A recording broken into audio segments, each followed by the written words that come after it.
What is up, guys? Welcome back to Call Me Old Fashioned, where we talk everything bourbon, whiskey, and of course, old fashions. Tonight, I figured for a little Saturday night, late night pour version, we're going to dive into some of the bottles I haven't touched in quite a while, right? I buy obviously a lot of bottles. I have a bunch of stuff on the shelf, and I typically have like this set go-to kind of handful that I usually just kind of go back to, right? Obviously, I drink a lot of the Redwood Empire stuff, the New Riff stuff. When I'm feeling froggy, I dive into the Buffalo Trace shelf, and then obviously anything that's new, right? But not often do I get time to just kind of go back and dive through, my older bottles. So these are some of the ones that I didn't necessarily like. I like the triple mash, but I didn't care for the Blade and Bow. I didn't care for the Kirkland's Bottled and Bond too much. High West bourbon. Now, again, these are things that I probably reviewed or tried in the middle of a live stream or at the beginning. So I figured we'll just give them another shot, dive into them, let people know what I think, a little bit later after they've been opened as well, right? I always kind of tell people, if you don't like a bottle, it doesn't mean it's bad. Just maybe try it again at a separate time, whether if your palate changes or maybe the bottle just needed to open up for a minute. So drying off my Glen. Anyways, welcome to stream. Happy Saturday. Hopefully, if you're watching college football, hopefully your team won. And if they didn't, they fucking suck. Put it like that. Anyway, ooh, that camera's off focus here. I may need to fix that. Ain't that bad a bitch. We just started, boys. Camera's already off. They didn't even fix it. What's happening here? There it goes. Not off. We have technical difficulties anymore. Anyway, let's check the chat and let's dive into the first one. A little old fashioned. Cheers. Welcome back to the stream, bud. Happy Saturday. Eric Perry. Been a minute, bud. Says cheers, peeps. Happy Saturday. Eric, hopefully you're having a day off. Maybe a pour. Or at least just enjoying some time not working. If you're working, that sucks. I think I'm going to dive into the Blade and Bow first. This one's going to be like a 90 proofer, where I believe the rest is 100. I had dust all over that thing too. What's the... I have no idea. Oh yeah, another 90 proofer. All right. That's why I don't like synthetic corks. That shit was weak. No pop.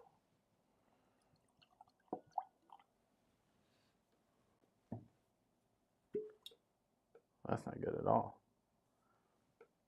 This bottle either needs to be drank or dump out. One of the two. That cork's not going to last too much longer. Anyways, so again, if you're just tuning in, make sure you hit a like on the video. Subscribe if you haven't already. We are going to dive into a bunch of the older bottles that I've had. Kind of give them a second look, a little second taste, if you will, because I wasn't the biggest fan of all these. The triple mash is good, but I had to have something that was decent on the up here if I was going to drink stuff I may not like. Eric says, I'm having a pour. About time, bud. He's sipping on some Weller 12. Got it early for Christmas.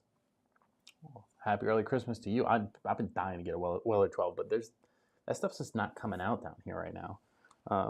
You see Blanton's kind of popping up every once in a while. You see some Eagle Rare, but the Weller stuff just doesn't make down to Jacksonville. Cheers. Like, it's not bad. It's just not great. I bought a Weller CYPB a month ago or so, and it's amazing. I haven't had that one, so. Minky Business, #1 fan, says feet or boobs? Bro, boobs. Who the fuck likes feet? What kind of question is that? It's ass or tits is the question, bud. Anyway, this one, yeah, I remember when I cracked this one open. What was funny is I could have swore everybody in the Discord and in the comments was telling me, oh, you gotta get Blade and Bow. People love it, get it, whatever. The second I bought it, the entire chat flipped on me. They're like, no. We told you that bottle sucked. No, they didn't, first off. They keep saying they did. I don't believe that, though, because I don't recall any of that. I recall them recommending it to me because why would I pick most of the stuff I pick up from recommendations from you guys. But, I mean, it has a cool little story to it about the keys and stuff like that. I'm not going to go over that story, but if you want to, you can go back and watch the live stream where I talked about it, or just look it up. But the juice inside's okay. The issue is this bottle's like $50. It's got a weird little taste to it. It's got a decent like caramel note in there, maybe vanilla, but it's got this like chemically taste. Oh God. Eric says, I can send some samples if you're willing to try for a third time. You know what's funny, Eric? I know you weren't in this live stream, but one of the last four, I had a live stream where I tasted, ran back through all your samples, and I said, if I get sick now we know it's an issue. I didn't get sick though. Ho Ho in the chat, front row at the fight says, that's a legit question in 2024. Ugly feet are a deal breaker for some dudes.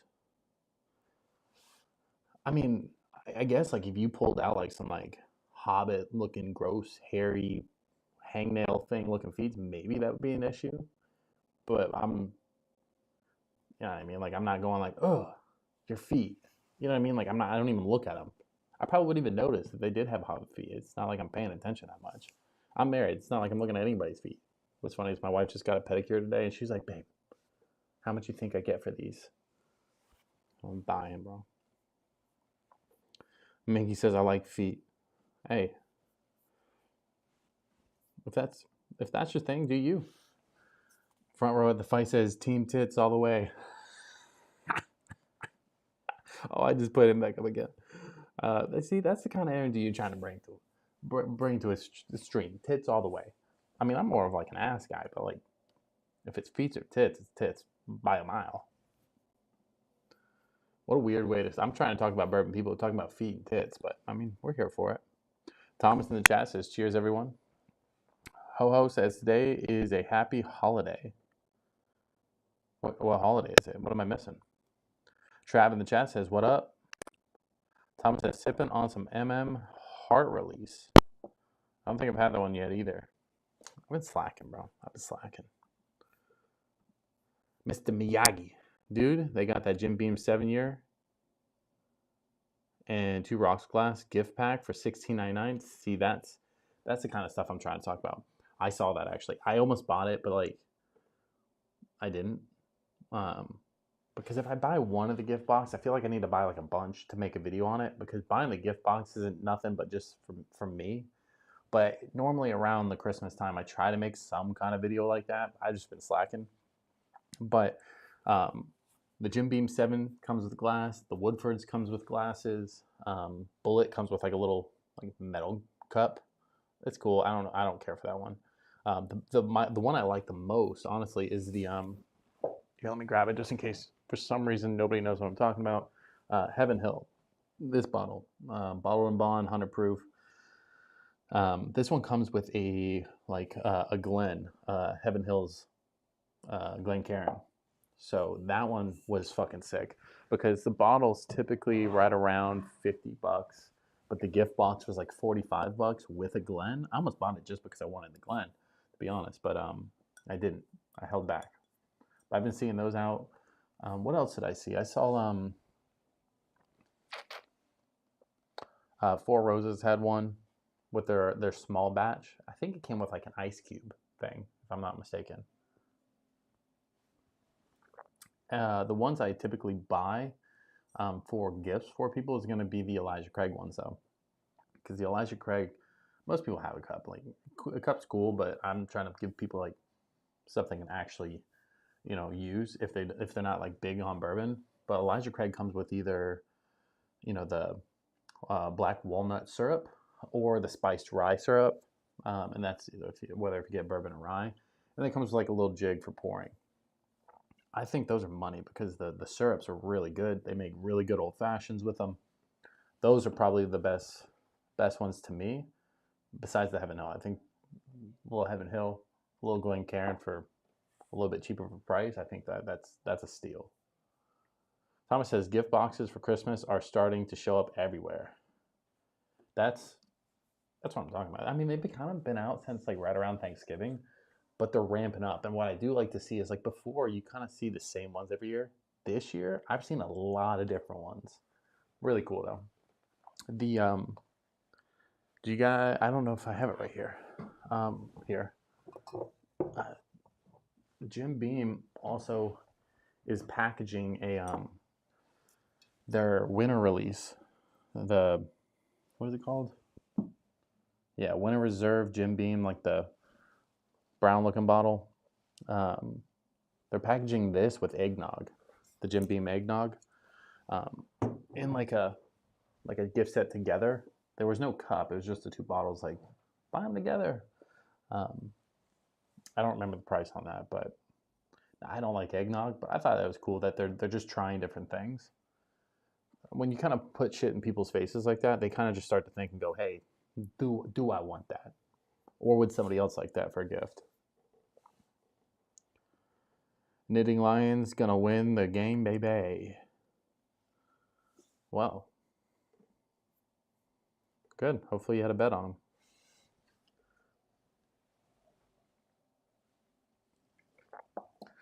Honestly, what I need to do is I need to go through all the bottles that I don't like, and then when I go up to North Carolina, maybe swing by my brother's and just drop off every bottle I don't like, because they're not bad bottles, and I don't like them because I'm nitpicking the crap out of it. If somebody gave this to 21-year-old me, I'd fucking pound it, and I'd be like, hell yeah, you know.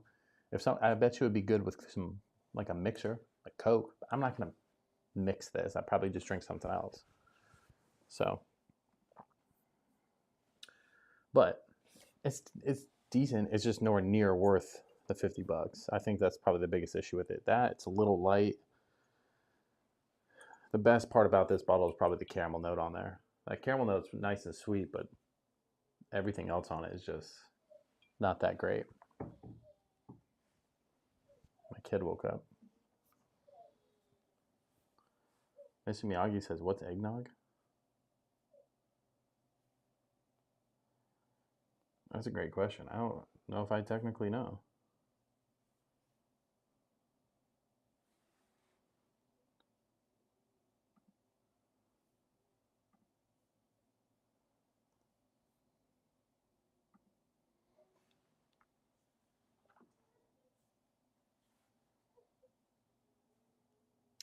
Yeah, fuck, I don't know. I'm gonna look it up.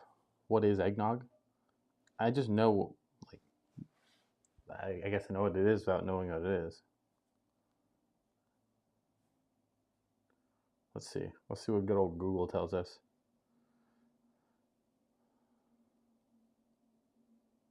Eggnog, historically also known as a milk punch or an egg milk punch when alcohol beverage are added, is a rich, chilled, sweetened, dairy-based beverage that is traditionally made with milk, cream, sugar, egg yolk, and whipped egg whites.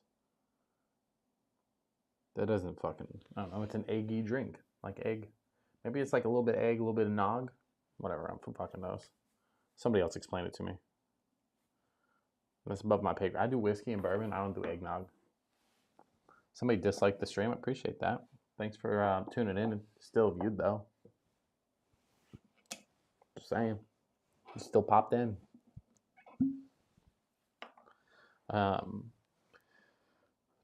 Tuck says eggnog's amazing. Bro, what the fuck? I'm not. I don't really care for eggnog. I know I didn't switch Glens. I don't have a bunch of clean Glens right now. And I already know I like this one, so.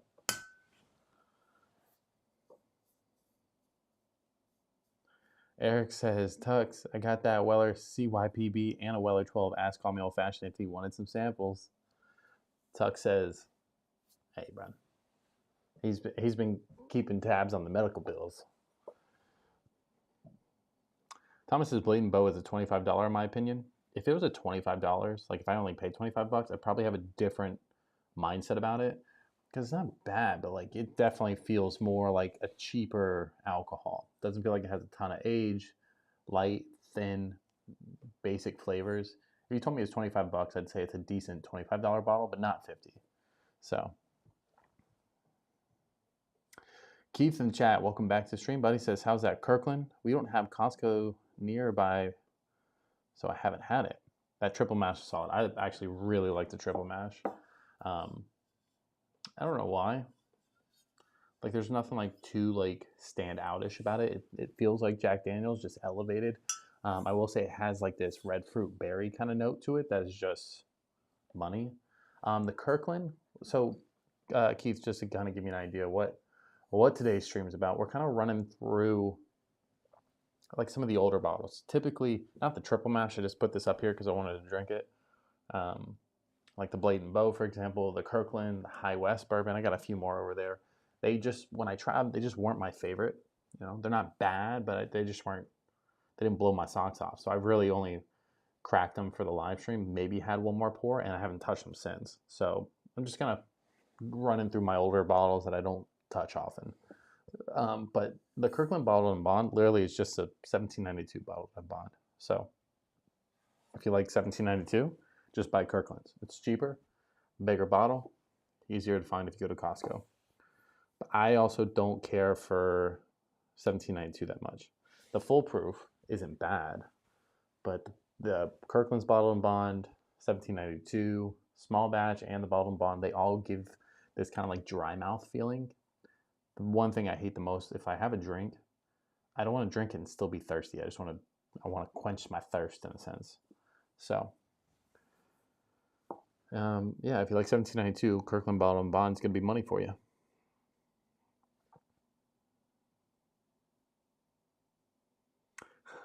Eric says, Tux, I'm not going to stop until he doesn't get sick, trying to build his immune system. You know, Eric, I will say, having a kid cough directly into my mouth and sneeze on my face has definitely been boosting my immune system for sure. There was like 2 days ago, he just straight up, as I was like talking to him, and I felt it go into my mouth. So I was like, this is not good. He's like, good thing, but what if he dies first? Damn, guys, don't you talk? You're planning my funeral in the comments. He's like, at least we'll know. Keith says 1792 sweet wheat is banging. Okay, so the sweet wheat's the one that I feel like it would really fit well with my palate. I haven't had it though. I've never even seen it on the shelf, or I probably would buy that. But any of the other 1792s, I'll probably stay away from. It's just, I have them over there. It's just, I don't really care for them. So I probably should have pulled those over too. But I got this one, so that's enough. That's enough.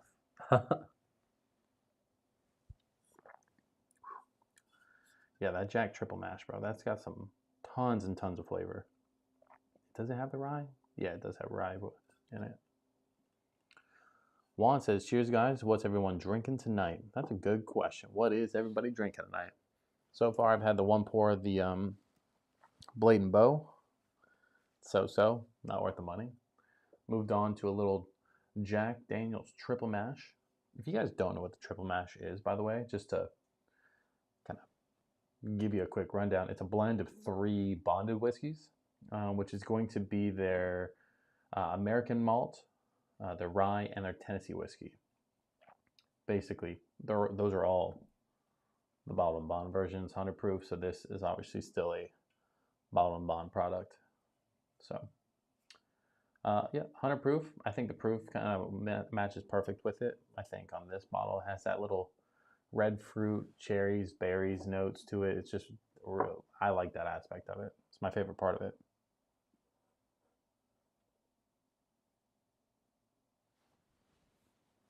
Thomas says, I have 1792 single barrel that is thin tasting AF. I wouldn't necessarily say the 1792s that I have are thin. I will say I think they have good flavors. Literally, my biggest and really only complaint about them is the after effect. Like, it dries my mouth out like the Sahara Desert out there. It literally makes me want to just chase it with water just to like hydrate up, you know? And it's not just one time. It's done it to me every single time I've drank it. I went back to it 3 or 4 different times, you know, trying to like figure out if it's something else. So yeah, I don't know what to say on that. I'm the only one that I've ever heard say that too. So maybe I'm just fucking weird. Eric says Weller 12, amazing. Weller 12, I imagine it's probably money. I probably I would probably prefer to have the foolproof one just to do it, but I like my stuff aged pretty well. 12 years, you know, I'm here for it. I just have the special reserve, you know, the green label one right now, but it's good. But you guys kind of know the story on that bottle. Juan says my favorite 1792 is Bottle and Bond. That's literally what this is. It's just Costco's brand. So they basically source it from Barton. They get their basic mash bill. They have it at the Bottle and Bond version, and then they just bottle it cheaper. You know, it's just Kirkland's. But Kirkland also has these out because these are like $25, I think. I haven't been there in a while, so somebody correct me if I'm wrong, but I believe they're like 25 to 30 bucks.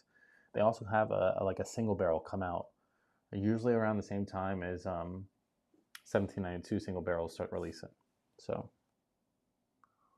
Tuck says I'm drinking some good old whole milk. Bro, what? Get the fuck out of here, Tux. Don't put shit like that.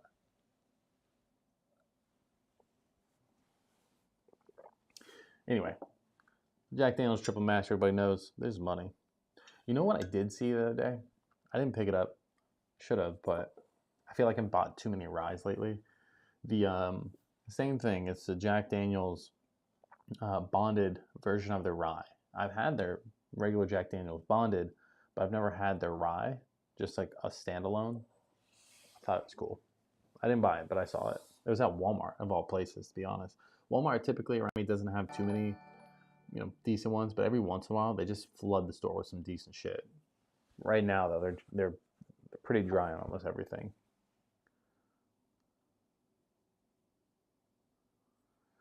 Eric says, "Call me old fashioned. I didn't send a Weller foolproof sample. You sent a Stag sample. You sent a Green River foolproof.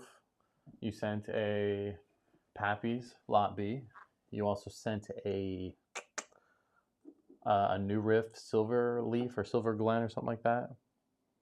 What the fuck else did you send us up here? Water Barrel, Knob Creek 12. That's what it was. You're probably thinking of the Knob Creek 12.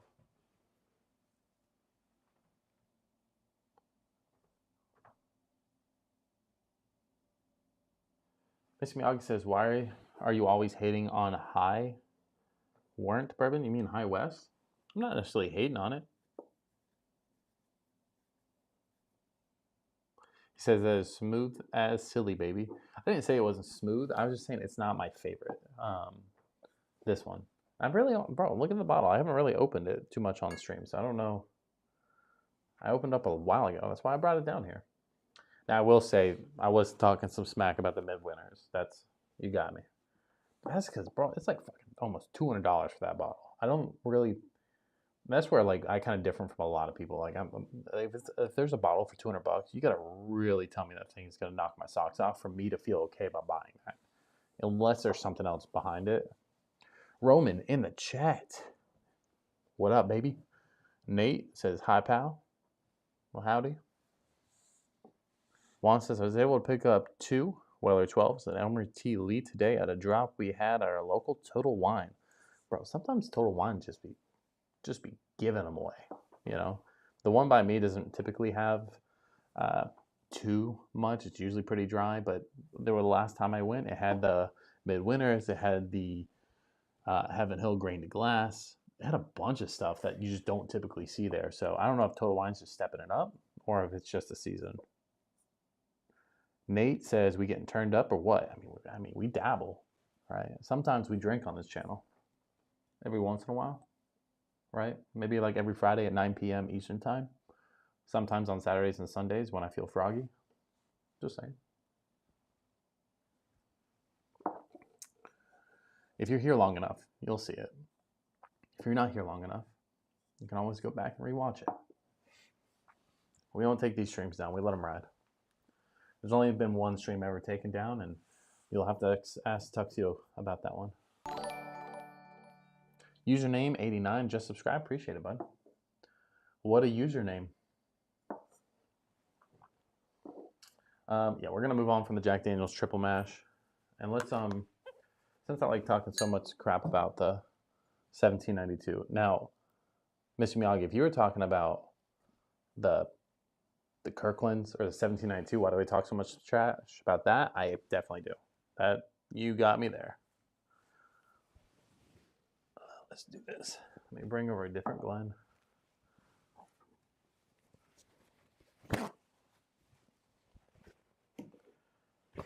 Juan says they had 450 bottles of Weller 12 among other bottles, about 1,000 bottles in total. Juan, where do you live again? Bro, if you tell me down the street from me, I'd be so pissed. Doug said, holy cow. $450 bottles of Weller 12 is absurd for anywhere because it's not even coming to where I'm at. Damn, bro. Had all types of shit there, huh? Nate says, take a shot for our troops, please. That's not how you do that.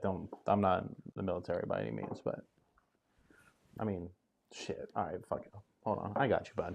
Let me do it right. Nate, if you fucking leave before this fucking finishes, I'll be so disappointed. I got it all dialed in here. Yeah, Nate comes in, he's like, bro, I got him. I know how to get him to take a shot. Right? Thinks he had me, but he doesn't even know. Like, we do full production around here. Right? You gotta have the little American flag, smoke wagon. Let me put the cork on this before I spill this. Let's go ahead and cue the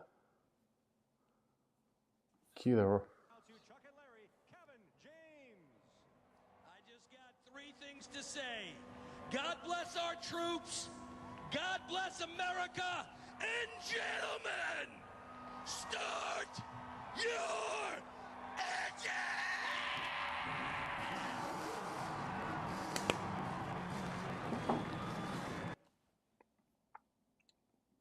You're welcome. You're welcome. Anyways. This is actually pretty good stuff. I got this for 4th of July, by the way. This is another bottle that I haven't touched really since the 4th of July. Smoke Wagon, I don't really hear too much about them. This is a cheap bottle, though, right? The main reason you even buy it is for the artwork.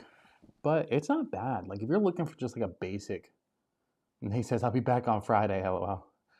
Hey, 9 p.m. Eastern time, we do go live. Normally on Fridays, we try to have some kind of reason to why we go live instead of just hangout stuff. So if you're not a big fan of just hanging back, talking smack, then by all means, Friday is definitely your day. But this bottle in particular has a really good, just like basic vanilla caramel with a little touch of cinnamon in there. But besides that, that's all they could possibly give you. I don't either. That's just my palate, or that's all it was meant for. So. It's out of Las Vegas, Nevada, so I think it's a decent bottle. I believe it's like 25 bucks. So it also looks really cool on the shelf, so whatever. Tuck says, my shitty small town Total Wine only had 100 bottles of assorted crap. Well, okay. You were just hyping them up, so. Nate says, I'm a veteran. Thank you for your service, bud. Juan, you live in Dallas? Oh, yeah, you did. You were talking about Texas. That's my bad. I knew that. Damn, bro. Everybody keeps making an argument, bro. Maybe I need to move to fucking Texas. If that's where the whiskey's at, I need to go. It's taking almost everything not to try and convince the wife to move to Kentucky. To be honest, I wouldn't move to Kentucky. They have state tax. I'd probably move to Tennessee. But even then, like, that's, what I mean? Who wants to live in Tennessee? Travis says, I'm in Dallas. What's good?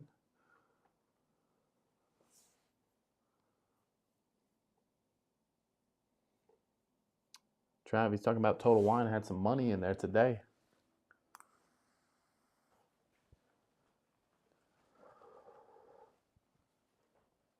Trav, you got the setup. I was watching your video, bro.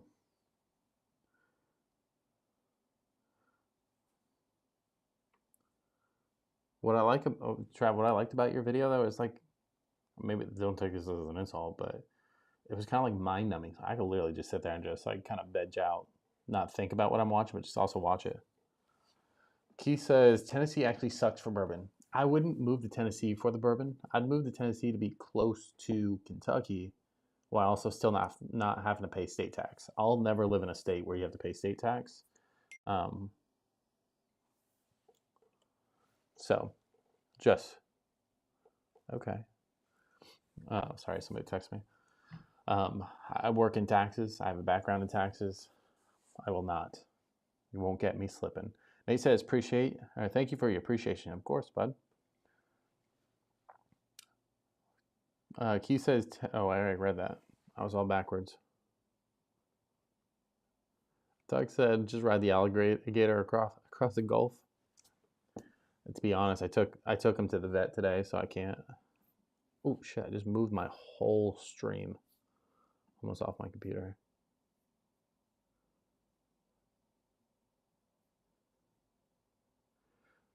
Oh, with the flight stick, bro! I saw the picture of that. And I was like, "What the fuck is he sending me?"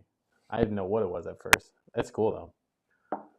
I'd be like, if I was doing that live stream. I don't know if you do. I didn't watch too many videos. I just watched the one. Bro, I would have a captain suit on, a little hat, sunglasses. I'd be doing stupid shit. I have my Santa suit in there. You want me to throw it on? Not right now. It's actually really hot in that thing. Thomas says Michigan sucks for bourbons and taxes. Michigan sucks really bad for taxes. Michigan sucks because they have fucking bees. Not just like a little bit. They chase your car. I'll never go back to Michigan, so I'm good. It'd take a lot for me to go back to Michigan. Juan says Texas is great for bourbon. Just come over and do some hunting. Texas is like a 17-hour drive for me. And everything in Texas is like an hour drive away. So I don't know if I would necessarily drive over to go bourbon hunting in Texas. I also don't really make bourbon hunting videos, even though like I want to. I've been so busy. I haven't really had the time to do that. But we'll definitely do some next year for sure. Travis says I just got a bomber jacket for the video. Hey, there you go. Problem is I sweat a lot in it. Hey, do it for the gram. Ice cold chili says BUM. I don't know. I don't know if that's abbreviation for something or. Yuri, Joe, and Clay says skull. Skull. I don't know what any of that means. Travis says always enough about me. What are you sipping right now? I just poured the Kirkland's Bottled in Bond. I'm just gonna revisit it. Evan Williams, I am right. I have the Evan Williams Bottled in Bond over there too. A Par says, how big is your? Hey, bro, big enough. Just ask your mom, bro. Just ask her. Have you tried Davy Crockett whiskey? I have not. Come on, bro. Take one look at me and ask if you even have a question about that. The handyman to the star says, which one of those bottles is filled with your wife's tears? It's this one. It has my initials on it. We have her fill it up every Friday, so. But thanks for asking. Big fan says skull. What is that? What does that mean?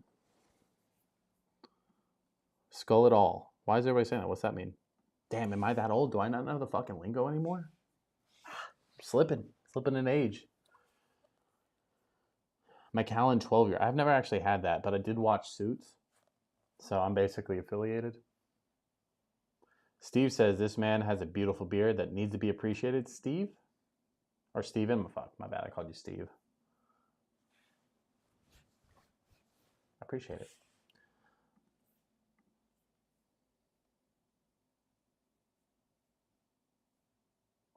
Yeah, bro.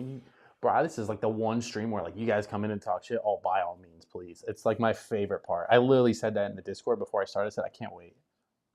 I'm dialed in. We're ready. What do you got for me?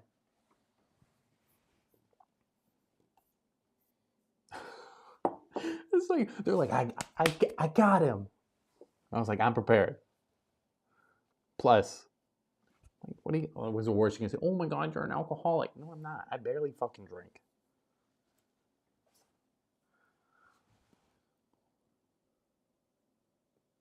Oh, basically means cheers. Maybe I'm the idiot though. Well, cheers.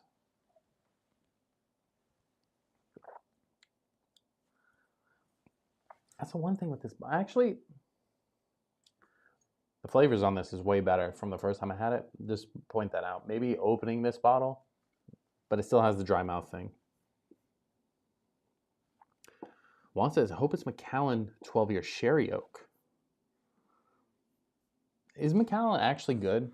Like, I see it in TV, I see it on movies, I see all that stuff, and I see it in stores. I've never personally even debated buying one. It's just never been my cup of tea, I don't think. But like, if it's really all worth the hype, maybe I pick up a bottle.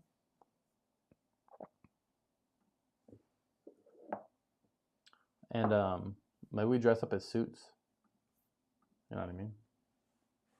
Maybe one day.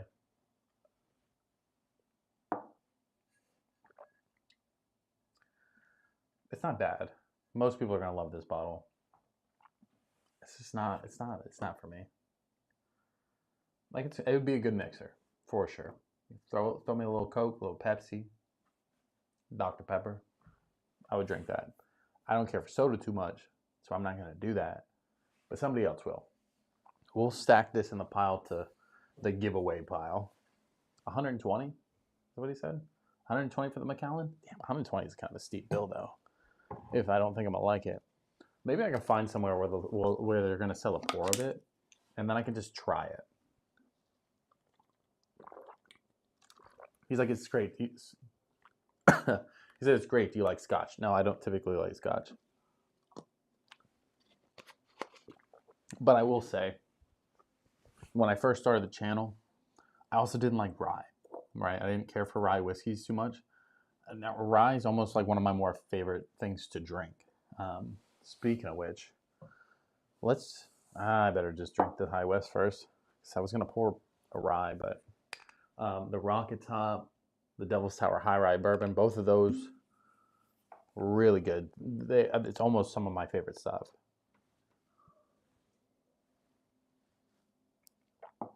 So who knows what my palate will kind of like evolve into, right? Maybe I will like scotch. Maybe that would become my new favorite. You never know. But I always kind of say, if I don't like something, I'm gonna be able to set it to the side, try it again at a later date, and that's typically when I start to like things more.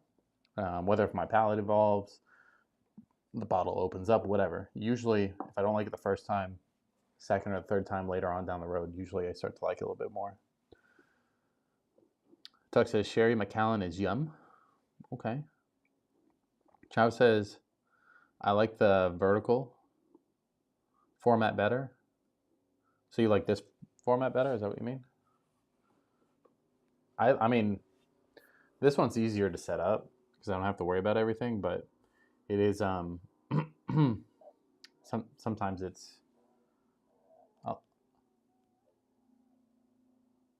okay, Tux just sent two. I sent a photo, and he sent his Macallan 12-year sherry oak and the Macallan 12 double cask and a Glenfiddich 12 as well.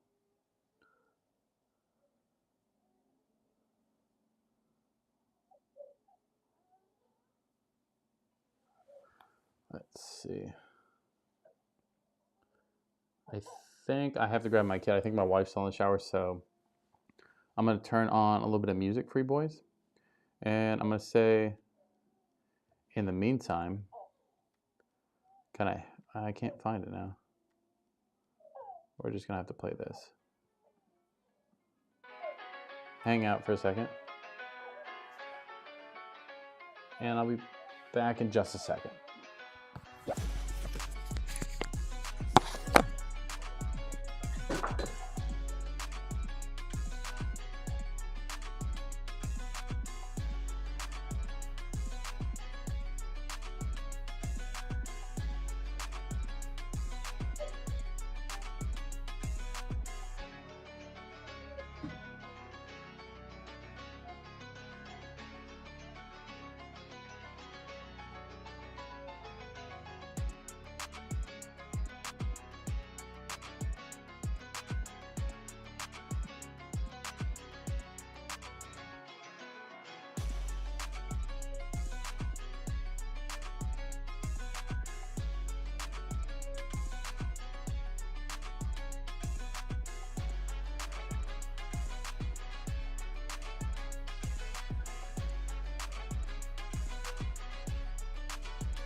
And we're back.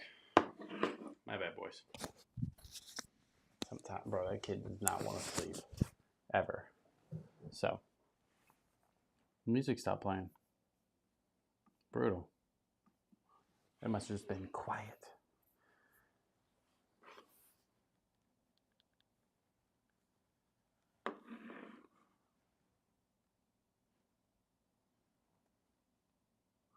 I gotta flip his camera around now. Anyways, so I have no idea where we left off, but we did just pour a little bit of the High West. Scoot this over. Slide this little bad boy in here too. This one is going to be obviously the High West Bourbon. It's a blend of straight bourbon whiskeys, 46% alcohol, out of Park City, Utah. Where is it? Is this distilled? Bottled by High West. Where is it distilled? I don't remember off the top of my head.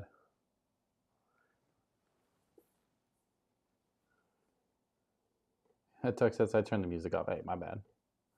Trav says I haven't left. Sorry, boys. Sometimes, bro, that kid will wake up and he just doesn't want to get put back down. Luckily, he went right back, but wife was in the shower, so I had to grab him.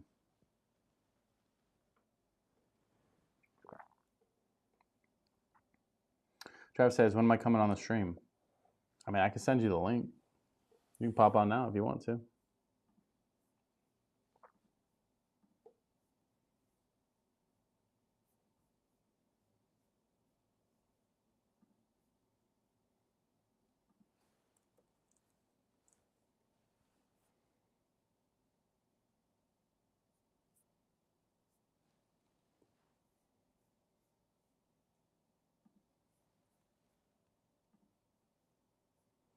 Juan says that Solera is great.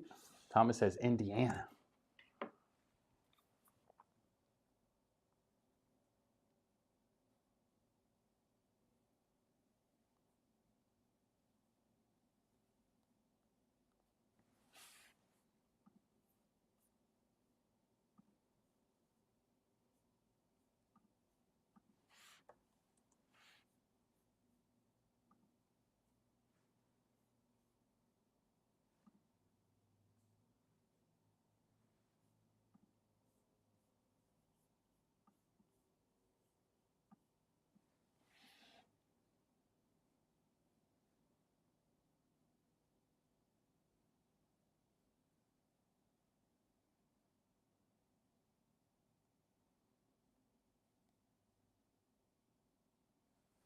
There it is.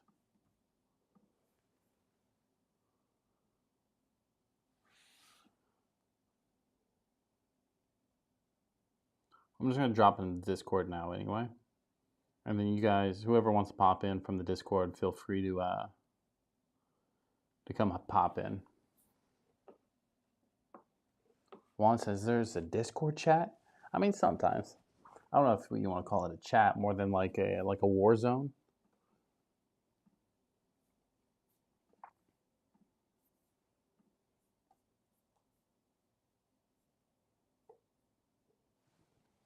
But it's in there.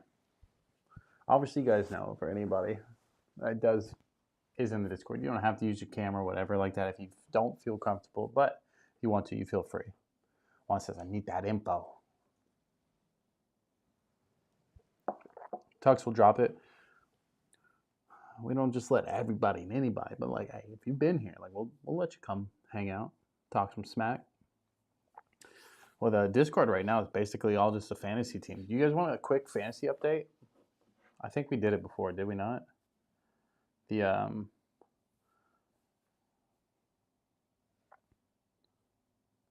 think, oh shit, I'm on the wrong league. Right now, iRock and Hot Trash, aka iRock, and Ride the Lightning, aka Mark Duffy, have been eliminated from playoff contention. They are donezo. So, we taking ACLs, Miss Call Me Old Fashioned, Alex's awesome team, me, Mama Walker, G Moneymakers, Hawk Tua Tagovailoa, and Bend Over for Josh Allen are all in the playoffs. We're just now playing for seeding.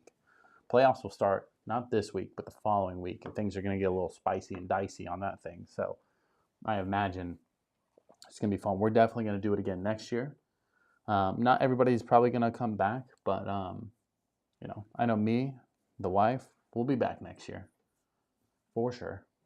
I mean, I'll be defending champion, so I mean, I imagine I got to come back, So, to be honest, this High West, just their bourbon this time around is a little bit more softer, a lot more flavor to it than I remember. It's not bad. It's still not like amazing by any means. Again, kind of like the big theme of all the bottles that I've had tonight, without the Jack included, because Jack was only up here because I wanted something real tasty up here. If I was gonna try a bunch of stuff I didn't think I liked before, but the big common theme of these bottles have been they're all very generic in their notes, right? It's definitely caramel, definitely vanilla. Getting beyond that, it's not too much. So the it just depends on price. If it's just basic notes, I can get that in a Jim Beam 7, the black 7-year, and that's $18. So like that's the kind of stuff I compare it to. So people will go, "Oh, you're talking smack about High West, you're talking smack about other stuff." For me, do I want High West for like 30, $40, or do I want Jim Beam Black 7-year for like $18? So, because if anything, I like the Jim better. This is good, don't get me wrong. It's definitely a different expression. It's just about, what you like. Obviously, your palate. Make sure you drink what you like, but I give you my thought. Now, I do have to say, we're an hour in, and I've had 1, 2, 3, 4 pours of like shit I really just don't care to drink. Not my favorite stuff. This isn't bad. This is the only one that was like priced justifiably, I believe. So let's put these back and let's get a different pour going. I'm gonna break out I almost just fucking banged that shelf down. I'm gonna break out this bad boy. Juan says I'm a baby. Hey, all right. Oh, he says I'm in baby, not I'm a baby. I was like, that's a weird way to put that out there, but okay. I typically don't check the Discord too much while I'm live, but when I'm off, we do late night party chat sometimes. We do I just talk shit in there, really, to be honest.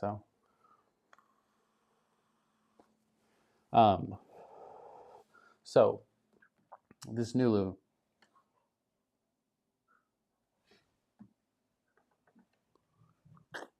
what the fuck was that? He's just coughing. Keith says, why doesn't Shelton ever make a cameo? He did. Did he send you the link to the Wild Buck whiskey? Yeah, Keith, he did send me whatever you sent him. He sent me like a screenshot of everything. Shelton made a cameo like once or twice, but me and him have to plan that out because he has his stream, I have mine, but I also am like, I have weddings and stuff a bunch, so it just really hasn't lined up. Plus, he went live the other day for like 8+ hours, like 9 hours. Yeah, I mean, he's been kind of tapped out. Today's his birthday anyway, so I'm sure he's out there enjoying it with the wife. I was on the phone with him for like an hour earlier, and we just kind of chit-chatted. And then I said, fuck it, I'm about to... Bro, Boeing says, can I slurp your beard on stream? Well, get the fuck over here, big boy. What the fuck you waiting on?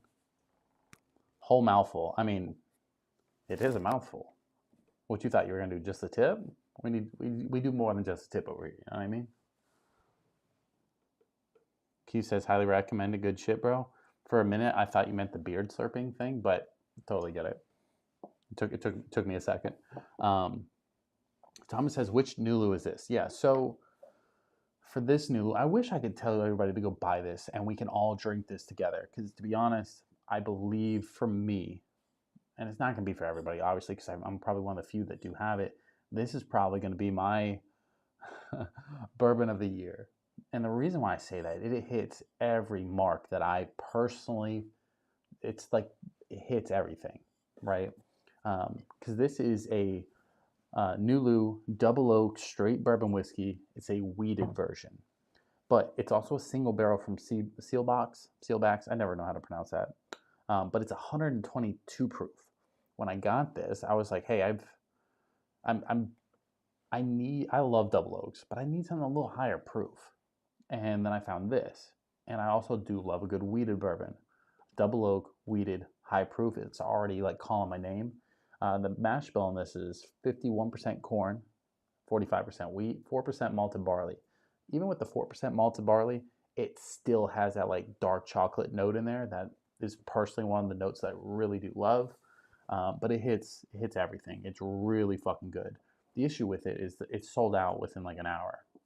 So I got one. I couldn't buy a second one, and unless they come out with like another one similar, I don't know how to recommend it to people. Boeing says, good fucking response.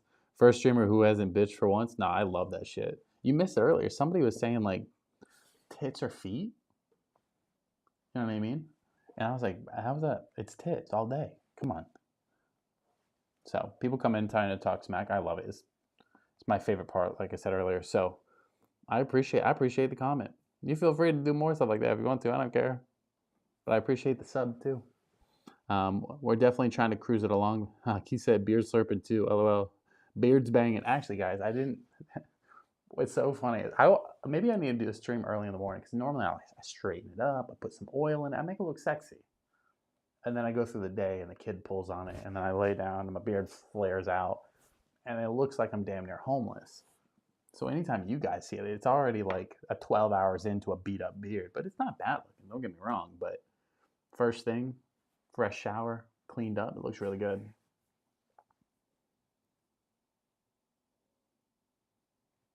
Yeah, facts. The beard is my armor.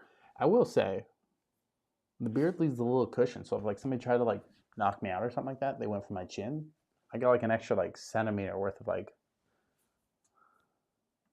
Oh god, I have to screenshot this.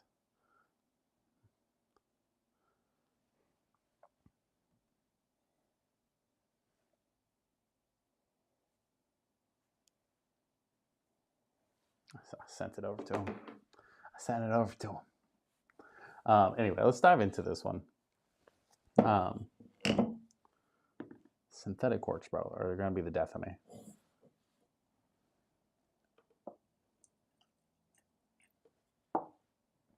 But yeah, this one, and it just hits all the right notes for me. But it's weirdly enough, it's distilled by MGP.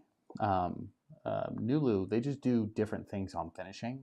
So that's what they do to try and stand out, is the way they finish things, the double oak, the wheated aspect. I think it's really good, but it's probably the best MGP product I've actually ever had.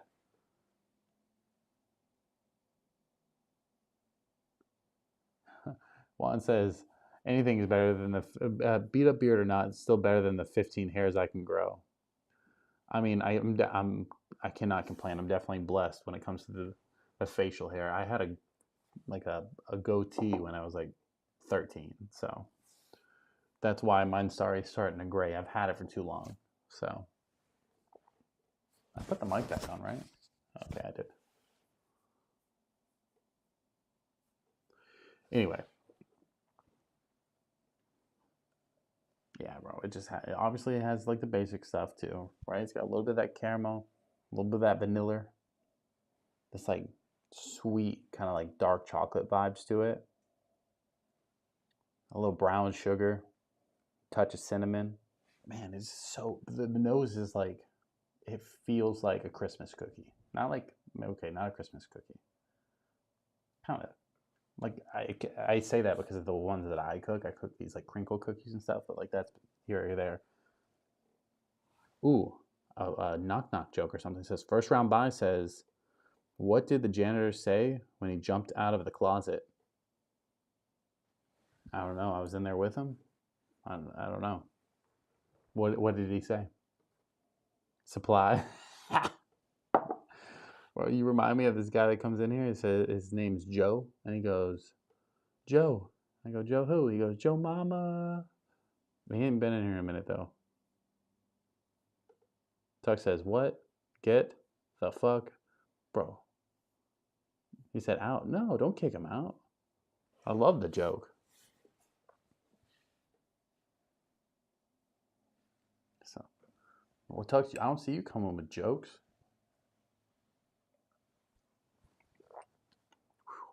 But that proof, bro, punches you.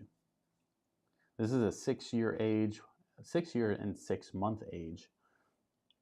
Barrel is W78. If I could call Nulu and say, hey, give me barrel 78, I'd buy the whole thing. Q says, I've never seen any Nulu stuff, but I've heard of great things. Joe, I don't even know, Huskier. Mo Huskier, just subscribe. Sorry, I couldn't read it fast enough. It was so small. I appreciate the sub. Welcome to the family. She says, never seen that Nulu stuff, but I've heard great things. You sold me on the weeded 122 proof double oak. That's what I mean, bro. When I saw that, I was like, ooh, I should buy 2. But when I saw the MGP part, I was like, okay, I'll buy 1. If I like it, I'll go back. I bought it. It said shipped. I went back and just checked. It was already sold out. But it's really good. I don't know, bro. It's perfectly sweet. Still has that spice from the proof. You get the cinnamon aspect, so it still has like this really like medium to long finish. It just kind of sits with you. It's not thin. It kind of coats your palate really well. It just kind of hits, you know, like if I had a checklist and I said, hey, this is the stuff I personally want in a really good pour. I want it to be a higher proof, you know, not super high. I'm not picky, but like 110 to 115. Give me that. If higher, better, sure. Give me a double oak. I love a good double oak, right? If I could prefer, I would choose weeded, right? So they hit all those. And then I would say, hey, if I could pick out my notes, I want personally, I want a chocolate note. That's the only one I'm asking for to like really hit my marks. And they hit everything. iRock says, what up, team? iRock, you just missed it. I just announced how you were like officially eliminated from playoff contention in the fantasy league. So just in case you wanted to remind you. Keith says, what's the price range if you don't mind me asking? So this was the single barrel from Sealbox. This was $99. And then whatever shipping was. But I bought like 6 or 7 bottles, so I think I had free shipping. Not 6 or 7 bottles of this, but 6 or 7 bottles in my order. Now I've seen Nulu at a ton of different liquor stores. I did find a Nulu double oak, but it wasn't weeded, at Golden Ox Liquors in St. Augustine. And I believe the price was like $70. So it being a single barrel, the double oak, the weeded, this one I believe was just a little bit more pricier than the average.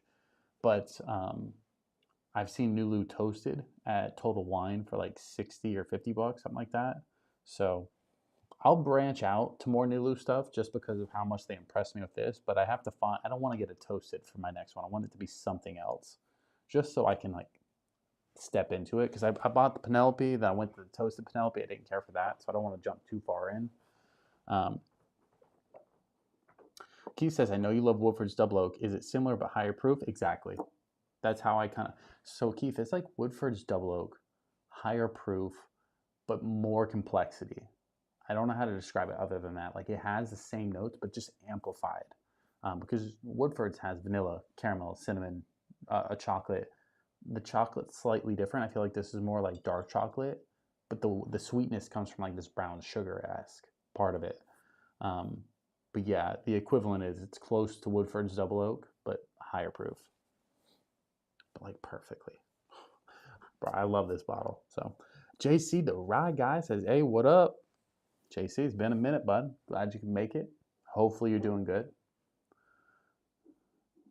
iRock says, my team's absolute trash. I tried to trade you like 4 times throughout the league. You just didn't want to do it. So I feel you. I'm glad you didn't, though, at the end, because that would have been me. Tuck says, holy shit, everybody's showing up. Hey, it's about that time, you know? First round buy says, what do you call a nun in a wheelchair? I don't know. A wheelie? He's like, stop, bro, before you make me cream my pants. That's funny. Bro, it's amazing. That's why I have big claims. I understand the weight that it holds behind saying, hey, this could be bourbon of the year. For me, it is. I know it's not everybody because not everybody can have it, but that's, to me, like at the end of the year, I'm gonna look at my shelf and say, what's the best bottle I bought? It's gonna be this one because nothing's even been close. There's other ones that are really good that I really like, but that's just been the number one. Virgin Mobile. IROC says, don't compare to Woodford's Double Oak. This one? Yes, it does. Tasting notes, stuff like that. Bro, if it's of me, of all people, I love Woodford's Double Oak. But Woodford's been my number one forever, and it still is. And even like when you put them side by side, I'm still gonna say Woodford's is better, only because of the accessibility and the price. But this one beats it on flavor. It just is what it is. I hate to say that, but Thomas says, I have 110 proof Nulu single barrel. It's just okay for $79. I haven't had anything other than this one as far as Nulu goes, so, but that's depressing.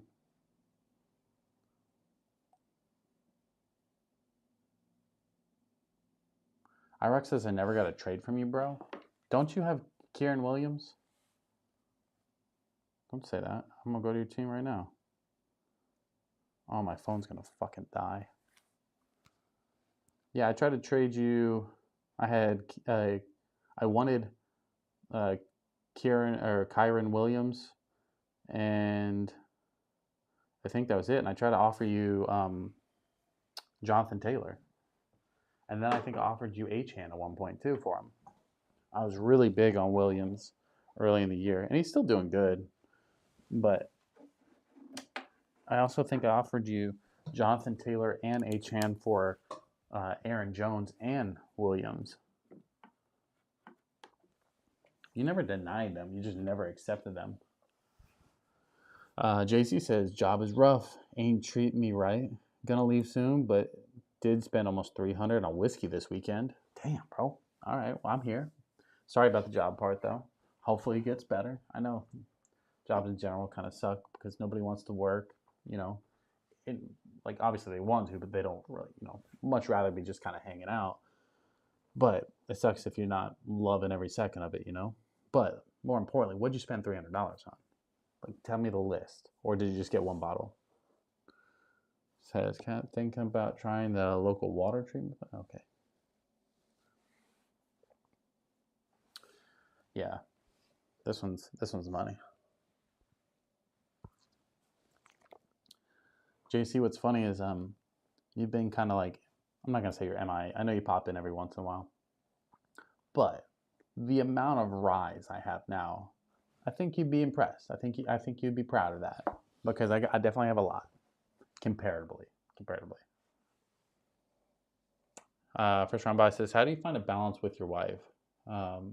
Slash shout out.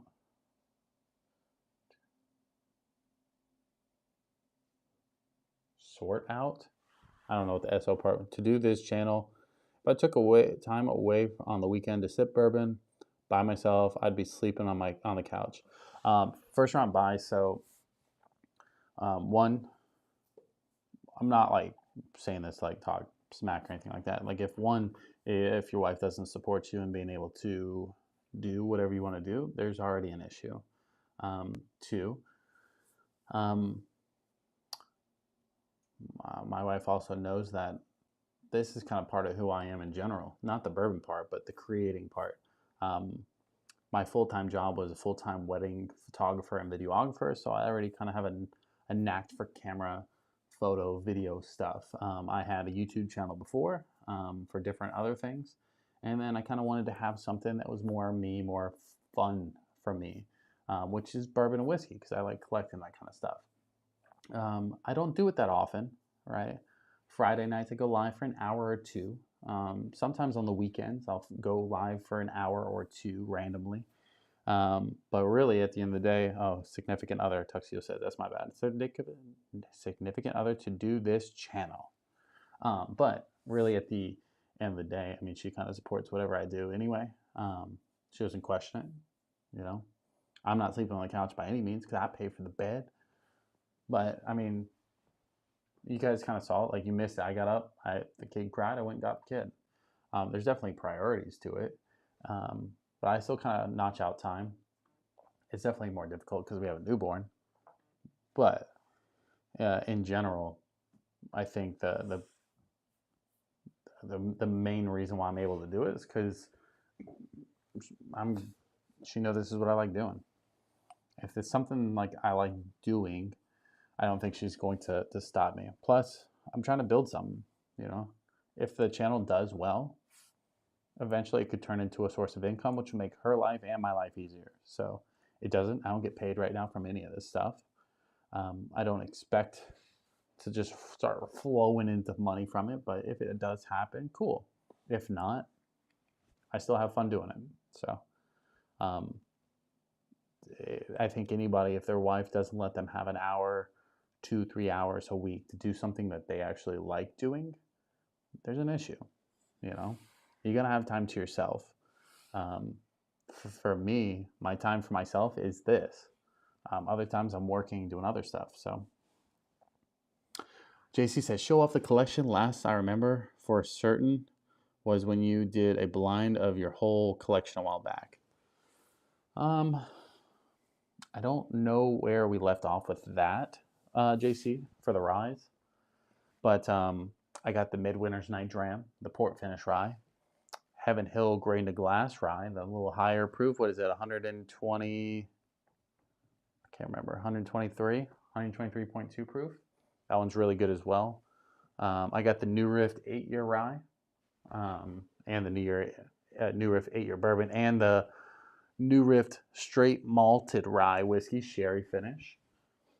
Obviously, you know, I have the Wild Turkey Rare Breed rye, the Bardstown Never Ending Bottle rye, the Rocket Top, the Devil's Tower. It's not really rye, it's a high rye bourbon, but I count it as a rye. It's still really good. I think those are the newest ones since the last time. I got other ones in here, but obviously I got like the 12-year bullet and all that stuff. So Thomas says, work always sucks. Did that for 40 years. Don't miss it at all. Keith says, how's that grain to glass? Let's open up that next, because it was really good, but I just need an excuse to open it.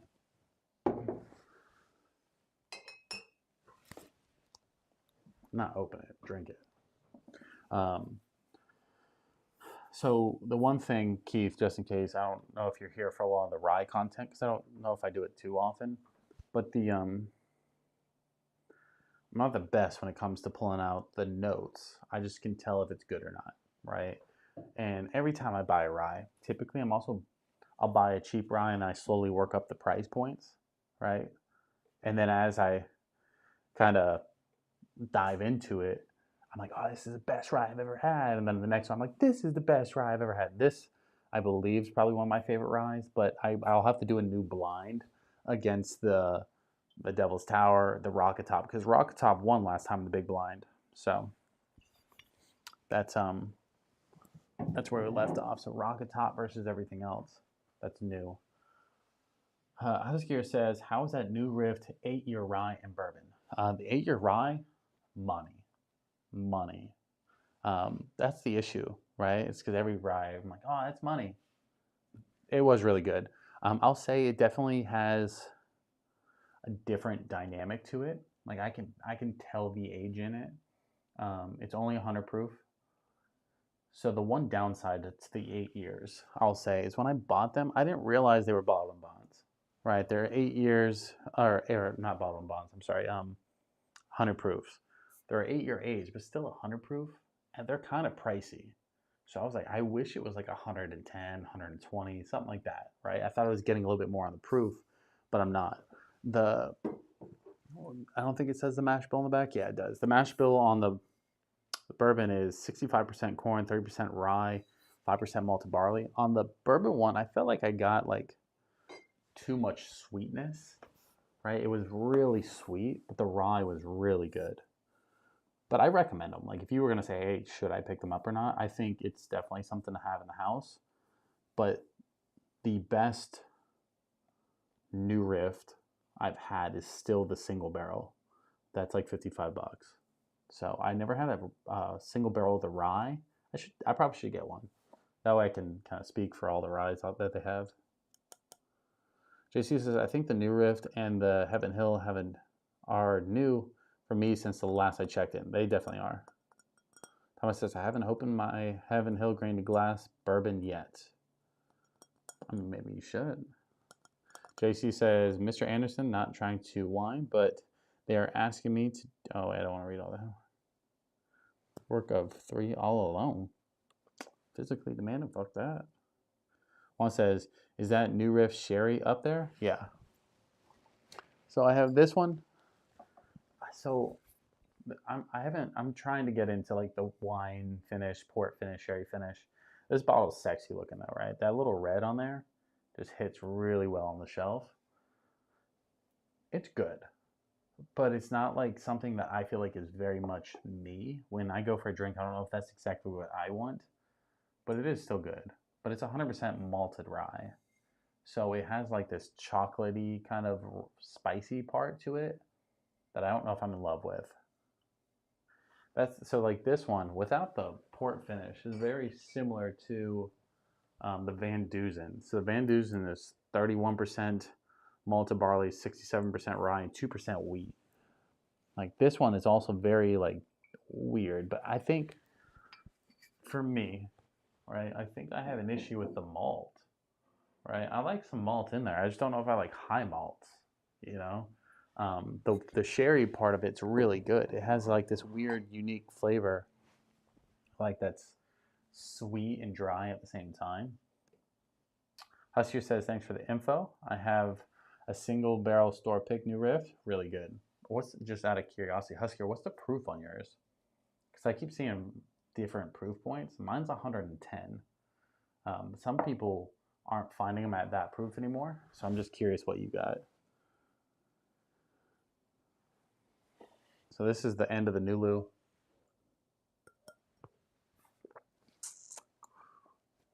That last little sip had some fucking heat on it, boys.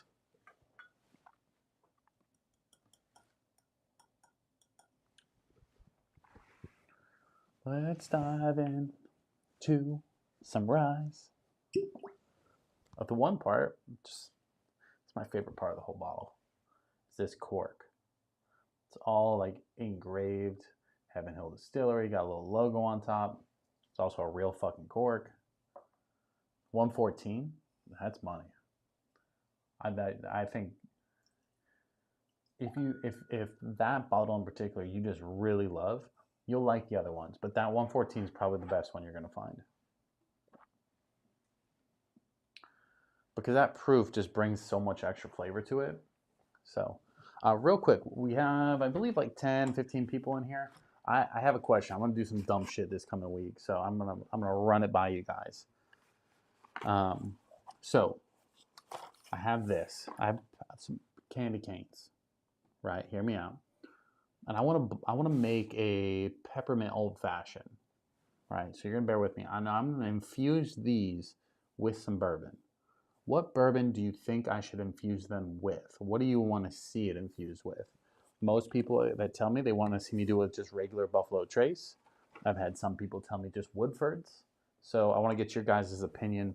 If you want to see me do some dumbass shit with some fucking candy canes, what do you want to see me, what bourbon do you want me to infuse with it?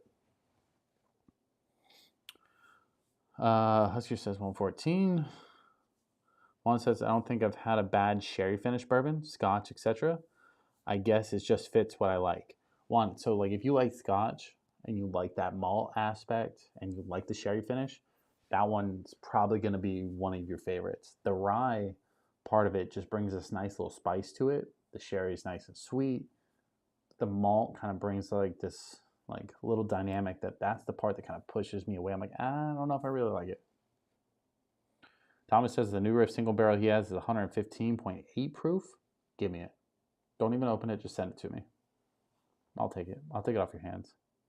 Tux says Fireball. Tux, you ready for your cameo with your Fireball?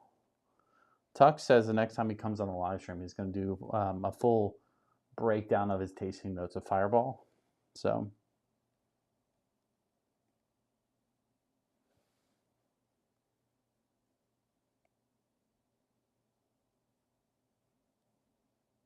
God damn, Juan. I just checked the Discord for a second.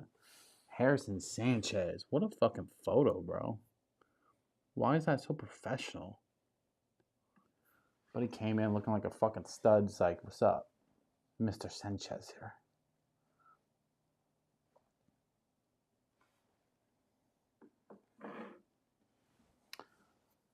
Keith says, that's tough. Wondering how much sweetness the candy canes add. I know, right? That's the downside. So to give you an idea of the cocktail I'm thinking of, you can kind of see it come together on Friday, but I'm right Friday. Yeah, I think I'll be able to still do the stream Friday. So I want bourbon, set it with some candy canes, not long, day or two, right? Let them kind of dissolve up in there. I want to add chocolate bitters, probably no simple syrup because I'm going to think of the candy canes as a simple syrup. And maybe like garnish it with like a mint leaf, right? But the chocolate bitter, so it's like almost like this, like thin mint style, like Thomas's standard Woodford's would be fine. It's probably also the most cost effective one too. I was thinking Woodford's double oak. I downsized. I don't want to waste the Woodford's double oak, but it does have that chocolate note if I was going to add the chocolate bitters in there. So, but I could also garnish it with like a little mint, but also do like that chocolate, the peppermint chocolate from Girardelli's. That's like the pink and white one. Just kind of dump it in there. You guys remember I did that chocolate old fashioned. I'm kind of doing like an elevated Christmas version of that. Set in the green room. Are you?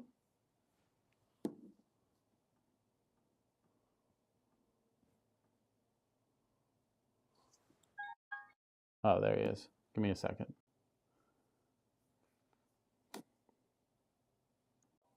Oh, shit.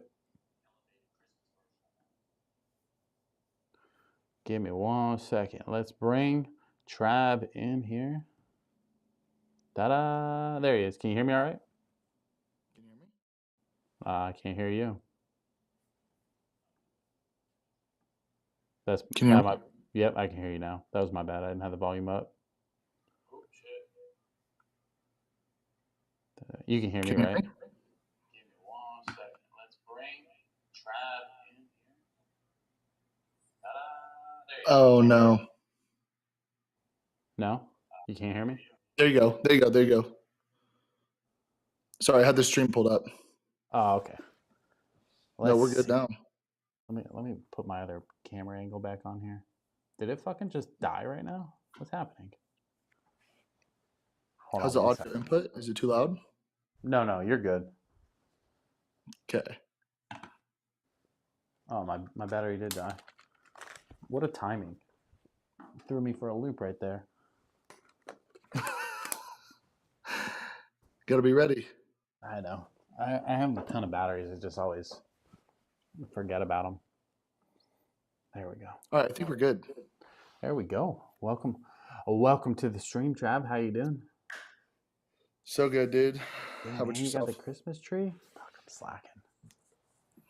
Yeah, you seen Selton shut up. I know. That's why I've been kind of lackadaisical because I was like, mine's not going to look that good for Christmas. I'm not going to add that much in here. I'd make a mess. That and, Yeah, for sure. I mean, to be honest, if I showed you the power cables that are right behind me, like I would have the fire department here pretty quick, being like, I don't know if you can have that all plugged in. Because like Need there's some cable management. it's pretty rough. Well, think about it. Each shelf, I have 3 on each side, plus these 2 are individual as well. Those are all individual plugs. And then I have the big light and another light over here. It's a little excessive, a little much. I do like the shelved lights though. Those are sweet. I like them a lot. I got a little bit of ambient lighting here too. Hold on. I could change Wait colors too if somebody needs different. I colors. can't do all that, but Let's see. Let me go back real quick. there we He go. says probably a good rye counterbalance the sugar from the candy canes. Keith, what are we thinking then, bro? What kind of rye? Should I just pick up like maybe regular bullet rye? Have a little spice going in with those candy canes, or who knows? Harrison says, "What's up, Keith?" I think candy canes. It gonna be more of a New York battery than Thin Mint. Hey, okay, JC, don't roast me. I don't know. I'm thinking off the top of my head. Keith said I like Harrison, the high top. He's like, yeah, brother. secondary angle that you have there, though.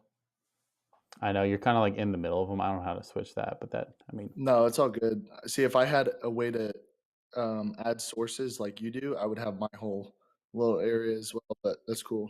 No, it's cool. You should go back. hold on. I'm playing with it real quick. Fuck, damn it. I forgot to add it in. Trying to figure it out. Yeah, there you go. Now you're on the Need a bottom. crash course on it. I mean, I use Ecamm.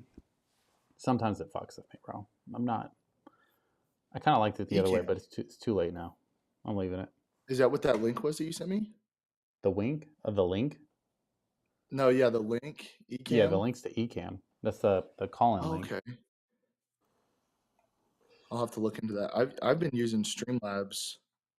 It seems to be okay, but I mean, if Ecamm's better, then I might have to switch. I'm still pretty early on. I don't like Streamlabs. I use Streamlabs for my like widgets and stuff. Keith says all that to make the beard look good. I know. I do it. I use a lot of lights in here. You should see me in normal daylight, bro. I look like a something.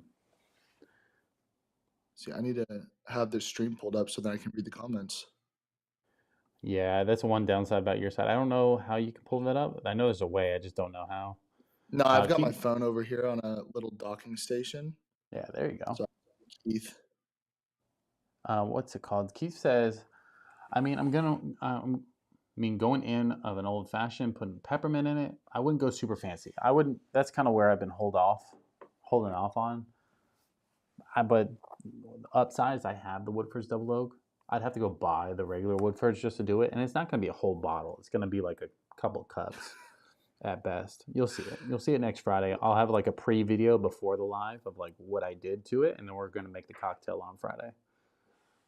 Bro, we got some high top people in chat. Yeah, we do. High Tops family's kind of. Bro, Harrison Sanchez. Yep.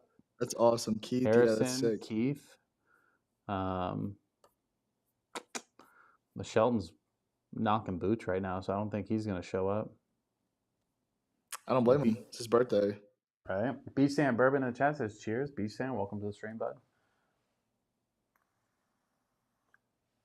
Beat Sand. That's cool. Harrison says, "What's your boy's go-to bourbon?" I'll let you answer that. Go ahead. What's your go-to So bourbon? mine's gonna be different for sure. So you definitely put me onto this. So I've been sipping on it. Ooh, still awesome. Right. The cash I mean, we were going through it, but I do have that Nulu, but it's the toasted barrel. So I know that you were talking about the. I don't know which one you have. You have the blue label. No. I have a specialty one. That's kind of the issue when I talk about it because I'm like, nobody else is more than likely going to have this. Keith said he's too busy trimming his eyebrows. Oh, about Shelton. That's good. That's a good one. That's a good one. So the Nulu I have is a double oak. So the blue label is typically a double oak, but this is a double oak wheated. But it's a single barrel from Sealbacks, I don't know. And it's sold out super quick.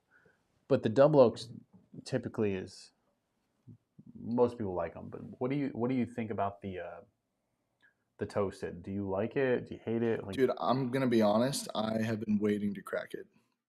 Oh, you haven't opened it?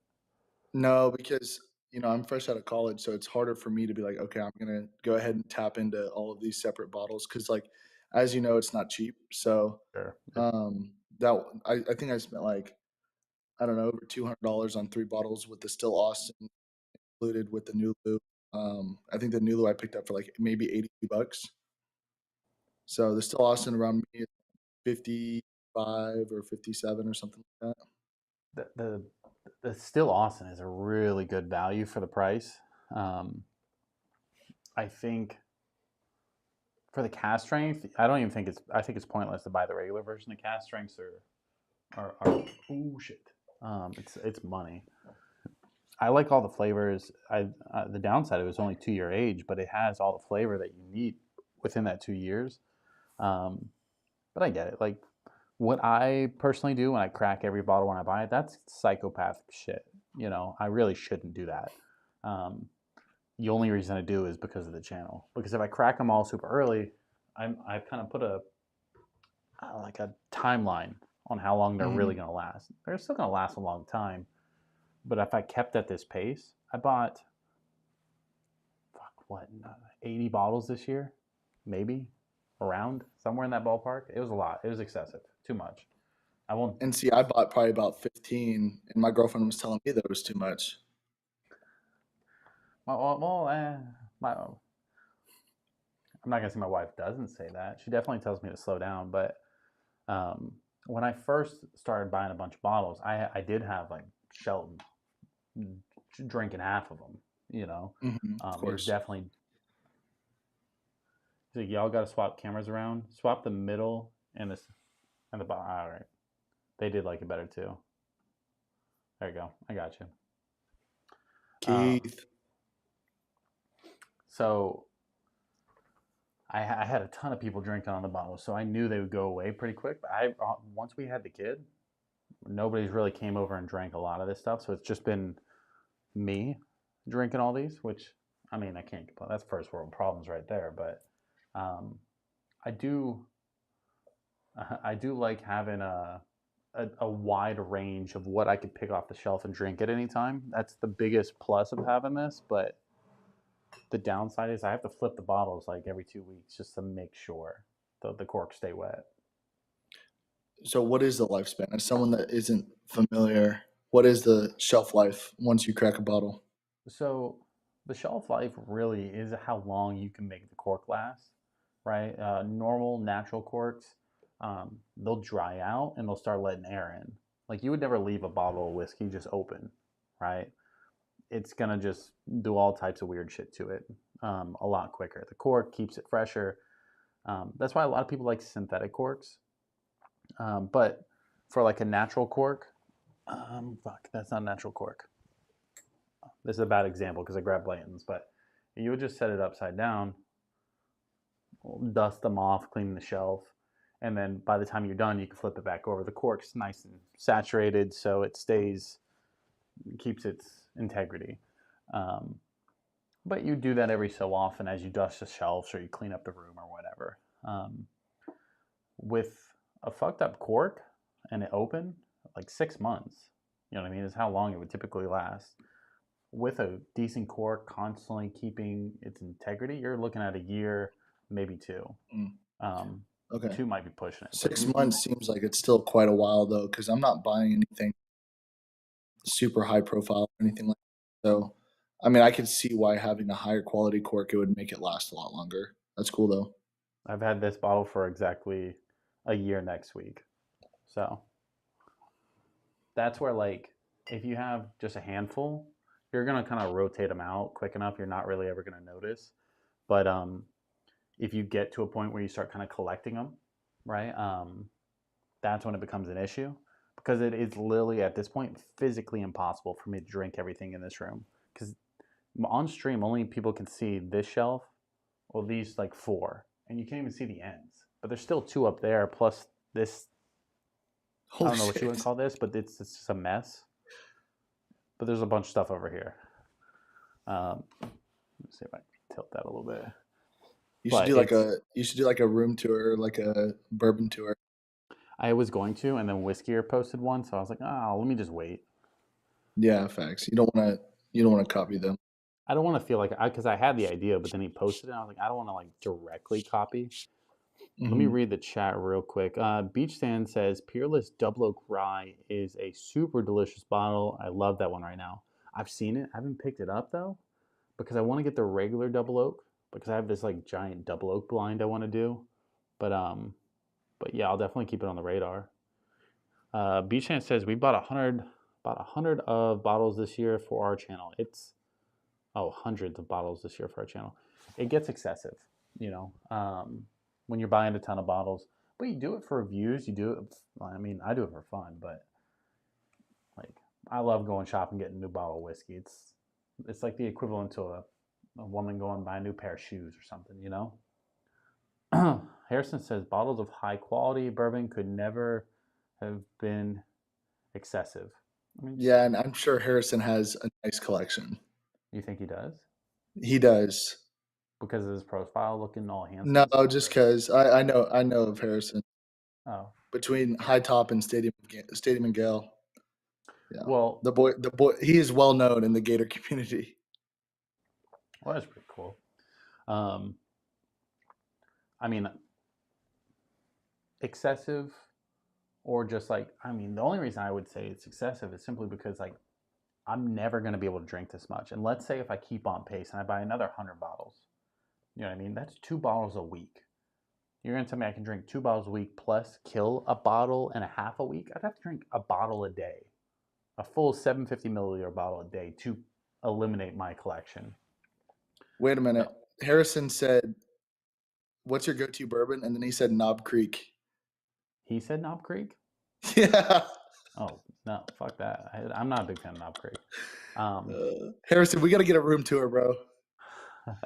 yeah, well, bro, we need a little bit of something. If you're going to Knob Creek, a lot of people do like Knob Creek. Um, and when I first started out, Knob Creek was like okay, right? I like it in an old fashioned. The Knob Creek 9 is the most accessible one. I don't care for that. The single barrels you can find at 120 proof, those are okay. I really do like Knob Creek 12 year, Hmm. but I don't see that one that often. That's the Navy label, right? Yeah. I've The had that one. My go-to, it switches. I love Woodford's Double Oak. It's like just a go-to for kind of anything. I like a pour. I like an old fashioned. I But have to I'd get me say some. I've yet to have some. I know you keep mentioning that. you've never had Woodford's Double Oak? Dude, I know, and I feel like you every time you're like, well, if you've never had what, it's really good. You can find it anywhere, but I've yet to pick it up because it's like what, $60 or something like that. Like yeah, like $50. If you're in Florida, you can get it cheaper than that. Yeah, I So definitely need to try it. that's your next bottle you need to buy. Like Okay, just so you know, like buy that okay. bottle. I think you'll like it. If you like the Still Austin and stuff like that, it's not as high a proof, but it's a lot more flavor. Um, I don't mind like higher proof bourbons, but I also don't mind lower proof bourbons as well. Like just something like to put in an old fashioned, whatever. Like if I'm at a restaurant, like I don't mind just throwing whatever in it. Like if it's like, hey, this is their house old fashioned, I'm like, cool, sure, I could mhm. upgrade it. But then again, it's like if it's something decent, I don't really care. I mean, I agree. I'm not prejudiced. I like a little low proof. I like a little high proof. I kind of been gravitating towards more higher stuff, um, Hmm. but I do love a good lower proof. Like the Woodford's Double Oak is only 90.4 proof, and that's kind of where that argument comes in. It's still my favorite one. But if I had to like say what like if the cameras were off, football game's on, I'm coming in here to grab a bottle to drink with nobody looking. It's probably going to be something of the Redwood Empires. But for me, that's just the stuff that I like. I'm probably going to grab one of two. I'm either going for, okay, let me say one of three, one of four. Can you show The, me? yeah, can you not see? Um, Well, I mean, I can yeah, I see the got you. bot. I know that you have like a slew of Redwood Empires up there. Yeah, okay. So the Redwood Empire Grizzly Beast, one of my favorites. It has, I believe, a 5 grain, right? It has corn, rye, wheat, barley, trinicole, right? So it's a 5 grain bourbon, bottled and bond, 100 proof. So it's their batch three. If I wanted to go for a rye, I'm going to go for probably the Rocket Top bottled and bond.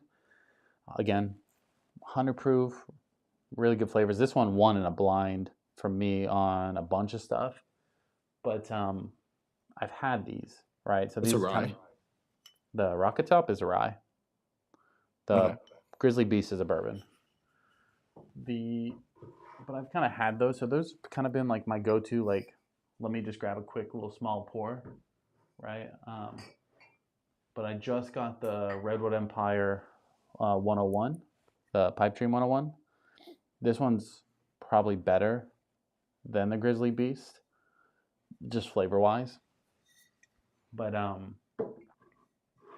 And then you've got the Titan too, right?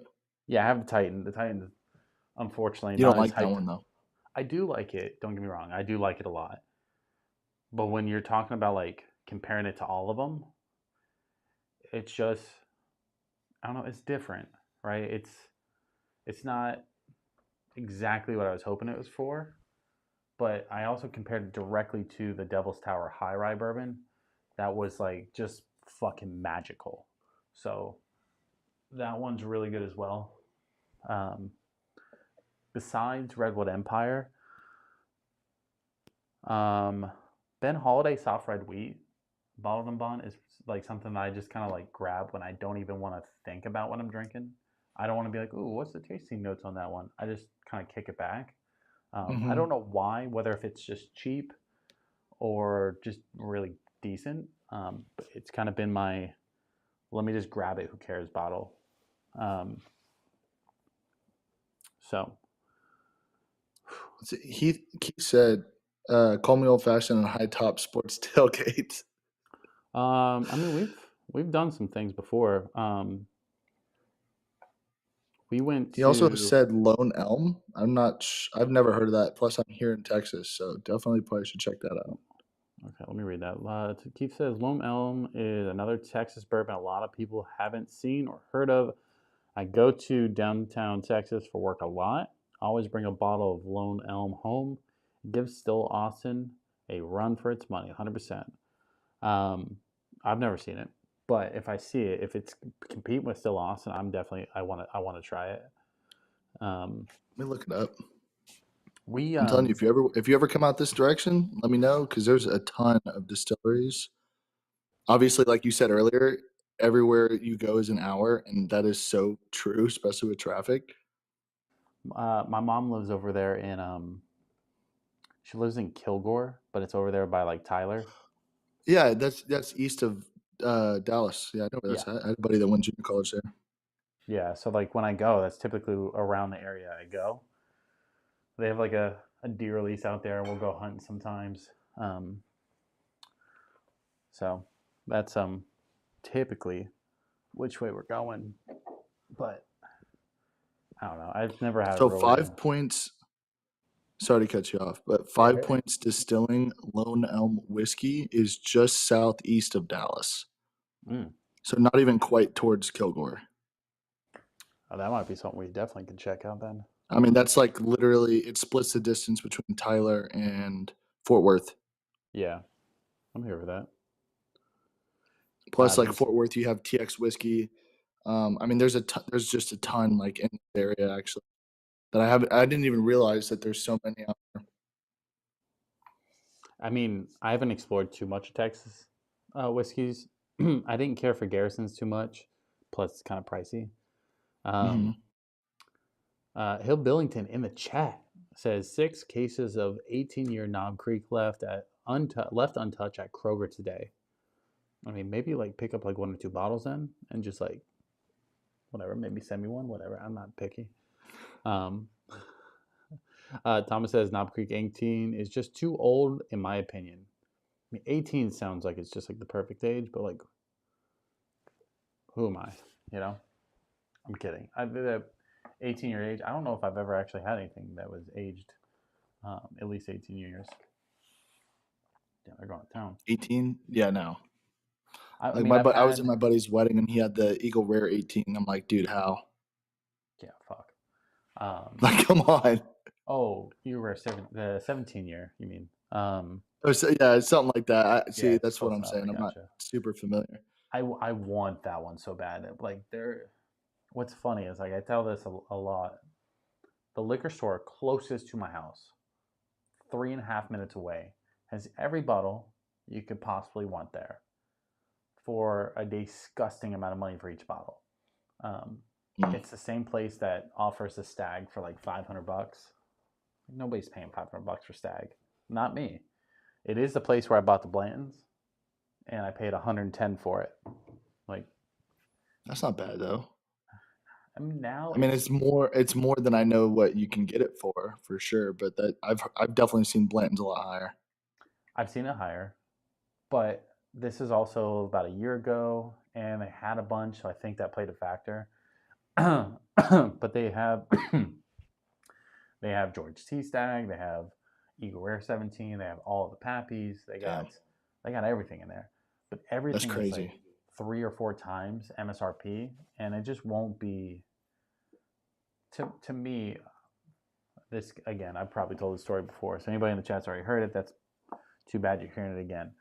I went to Vegas, right, and I went to Hell's Kitchen, Gordon Ramsay restaurant, right, and me and the wife love Gordon Ramsay, Me so too.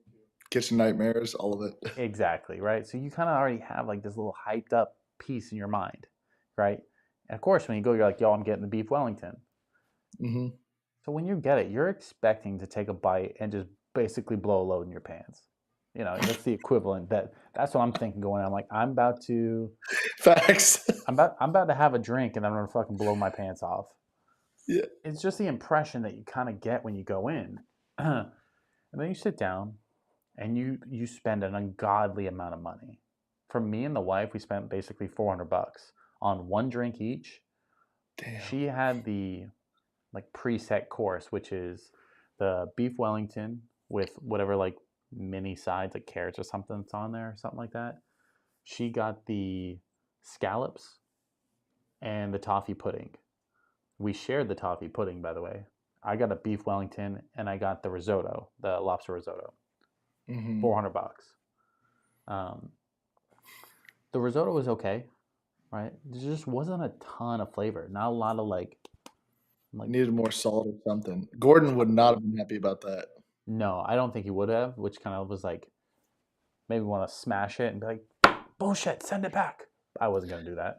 Um, Right. the Wellington was like, okay at best. You know what I mean? It just wasn't. I expected it to like put it in my mouth and like pretend I was tripping balls or something. Was it But the Hell's Kitchen at Caesar's Palace? yeah, and Okay, so I did watch. What was the show? Was it Next Level? No, not. Was it Next Level Chef? The probably person that won that was the lead chef. I can't remember his name. The little scrawny dude. I can't remember his name, but he ended up winning. Jonathan, who sure. won? He was the executive chef at that Hell's Kitchen. Yeah. That's unfortunate. When I went in, I didn't see any of the winners that I was expecting to see, so I don't think they were there that day. Um, I will say part of it's the price though, because I knew it was going to be expensive. And when you're spending $400 on a meal, you're expecting a different level of service, right? For Um, sure. I felt we were definitely treated a certain way because we were a little bit younger then. I definitely feel like the food was it was good. Like, it was really good food, but it wasn't $400 worth by far. Right. So it kind of put a little stale taste in my mouth and kind of circled back to bourbon. If I'm going to spend a lot of money on bourbon, like I want, it's got to do something for me. It's got to blow my socks off. Hmm. Especially if like this bottle is a $65 bottle, it's not worth double. You know what I mean? Just because of Right. the name. So I almost refuse to pay secondary because of that. Because I know it's never going to meet up to the expectations that I'm expecting a 110 bottle to do. It's not supposed to. It's just hyped. So that's why I stay One away from year, second.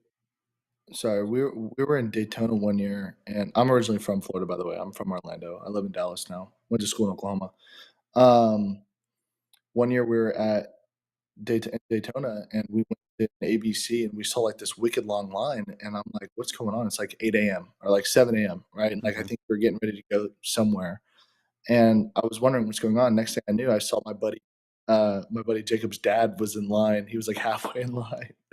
I saw him later in the day, and I was like, "Yo, like I saw you at ABC at like 7 a.m. What were you up to?" Right? He said I went and picked up 2 bottles of Blanton's for like retail or whatever. Yeah. So, but what I realized is like he's kind of like you, right? I'm not entirely educated. I prefer like bourbons and whiskey fries over like I'm not gonna drink a vodka. I don't mind a tequila, but I'm gonna typically drink like an old fashioned if I go to dinner or something like that. But he'll end up going into like smaller liquor stores like mom and pops, and he'll bring Blanton's, right? And then he'll end up trading, like he might have 2 bottles or whatever.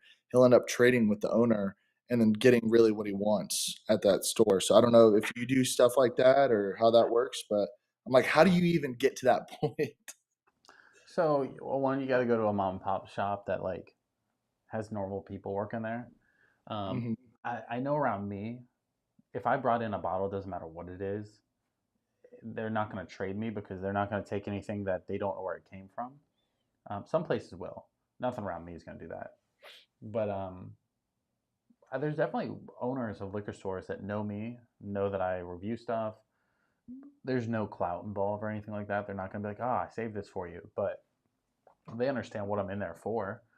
Um, and a lot of them, like, there's one liquor store, and it's, you know, in itself that we've talked about doing like single barrel picks together. I just haven't pulled the trigger on it because if it's going to come from my side, I probably need one to pick a good barrel, but two also to like be able to help sell that bottle. And there, I don't have a strong base here in Jacksonville. My Right. viewers are everywhere. Um, so if I buy a bottle, like one or two, maybe 10 people are going to go in there and buy that bottle um, locally, unless they want to ship it. If they want to ship it, that's a totally different ball game. But so I won't really kind of put my name on it yet. But there's liquor store owners that will definitely like let me know if something comes in. I like that aspect of him though, kind of like lining up early. Um, that's kind of, I don't know if you played video But games. it's not like he's buying it though because he really likes the bourbon. It's because he knows that like what like what you said, like the secondary cost of it is, to where Hmm. like he can go to a mom and pop and be like, hey, listen, you've got this, and I've got 2 or 3 bottles of this and this and this. Would you be willing to make some? And literally, he will trade like 2 or 3 bottles for one bottle in particular. And I'm like, dude, like, yeah, there you go.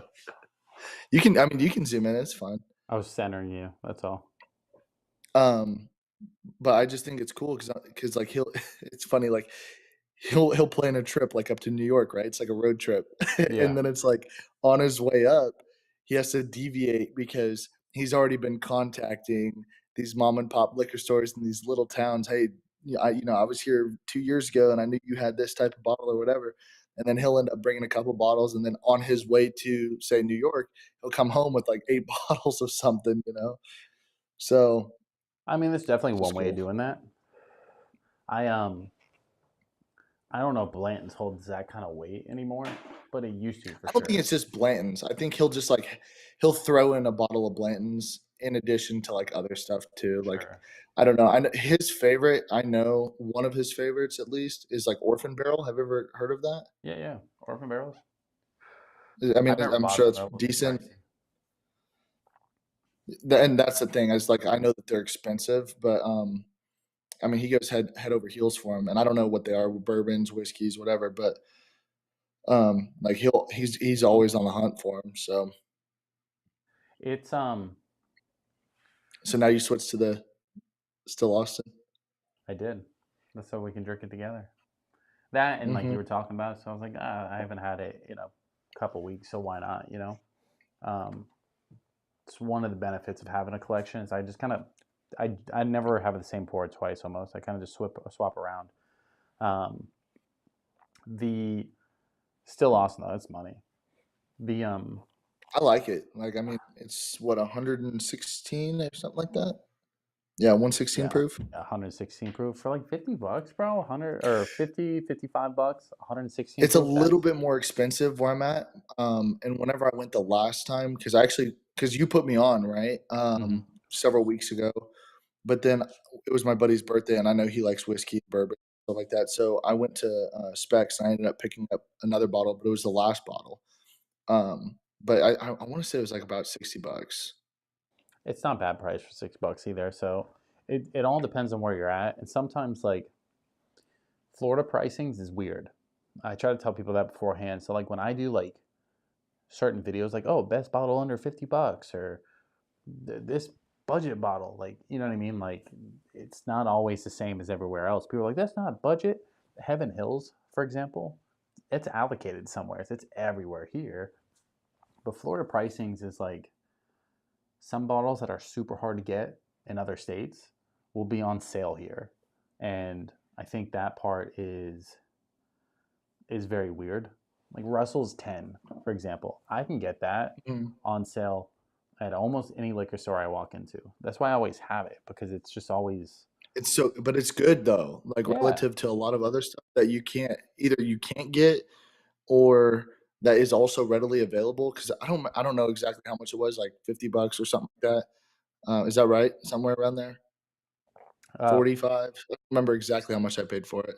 Russell's MSRP typically is around 40 to 45, I believe, and I pick it up for like $30. Okay. See, I don't think I paid 30 bucks for it, but, I like Russell's Tin. That's the red label, right? Yeah, it's this this one. I like that one. I've mixed it in, like, old fashions too. Hmm. Um, it's, like, cinnamony, I guess, kind It of? does have some cinnamon in it, yeah.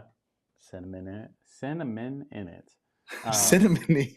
That's not even a word. this one, it has all the basic flavors, but it also has a little bit of dried fruit in it. Has some spice to it. A little thin, comparatively, but besides that, like, What's the proof on that? it's 90 proof, but it's a 10-year age. So I always try to kind of say that sometimes with the age comes with a little bit more punch. Sometimes, not all the time. So like this one doesn't have the proof, but it has a little bit of kick on it because of the age. Real quick, Beach Sand says my palate changes daily. I have different pours every day.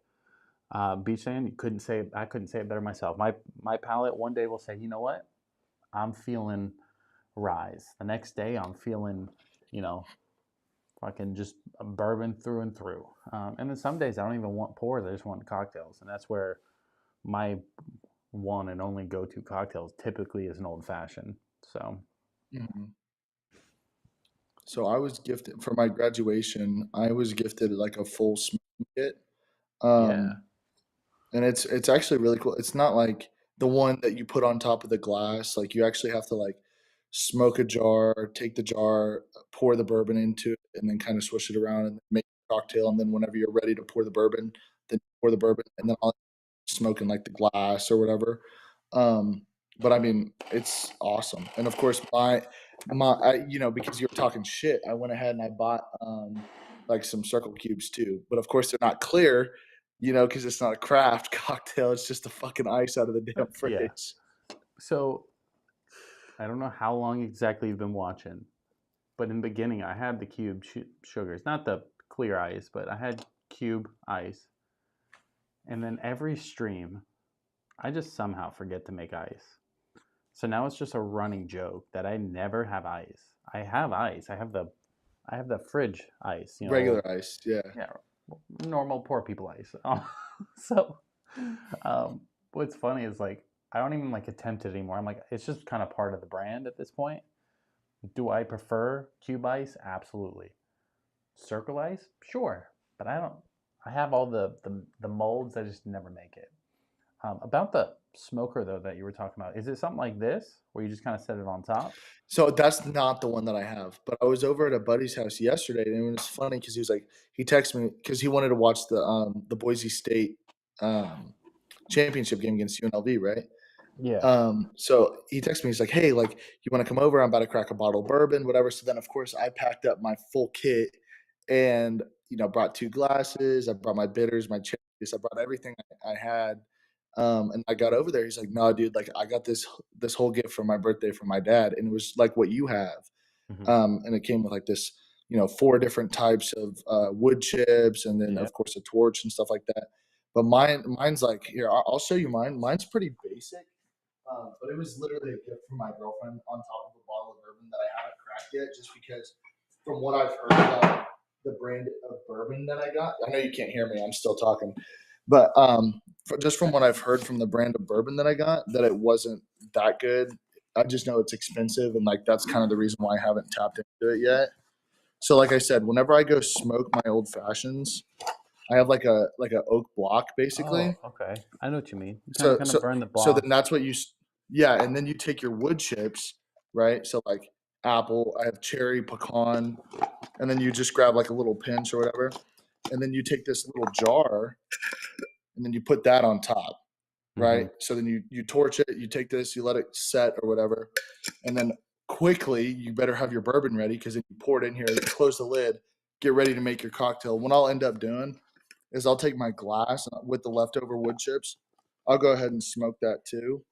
But So, it's nothing special, but it works. I mean, I get the smoky flavor from it too. so the one thing that I've seen half of what you have. I don't know about the put the glass over top, pour the bourbon in, close it. I don't know anything about that, but basically, if I had a wood block, um, you burn the. You can add chips on top. Burn the wood, burn the chips, and then there usually is like a bigger glass dome, right? And you make the cocktail, and then you set the cocktail on, and you set it in there. Inside, Yeah, it's kind of like this one. So I just got this. I don't know if you saw it.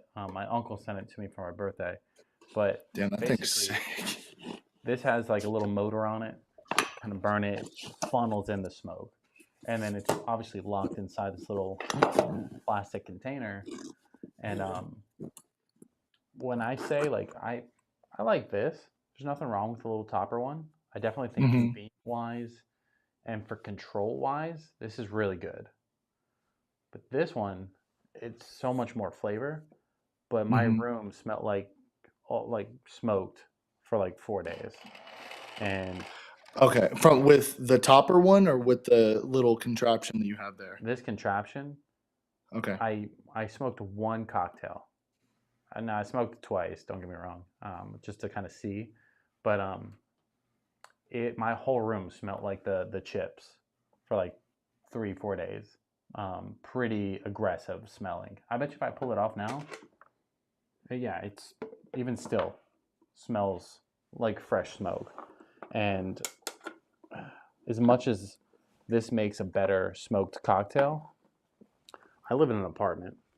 I can't be having my So house do smell I. like smoke, especially not with a I newborn kid. open the balcony door. I'm like, whatever. Yeah, I think if I was gonna do a cocktail with that again, it probably would be, on the balcony, on like just out there smoking a cigar, already kind of doing my thing out there. But I won't do it in the house again because there's not a. I thought the smoke alarm was gonna go off. There was tons of it. Mm. Black tea But bourbon you back. liked it though, right? Or like it was good, or how did it deviate from the So topper? this little thing, right? This is good Hmm. because it smokes that first, You have to like put it in the other camera angle over your mat. my bad. Yeah. So this smokes like the smoke is never gonna like attach to the liquid that well. Like it will, but Hmm. not much. You're more smoking the glass, right? Because then the glass kind of has that on that little rim where the alcohol is not, right? And that's really good for that. It keeps it condensed. It's right there on top. You pop it, take a sip, right? The big chamber thing that I have that you kind of bleed the glass in, it smokes the outside of the glass, the inner rim, just kind of all over. So no matter where you're getting it, because in reality, you're not smoking the liquid. You know what I mean? You're not changing that liquid drastically. But half of any kind of taste is also coming from your nose. So when you go in and you take a sip, your nose is also smelling the glass. And Hmm. that's where that's coming from. So I just because it engulfs the entire glass, it does have more of that, wood smoked chip flavor. And mine, that one came with, it came with some sherry wood, came with some oak. It came with something else too. I don't know Is all where the it wood is. chips like practically the same, or is there like a quality of wood chip that you're looking for, or does it really matter? Uh, Like flavor wise too, like you've got like what pecan, apple, cherry, oak, like maple. Um, like what are so you trying to look for whenever? Sorry, go ahead. no, I mean it's a great question. Um, for chips, like the small one's a 7 grain smoker, and these are probably some of the better chips that I've had. Okay, you can't even really see that. And it came with oak, walnut, apple, and cherry. The walnut I'm going to use um, quite often whenever I'm doing like a sweeter bourbon, right? Because I want to kind of offset that a little bit. Whenever I'm doing a rye, I'm going to go apple or oak, right? The cherry, To be honest, I'm probably going to use the cherry every single time until I run out. It's just been the best ones. Because you're putting a cherry in your cocktail. Yeah, but the way I make old fashions is always the same. I like the cherry aspect of it a lot. I like my old fashions a little bit on the sweeter side, so I gravitate towards that naturally. Um, but Elijah Craig's gift set that I kind of talked about earlier, it comes with a black walnut syrup. The I black don't have it walnut right here. syrup. Syrup. Um, and it's good, but that's where I would use the walnut chips too. Okay. I Black can't find. walnut, obviously, you want to pair those together. Yeah, it just kind of like blends well. That's all. But you don't But do an orange peel. You're not an orange peel guy. nah, it's too much work for it. To me, For at the home, old fashioned. But now, if you go to a restaurant and they're doing a smoked old fashioned with an orange peel, you know, it doesn't bother you or what? no. I'll definitely accept it. Now, if I go out to eat and I get an old fashioned and there's no cherry, I mean, we're throwing hands. It's a problem. We're having an issue. The manager's coming over and comping something. I'm kidding, kind of. Facts. Um, but I do like the pairing of like the orange peel with a cherry.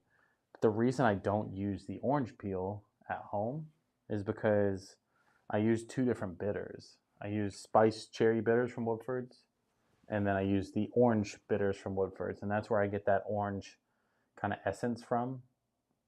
Instead of an orange peel, it's in the bitters for me. Gotcha. So it's this is brand new. I've never even opened this. Oh, I have. Obviously, like there's bourbons out there that you're gonna make old fashions with, and then of course you're gonna sip some straight. Like for instance, like this still Austin. Like I have stuff that I can make old fashions with, and then I'm obviously not gonna make an old fashioned with this still Austin. Typically, my approach, and correct me if I'm wrong. Like I'm curious to know like exactly your approach and how you go about doing old fashions.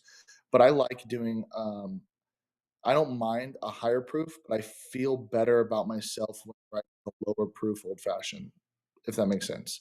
Like I don't mind like a 116, something like that, and maybe even in the 120s, because obviously there's a lot more bite there. But I think I would much rather taste that by itself raw to really get those flavors rather than making old fashioned. So go ahead. So I like both, right? So don't get me wrong. But ideally, I want to find that perfect balance between the two, right? Um, my one complaint, because I love a Woodford's Double Oak Old Fashioned, right? My one Mm, complaint, it is lower proof. If I had the choice, I'm going higher proof. But it's I don't want to drink. 3, 4. Well, for example, I'm gonna use an extreme example. Midwinter's Night Dram. It's like almost $200. I don't want to use that Mm, in a cocktail. I want to enjoy it in a Glen, right? I just want to drink it straight. Putting it in a cocktail is kind of watering it down. You're changing it. It may have some proof to it. That might have been a bad example. I don't even think it's that high a proof. It's not. That was a bad example. But you get where I'm going with it. I don't want to use an yeah, expensive of course. whiskey too much in a cocktail rather than the proof, right? But I use almost everything in here in an old fashioned. Kind of going back to that Nulu, even though it's a single barrel, weeded, double oak, it's 122 proof. One of my favorite old fashions. Um, I've only made one. Obviously. Like, I mean, I remember the live stream. That must have been one of the most legendary live streams. Yeah, it's. I'll never make I another mean, old there was fashioned clips because from for days on that live stream. exactly. So you kind of know it's my favorite old Yeah. fashioned I've had, but I'll never do it Well, again but because also I know of the year it's a too, because waste. that's the you said double oaked weeded, correct? Yeah, double oak weeded. That's a change. Okay, Um, so I think I've asked you this before. Go, you can bring that out, but as far as the weeded is concerned, like I've obviously seen it before, but I don't necessarily know what that means. Like if you have something so that's weeded. so weeded is just the grain that it was made with, right? But typically, right, to make it easier, and this may be for me, it may not be for everybody. Weeded for me typically leans more desserty, more sweeter than like corn or rye, right? Rye is obviously more spicy, corn's more kind of middle ground, but the wheat typically leans a lot sweeter to me. Um, Now, this is going to be something where everybody's going to kind of rip me apart, but it is what it is. I just do what I do. Not me. Um, so, Wild Turkey Rare Breed is 116.8 proof, right? I can find this anywhere. So, if I ever need a backup, I can always go buy one. Now, it's $50, $60. It's in that range. So, it's a little bit more expensive for cocktails, but this is one of the ones I really like using for cocktails too. Same thing with Heaven Hills. Heaven Hills too. Um, Heaven Hills again. Same. I've definitely seen, maybe not that exact bottle, but I've seen that brand before. I mean, it's It definitely a seems well. pretty readily available, I imagine. Both of these are well-known brands. Most people are going to go to Wild Turkey 101 for what I'm talking about, but I kind of go for the proof. Um, but that's where, like, for example, Woodford's Double Oak's 90 proof. Though Heaven Hills is 100 proof. This one's 116 proof. Every level I go up, as far as proof goes, that cocktail just kind of holds a little bit better, right? Because when you add in bitters, simple syrup, smoke it, the ice melts a little bit, that 90 proof's probably turned into like 70 proof, or lower. And it takes the For bite sure. away and gets watered down. The higher proof it is, the more stuff you can really add in there without it really losing its edge. Um, but it comes at a cost, which is typically more expensive bottles, usually. Now, you can find um, higher proof bottles for cheaper.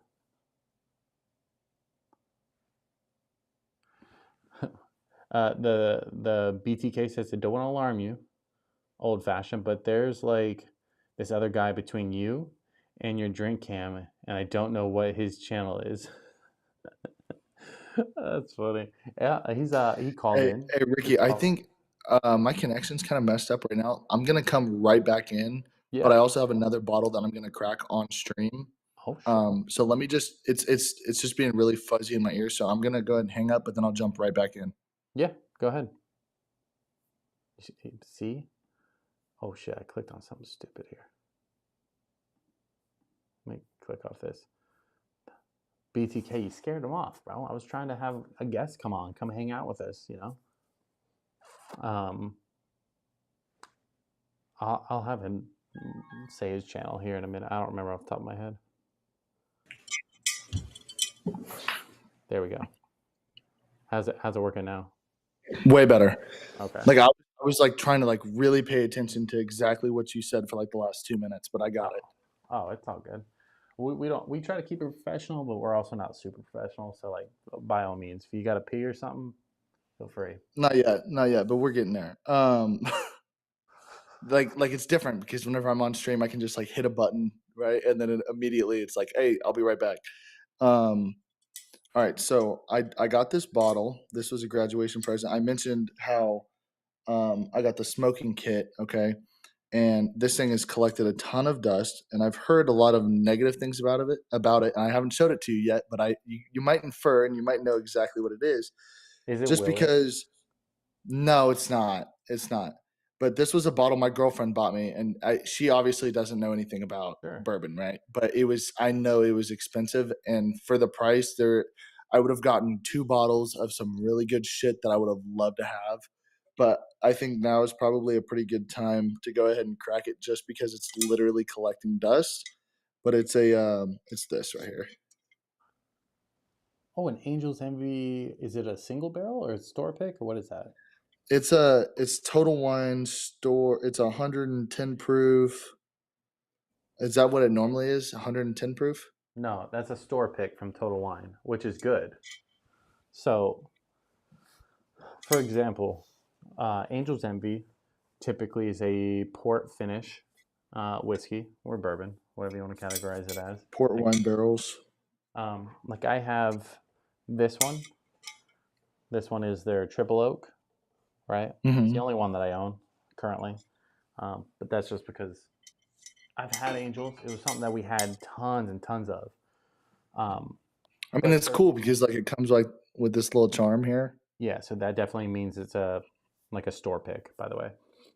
Because you can buy regular angels, and it's typically like I believe 90 proof, right? Most bars are gonna have it, but the store pick version just means higher proof, usually a single barrel, and I don't know where. So bottle 142.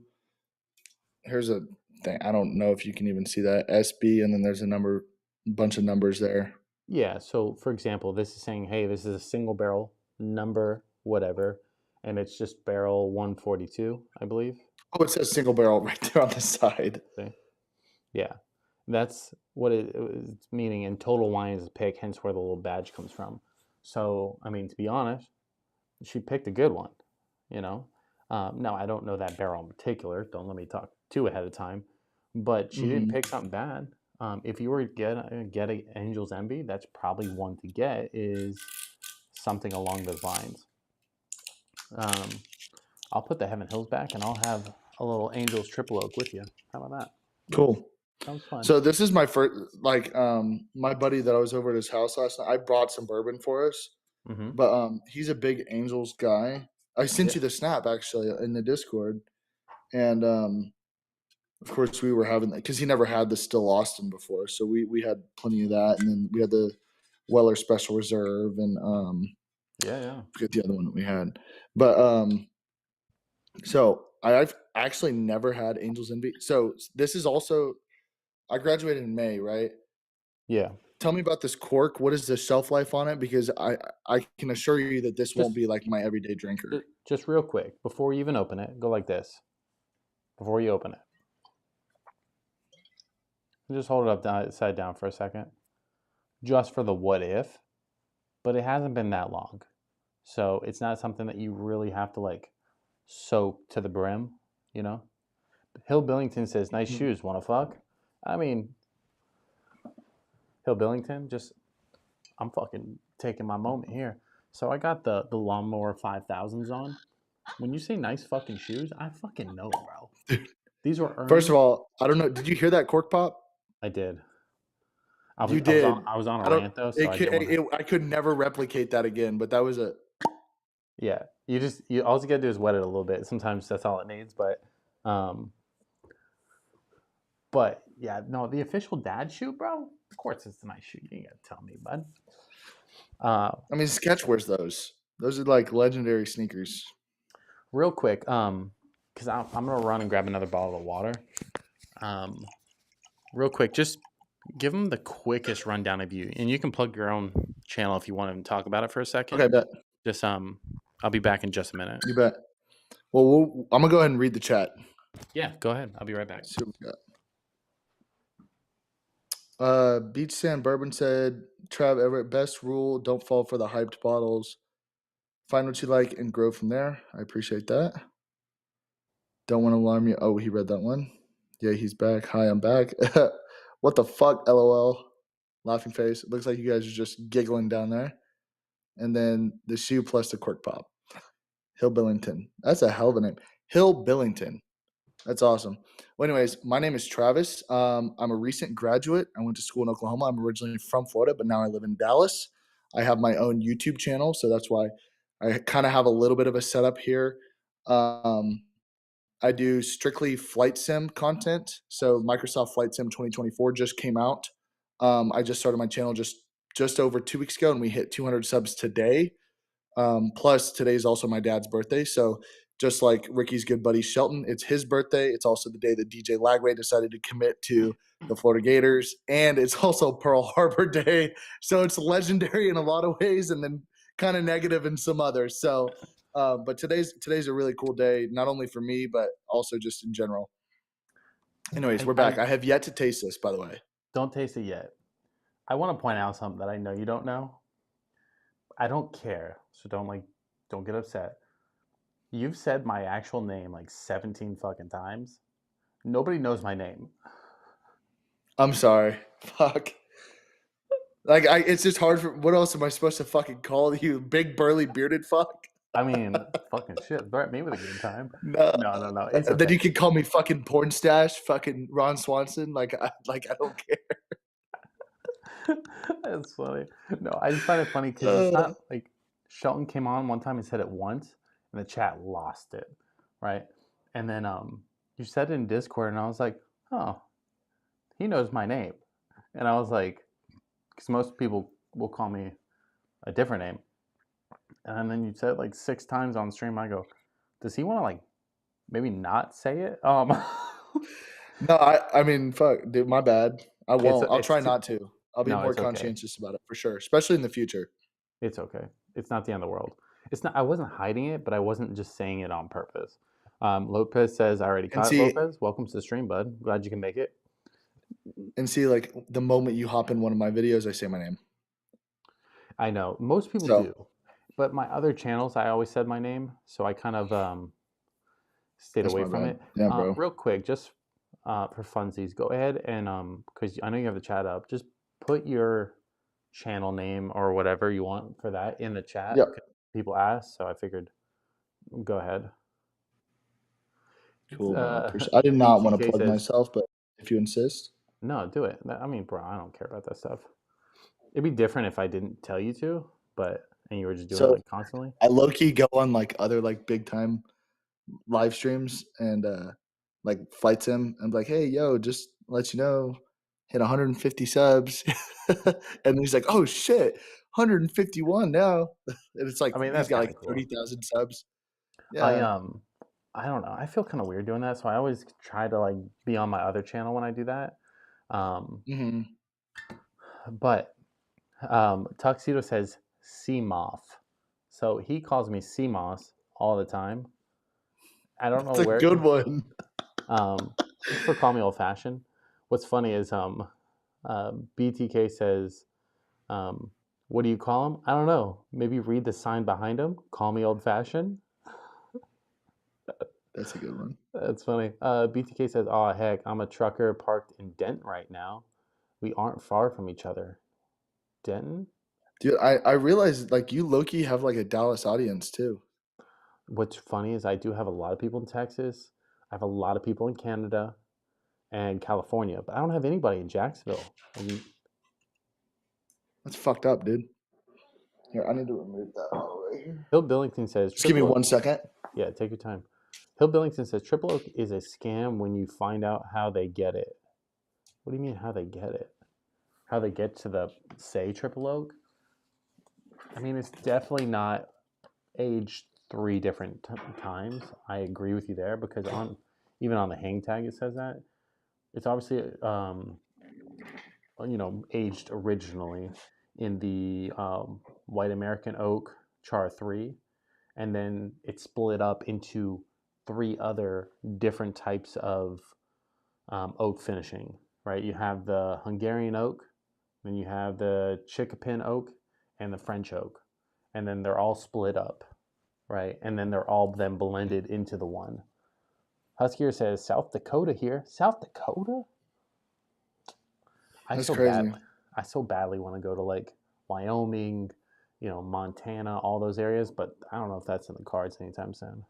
So Anyway, I've did been you to have a sip? 36 states, and that entire region is part of where I haven't gone. Like I haven't gone to Alaska, but I've been, Washington, Oregon, all the way down, Utah. I basically like skipped that entire area, and I haven't been to Michigan or Ohio either. So basically the whole Midwest, and then like Montana, North Dakota, South Dakota. I've been to Illinois because I have family in Illinois, but I've been to 36 states, and like I want to go up to like Wyoming for sure, Montana. I want to go up to Idaho.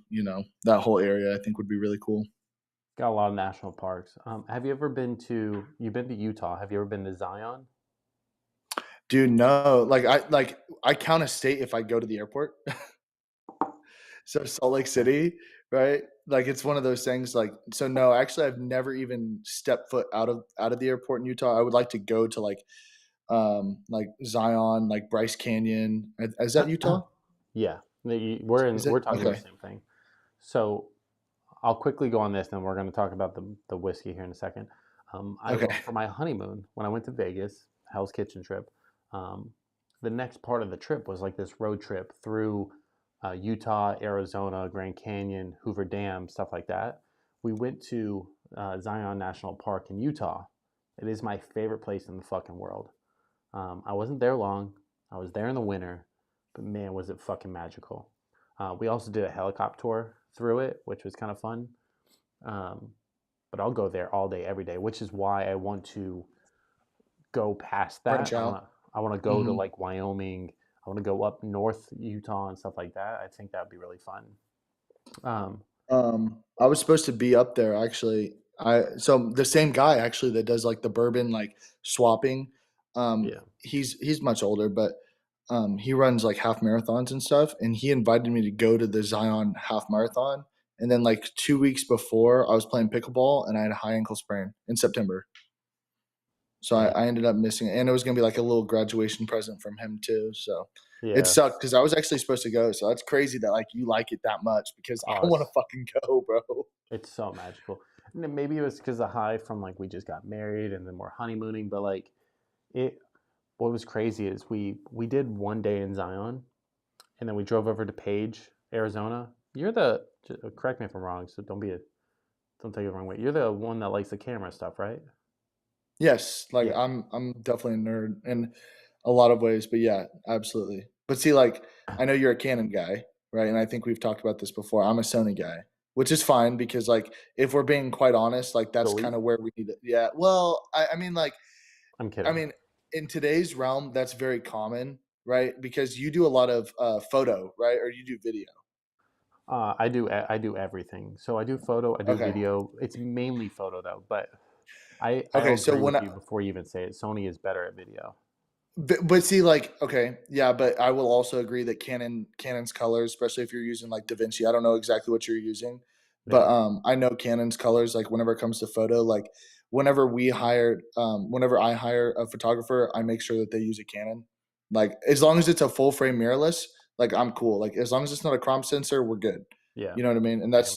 that's kind of where I'm at with it. Like, if it's gonna be pictures, I almost prefer Canon, but like I do mainly video. So like because of that, because my girlfriend, she's an influencer. Um, so like whenever it comes to video, I just use Sony. You know what I mean? I shoot with an FX3. I have an A7 IV, so I can take pictures with the A7 IV. But I mean, at the end of the day, like The stuff that that's works. just what I'm used to. You know what I mean? So there's no shame there. Even this camera right here, this is an Elgato face cam. It has a Sony sensor. What's funny is like the stuff that we're talking about anyway. Me and you are nitpicking. You can take a photo and video with anything. Um, Yeah, like the only reason why we have an issue with it is because we're recovering oh, perfectionists. Oh, my other camera died. Hold on. You think I would oh. have changed both out? What's up, guys? Welcome to Call Me Old Fashioned.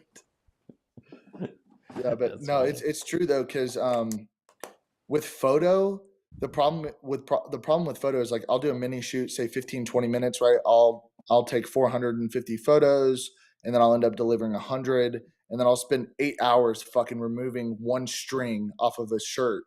You know what I mean? Whereas in video, you got movie magic is involved, and it's like if someone says something stupid, like you just cut the clip.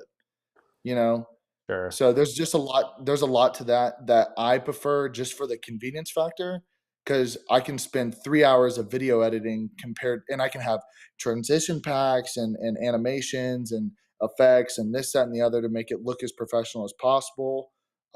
And then with photo, like of course everything needs to be uniform and not every lighting situation is the same, but if you're going to deliver something, you want it to look very similar, Oh, right? for You know about it much yeah. more than I do. Like I literally am just an enthusiast. So I mean, I definitely. I mean, you're not wrong in anything you just said. So I'm just gonna say I agree with everything. Um, real quick, Beachman says I have a Canon 5D SR. I don't know what the SR part five Canon 5D, but I don't think I can use it for video. You can use any camera you have for video. I just meant every camera is not completely meant for video, but you can use it. It's a camera. Some of mhm. us. This makes me feel like I'm like, some of us have premium cameras. No, that's not what I mean. But like, for example, this camera right here, the main camera, this is a photo camera. This is the Canon R6 Mark II. R6, yeah, I already knew. The Mark II version. So it has a couple extra perks for video, but it's a nasty photo camera. The Hmm. log on it though, dog shit. The R5 down here, that's why it's my backup camera. The files are massive though, but it is mainly a video camera. The photos, if I take photos on it, I'm gonna fill a terabyte up with photos. I'm gonna fill a terabyte up regardless, but at least video makes sense. Um, You're but shooting in RAW, I'd imagine. yeah, everything raw, log, So that's like most, what, like 50, 60 megs a click? yeah, yeah. It's like Something like that. Like you're loading up 48 like, megapixel photos. Yeah, it's fucking oh, see, disgusting. see, with the A7 IV, I don't even know exactly. Someone could probably look it up, but I want to say it's like in the 30 range. So like the fact that you have 48 megapixels, talk about the information that's being relayed to the Yeah. SD card. Yeah, you're loading it up so fast. Well, I have to use the CF Express cards on it. It's just Okay. Those are nice, dude. Yeah, for I do sure. like it. There's perks to it, but it's not my main photo camera. That's why I usually I'm not gonna. Well, I won't keep going too much on photo. I know this isn't a photo We can channel. like wrap it up in like 20, 30 seconds and then we can move on. Cause look, I've got this Angel's Envy here. But yeah, Yeah, we can geek out. Me and Ricky can probably yeah, we can geek the out later. the CMOF can geek out about cameras all day long. We'll do. See, you did it again. That's funny. We'll do it. We'll do it in the Discord one day. Anyways, the quick story is I usually do dual. I'm video on one camera, photo on one camera, and I do it all myself all in one day. So it's a psychopath. Yeah, Just because you. the 5D or the Canon 5D is 50.6 megapixels. I hear video, that video quality, and it isn't Tuxedo, I saw that. sound isn't great. I mean, the sound you use an external mic, but like what I have, but well, I also have like, so talk about video because hmm we do a lot of like content creation, but also like for businesses too. So hmm like for instance, I yes, have my channel, right? How I have my flight deck hooked up. This is my external camera. So obviously I have the Elgato up here, but then as another camera, something that shoots 4K, 60 frames, it's I more love than that camera. capable. The Osmo Pocket 3. Oh, I love it. I mean DJI. I mean it's a 1 inch sensor. I mean it's like what f 1.4 or something like just stupid. It's Um, disgustingly good. it's and you compare that to like an FX3. You compare them side by side, same LUTs, whatever. Like you have it's like well that's the FX3 or that's the Yeah, it's like you can't even really tell a difference. it It's truly it's incredible what that camera is capable of doing. I have. If I can flip my camera around, you would be like, "Wow, this guy has a real problem," because I have 3 or 4 Polaroids. I have my R6 or Canon 6D Mark II. I have the first Osmo Pocket. I have the newest Osmo Pocket. I have the Osmo Action, the little cube version, Which um, one? the cube section one, Oh, the little like two by square. two or whatever it is. Yeah, Yeah, gotcha. so I use that for behind the scenes during weddings. I'll clip it on my shoulder. Um, Nice. I used to dive into all that stuff. I don't do it too often. And then obviously I have the DJI Air 2 for my drone. Yep. Um, I have the Mini 3, but yeah, the Air 2s that's sick. it's okay. I've had a Well, I bunch. mean well now they have the Air 3, but then of course like once you get because I was a person that I was focused on getting Part 107 plus like obviously like I'm in the aviation. My girlfriend literally went to school for air traffic management. Yeah. Um, so like we kind of have a knack for it. And we literally went through like 80% of the Part 107. I'm sure you're familiar. hmm Yeah. But okay. Of course. So for the viewers, basically like the FAA requires you to be Part 107 certified to be able to earn compensation, whether literally like if he wanted to buy me a meal in exchange for a drone picture or video, I would have to be Part 107 to then actually get that meal in exchange. Yeah. So No, I have obviously that it's in certification. terms of money or any sort of compensation whatsoever. So we were really close to doing that because I had a job actually that I was going to go do in. I think I was telling you about this maybe, Okay. right? You told me And about it. and it ended up falling through just because like I hit her back with a counter offer, which I thought was very fair, and she just left me on red, which is fine because come to find out, I dodged bullets, she's psycho, whatever, this that, and the other. We're not going to talk about it, but I'm still looking at getting my Part 107 because, like I mentioned to you before, like we have our own media company, and it would just be another avenue. Like we do web design. My girlfriend does web design, but of course I do a lot of the photo, video, post production, and then eventually we were going to get into drone videography and photography.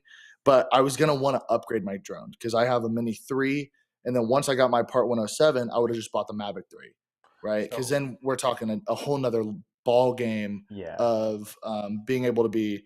I mean, and also like I was almost going to get one of the what is it called, the Avata 2, right, the FPV drones. Like I was going to learn how to do yeah, that, yeah. but anyways, bro, we could go on and on and on about this. Exactly. Yeah, we'll end it there. Let's dive in this pour you got. So real quick, let's hold the bottle up for the new people in the chat, guys. If you haven't already, like, subscribe, do all that stuff. We are on the road Definitely, to please. 2,000. We're not going to hit it by the end of the year, but we want to. So magic happens. But Trav here has a Angels Envy store pick. What was the proof again on that? 110. 110. And you're about to crack it for the first time. You already have the pour going. Take a Mm-hmm. sip. Let me know how you feeling. You don't have to do the tasting notes or anything fancy. Just let me know how it feels. It's probably a little hot. Yeah, even relative to the cast strength still Austin. Yeah. Yeah, for sure. It seems like it's almost like it almost seems a little bit more elegant, like maybe a little bit better in the finish than the still Austin, if that makes sense. Um, but it's definitely like immediate. It's like very spicy, very hot, and then it kind of cools off, and it kind of is. I don't want to say caramely because like I feel like a lot of people probably say that, but it's more of like a creme brulee finish, I guess. I mean, you're not too far off from probably what I would say.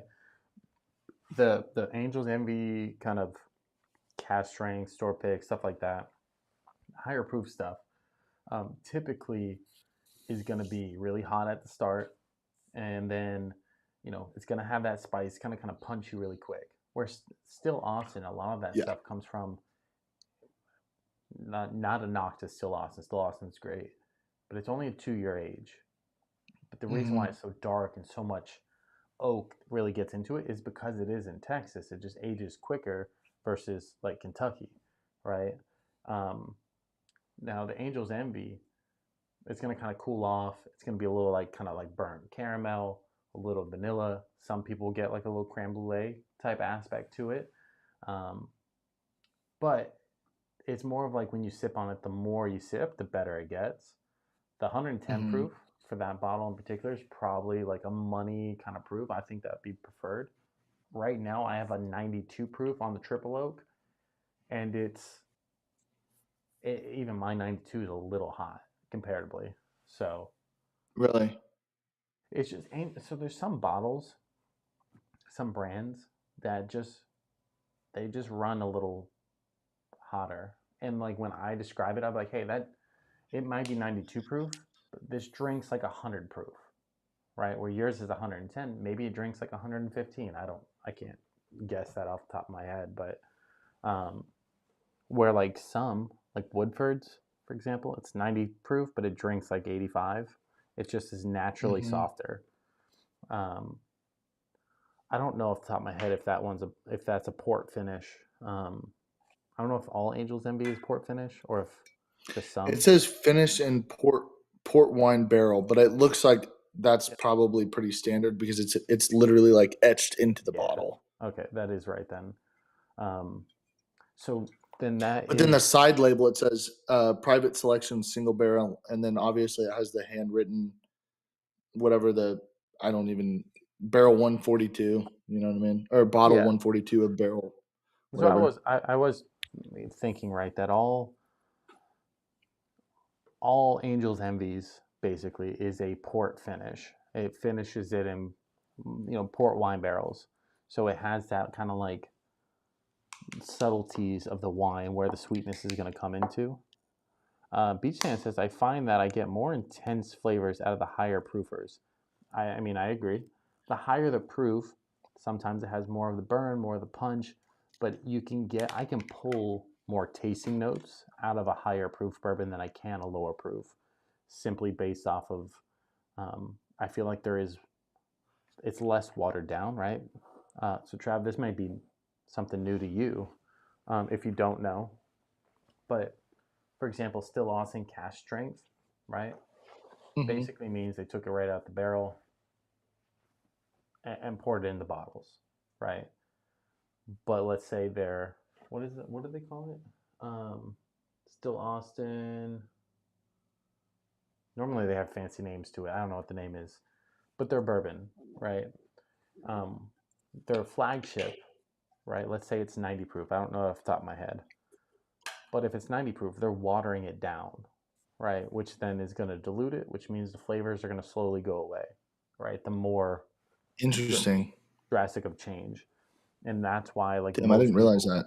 yeah, and that kind of goes for all, like Woodford's, for example, comes out higher proof, but they water it down because that it gives them more product to sell, right? So they distill it high, water it down. They don't want to distill too far off, though, right? Like, for example, if it comes out, and let's say the barrel proof is 150, that's not real, but let's say it was 150. If you drop it down to 90, that much of a change is going to be way too much, right? You're totally altering it. But if you come out at like 110, 115, 120, and you drop it down to 100 or 90, it's not too far off, if that makes sense. It's almost like an old fashioned, Gotcha. right? You throw in ice, some bitters, some simple syrup. Throw in an ice cube with the sugar and all that. Yeah, Mhm. makes sense. You want to keep it as close to the original product as possible, but also building your yield up to sell more. So the Makes sense. So then, like, they would make something that's like 115 or whatever, and then they basically cut it, exactly, right?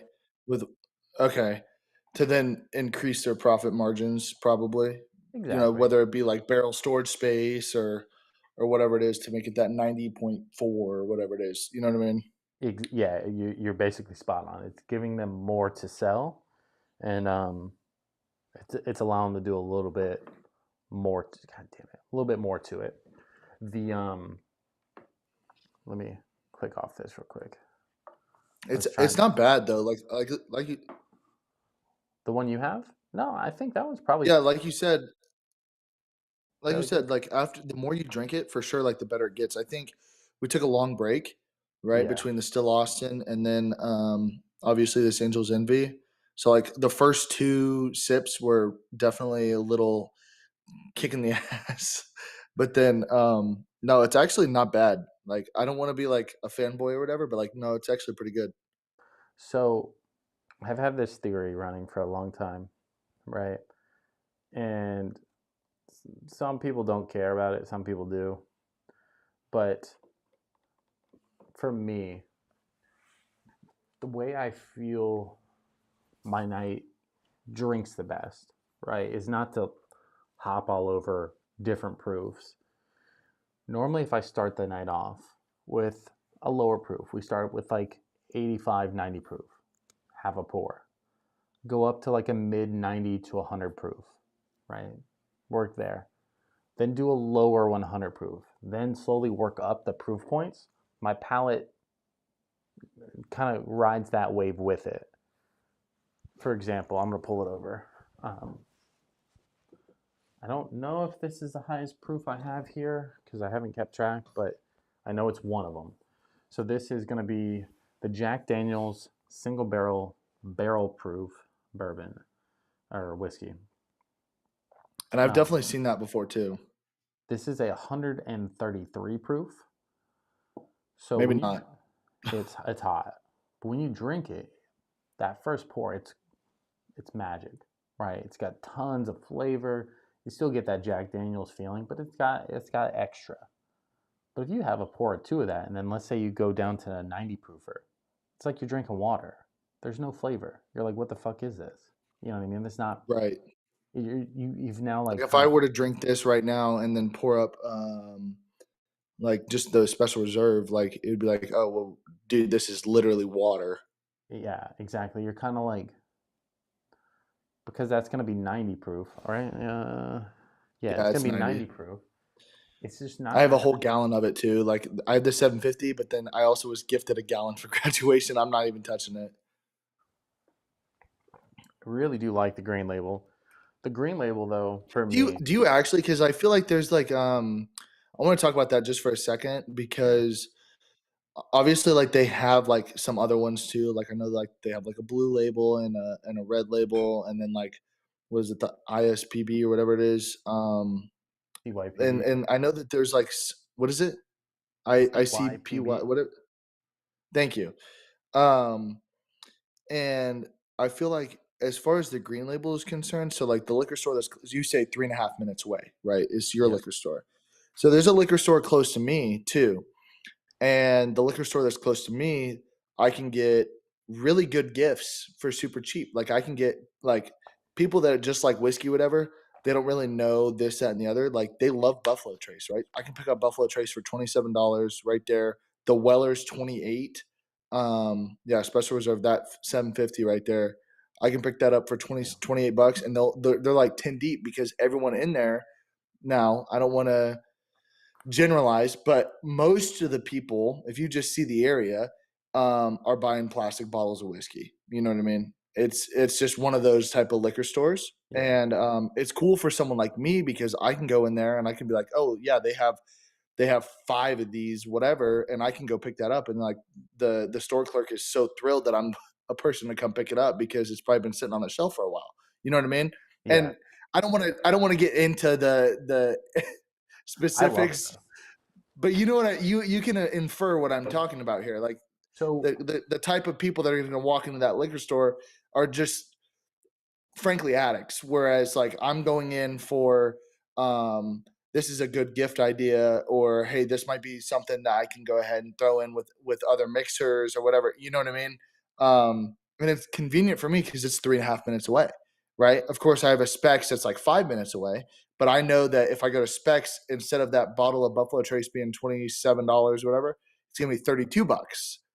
You know what I mean? Or 30 bucks or what, it's gonna be a couple dollars yeah. more.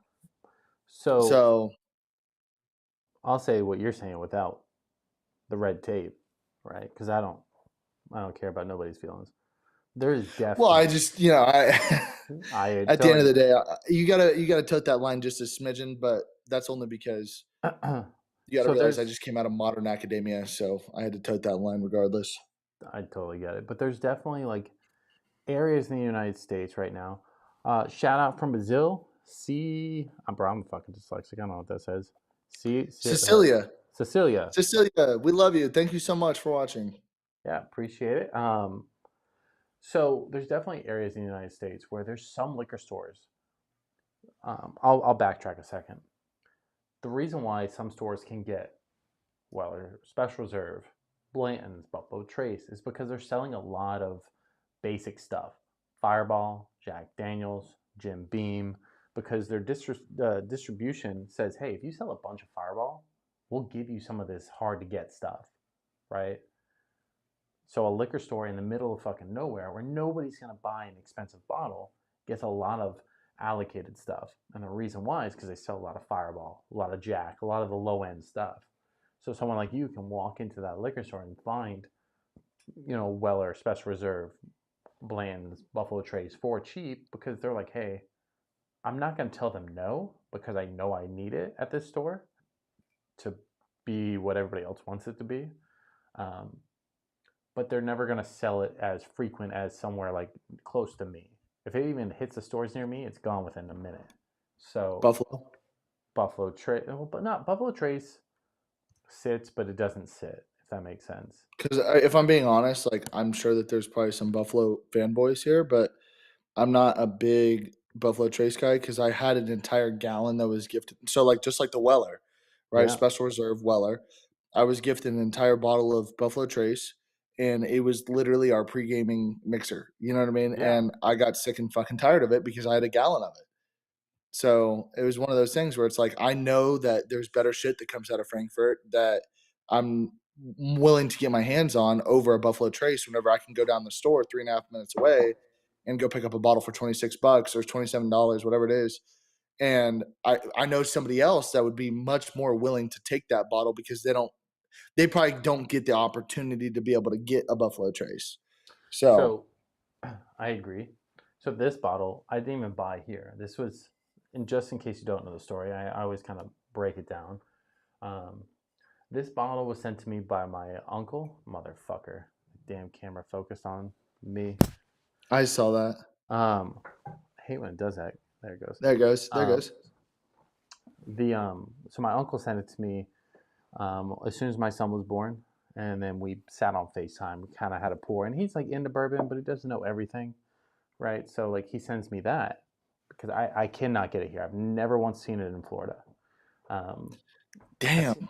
yeah, I don't see Weller a lot here. Weller is hit or miss, and some places it's flooded, some places is not.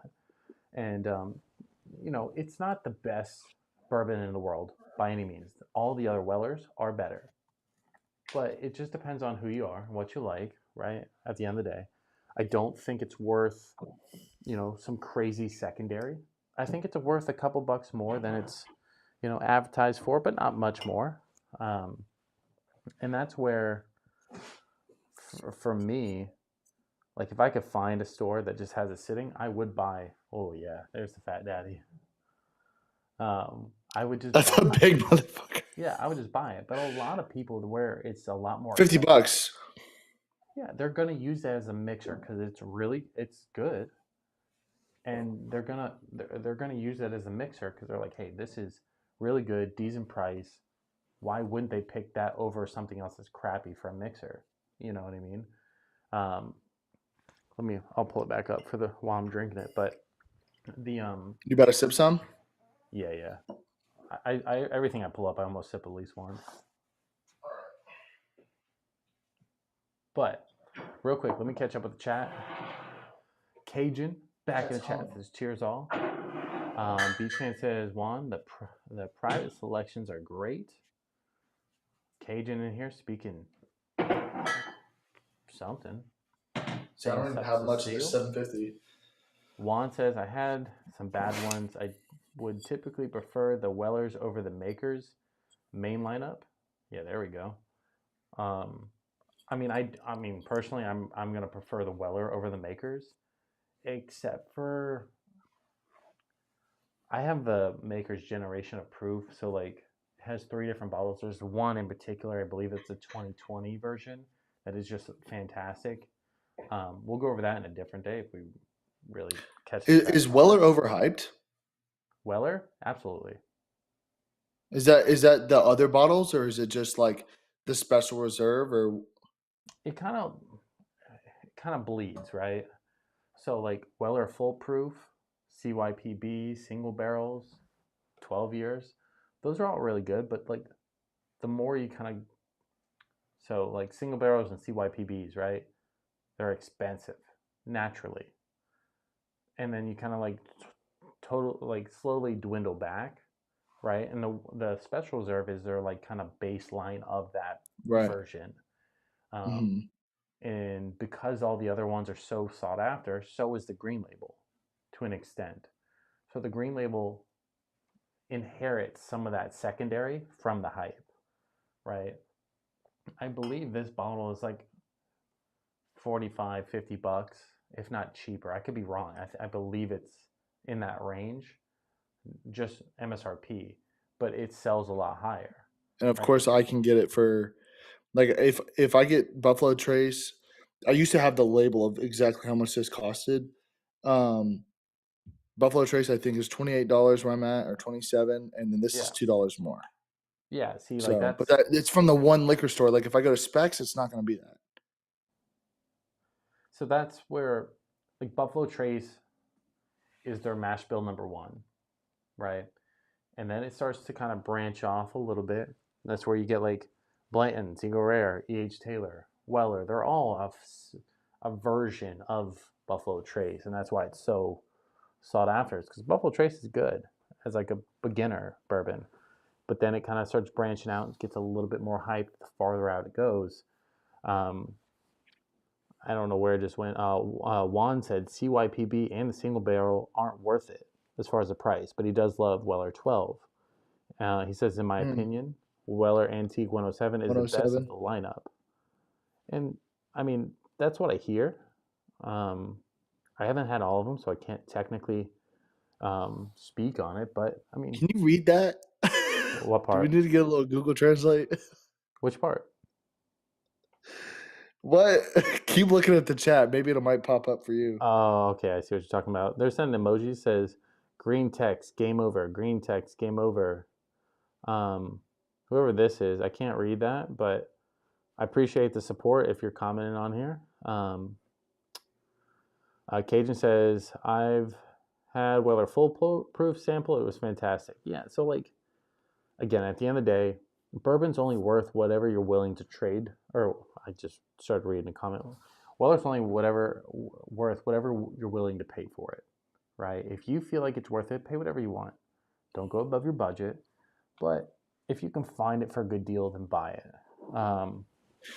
So like this, I don't know what I just did with it, but the gallon Weller at Yeah. Specs is $50. Special reserve. Jesus Christ. And Beast says, whenever I went there the last time to pick up the Still Austin for my buddy, they had like 12 or 15 boxes of them, like gallon bottles for yeah. $50. So, like, I'm just going to use that example. That is a good example of they sell a lot of basic shit and they get them by the case and they're like, here you go, it's out here. Yeah, Real because it quick, was literally on an end cap. yeah.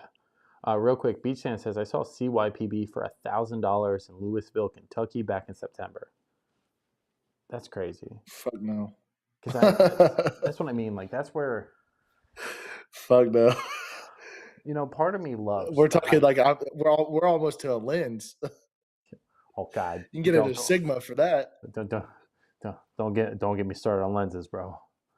I break my gear more than anybody in the world. Um, so when it comes to secondary and the hypeness, part of me loves the hype of the bourbon because I like more people getting into it. I love being able to be like, hey, what's your favorite? This is what my favorite is. This is fun. You know what I mean? Like it's almost like when you get a new hobby and then all of a sudden everybody likes that hobby. You know what I mean? It's kind of cool. But what I don't like is when your hobby all of a sudden gets crazy expensive for no fucking reason. You know what I mean? That'd be like Like if you were into like RC cars and the next thing you knew, like it blew up on TikTok and then now everyone's buying the fucking battery that is required for your RC car. You yeah, can't it's fucking for buy your example, batteries. the standard basic fucking 50 mil lens. Normally it's like Mm-hmm. $150. Nifty 50. Yeah, a little nifty 50 is 150, but now all of a sudden it's 1500.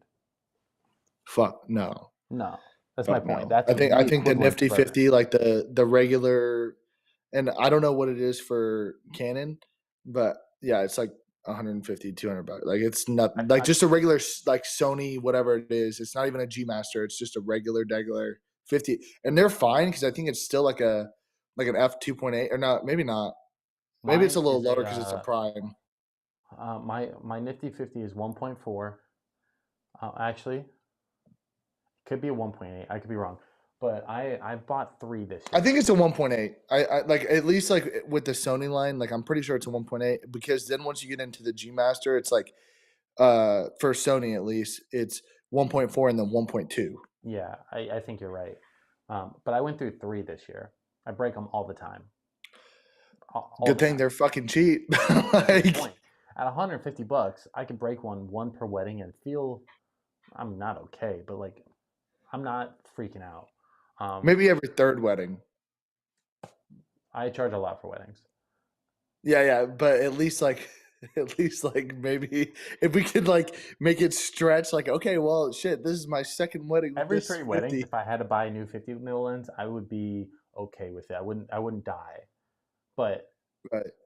I charge like 6-7 grand for a wedding. So I like, I also have no shame whenever being hired for a job. I don't know like what your opinion is on this, but I have no shame in renting either because I've oh, rented for particular jobs like depending on because like my current setup, A7 IV and then Sony A7 or FX3. I have a 16 by 35 millimeter G Master 2 on my FX3, and Yeah. then I have a 50 mil, and I have a 24 by 70 f2.8 for that I use for my A7 IV as well. So I'll kind of interchange some of those. The 50 mil I'll usually use for the A7 IV, and then the 24 by 70 I'll usually use on the A7 IV. But then the 16 by 35 is like the close angle. So then I'll rock down on my A7 III. But then I'll rent like a telephoto, like maybe like for my A7 IV, like I might need like an 85 mil or like a 105 or something like that in that range. And I honestly have no problem going against G Master and saying, hey, I'll use a Sigma. You know what I mean? Like I'm not the type of guy that's like, oh, like it has to be a G Master, like just because I use Sony. No, fuck that. Like I don't So even mind Tamron. Like it's like whatever. for me, we're almost at 3 hour mark, so I'm allowed to talk about more camera stuff along with the bourbon too, so people can't get too mad because I've been live for 3 hours. Well, one more sip of this, and I'm about to pour up that special reserve. What are you sipping on now? Mm, Angels? that was the last the envy. Okay. So for the way I run a wedding day, typically, photo on one camera, main video on one camera. But if anybody wants like full ceremony, full speeches, full anything, I rent all of that stuff. Um, and I'll rent typically two Canon R6s, right? Something just real easy, low megabytes. I don't care. And I'll rent one 70-200 and probably another 50 mil. Mm-hmm. But I'll use like the 1.2, 1.4. 70 to 200. I've never even used anything relatively close to that. Like that okay, that's cool though, because like I would love to be able to stretch that far. Like a 200 to me Oh, would be like fucking insane. I love Because the everything you got to 70-200. think, I do content creation, Yeah, and a yeah. lot of it's video. So like, and you're taking a photo, obviously. You're No, standing that's way for the fuck video, over here bro. whenever the bride and groom or the bride and the dad is hugging each other, whatever. But I think a 200, like 70 to 200 to me, So I'm guessing that's like what f 2.8, I guess, no, so real quick, let me or break it down, f4. just so you totally get it. The 7200 is simply for video, and it's for the groom's Really? reaction. That's the only reason I buy it, is for the groom's reaction walking down the aisle, and it's video, but it's a 1.2 Holy 7200. shit, dude! But I have to put that camera so far back off the side Right. to not get the crowd or not get me in it. And that's Hmm. why it zooms in so close, because I'm getting just this.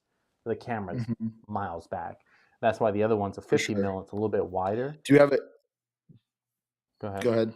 No, no, keep going. 50 mil, obviously wider. Keep going. Yeah, 50 mils for the bride side. So I have another angle a little bit wider. Again, still it's a 1.2. Because at the same time, all three cameras are rolling. One of them's shooting backup video as well, but those are only rare occasions. Do I need it? No. Is it excessive? A little bit, but at the same time, I charge a premium for a reason, and that's typically why. It's because I'm giving them a little bit different dynamics. Damn, bro. Real, So 7,200, 70 to 200, f 1.2 is what you said? yeah, 1.2 when it's at That is 70 mil. fucking insane. Like I'd imagine like anything else that is in the frame, like obviously if you're focused on the groom, anything else in frame is just like fucking just blurred. Like Yeah, that it's is almost that is it almost looks like fake blur. That's how strong it is, but it's really it's it's so so nice. Yeah, yeah. a lot of couples, they don't want everybody else in the background with your reaction. You want that moment to be singled out. You want to just see him watching you, and that's why I use that as such of a strong thing. Real quick though, because Dude. I'm gonna what I'm sorry. Read that last. Mr. Miyagi says, just got back. Sorry, still Austin, or still a whiskey talk, or call me old fashioned cameras. Bro, we're doing a little bit of all. No, no, no, no. He said call me old cameras. Call me old cameras, baby. What's up, Mr. Miyagi? That is so fucking funny, bro. He said JK. That is so good. Hey, bro. So I said once we hit the 3 hour mark, I could talk about whatever I All want. right, so here we'll go back to whiskey just for a second. So I don't know if Mr. Miyagi he was an in here for the Angels Envy. So I had the Angels Envy, 110 proof, I believe, Yep. and then Store now we're pick back for to the the wine. Weller Special Reserve. And I know we talked about this earlier, how this is going to be like water. So here we go. Yep. He had a store pick at 110, so I was like, that's hot. The Weller's soft, 90 proof. Very like Cottonelle. Yeah, bro. That's It's like Charmin's 110. premium. Yeah, pretty much. But that's where It's like the great value versus the Charmin for sure. so that's kind of my issue is like I wanna slowly work up the proofs, right? I want to slowly go from like 90 to 100 and fucking 50 million. I don't care. But that's where like if you do it that way, it slowly like keeps the edge on each bourbon. But if you do it Hmm. backwards, you may kill Get your fucked up. palate or your tongue or whatever first. I don't know. I kind of do all the above. B Shan says I don't do people pictures, just nature photography. I want to read his comment just because like it was crazy So to me. go ahead. He says I have my camera equipment insurance for our 25K, my cameras and lenses, my insurance agent catalogs everything. Just to like put it into the extreme, I'm insured up to $2 million on everything that I touch for a wedding day, but I'll never call my insurance company over my lenses just because I don't That's want my crazy. rate to go up. Well, yeah, no, that makes sense. But see, I'm not anywhere close to that. Like, we're still very. Look, you know what's crazy? Um, and you might be similar, you might not. I don't know. Like, I went to school for marketing and professional sales, but like, I am a camera nerd. I like tech in general, right? So everything that I've ever learned in terms of cameras and stuff like that has been strictly. All right, back to the camera boys. Everything that I've ever learned has strictly been off YouTube. Like Me too. everything, plus like just like through experience. Like we've done shoots where it's just like, okay, maybe I'll get there like 15 minutes early to kind of get the lighting, to understand exactly how I'm going to approach the shoot. Photo, obviously, and then like my girlfriend, she's an influencer, so like we do like 3 to 4 events like a week, whether it be a business or an event. If it's a business, it's one thing because maybe it's a restaurant or like it might be a company like I don't know, like Lululemon, for example, or something like that, where it's like we'll go in and like we'll film her like literally fucking shopping, and like here I am, like I literally like I'm sure you probably have multiple of these as well, but hold on, I'm gonna go and grab it. That's why he's doing that. By the way, boys, if you haven't already, like the stream, subscribe if you haven't already.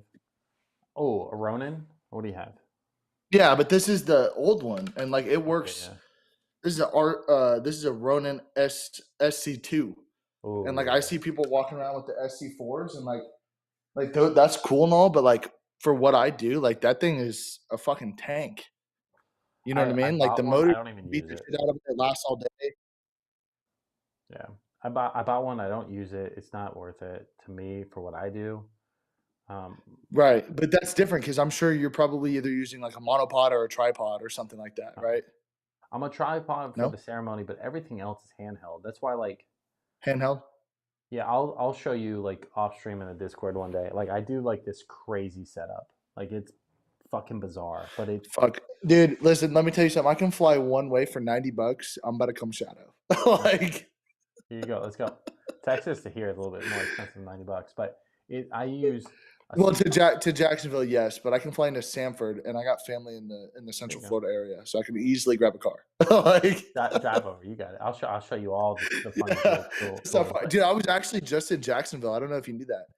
I for was what? just in Jacksonville for the Florida Georgia game, and I was on Shelton Stream. Florida, Like we were Georgia. at the tailgate and shit together. I didn't watch that because I was supposed to go, and I Damn, dude, that would have been crazy. We had a good time. Like, obviously, the game was really good up until the very end, but it was legendary shit.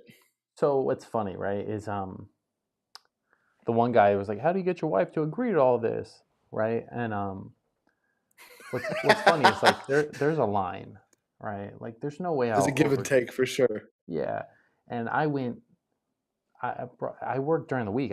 So because she's now full time mom, right? And so she's Monday through Friday with the kid all day, almost every day. I'm with him maybe 2 hours, um, but I get off at like 5 ish, all but one night of those times, and and then I come home and hang out with him for a couple hours, and he goes to bed, and then from there, right? So she has him, but then Friday sometimes, Saturdays a lot, Sundays a lot. I'll go to weddings, so like I'll work 14, 21 days straight, especially October, you know, and Hmm.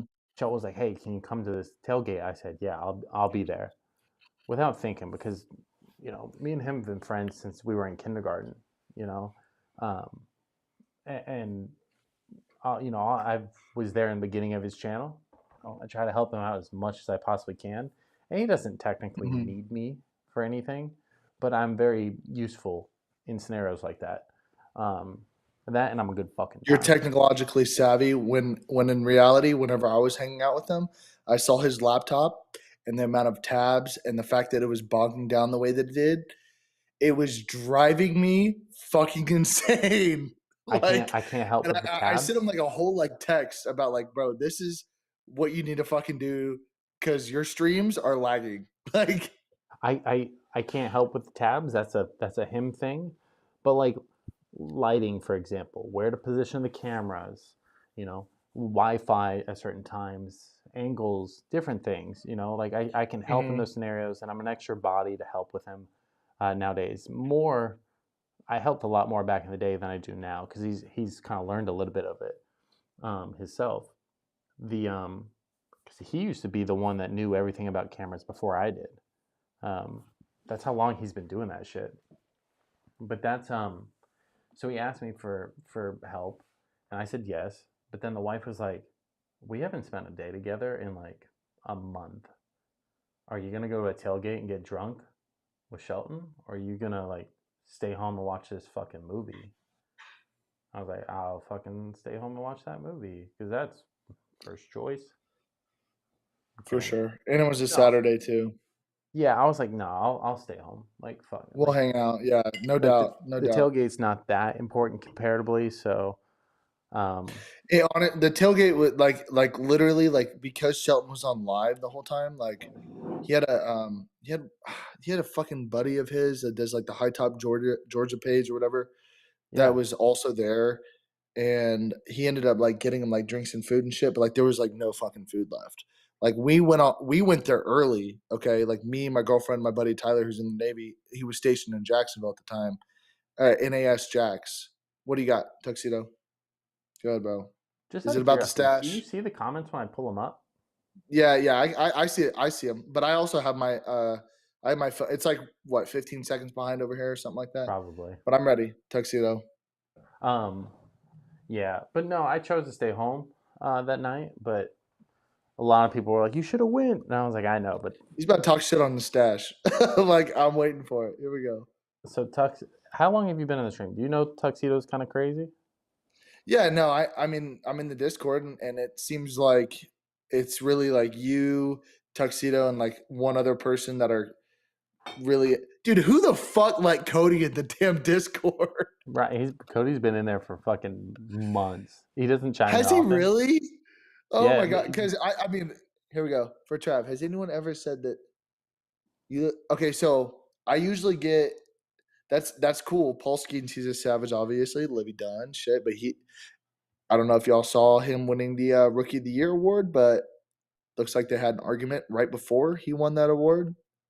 Tuxedo, if you know what I'm talking about, he probably gonna dump Livy Dunn because he's probably on to bigger and better supermodels.